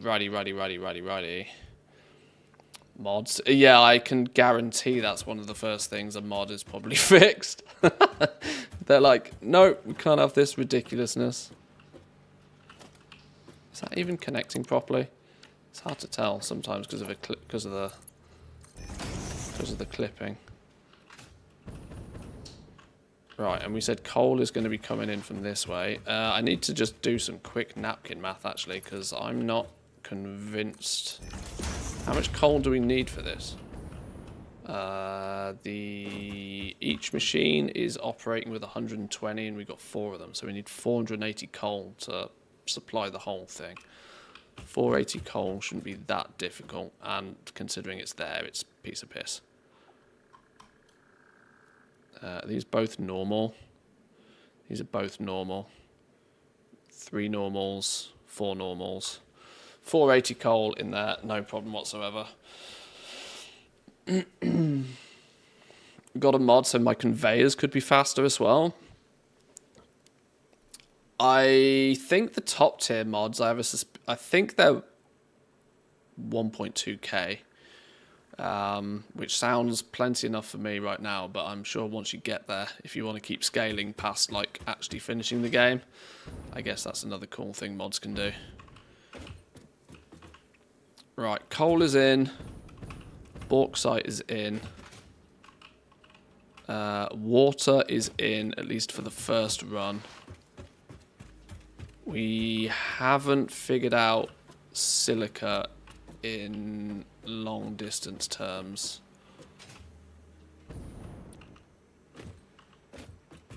To get the first one, if I'm going to do it, I should do it properly, shouldn't we? We need to do the rest of this belt business. Boys and girls, I'm going to be honest with you. I'm getting really hungry. We've made some really good progress on this today. I still got quite a lot of spaghetti work to do with pipes and stuff to get this all up and running. But at least our bauxite box has been mining away and should be full for us to get.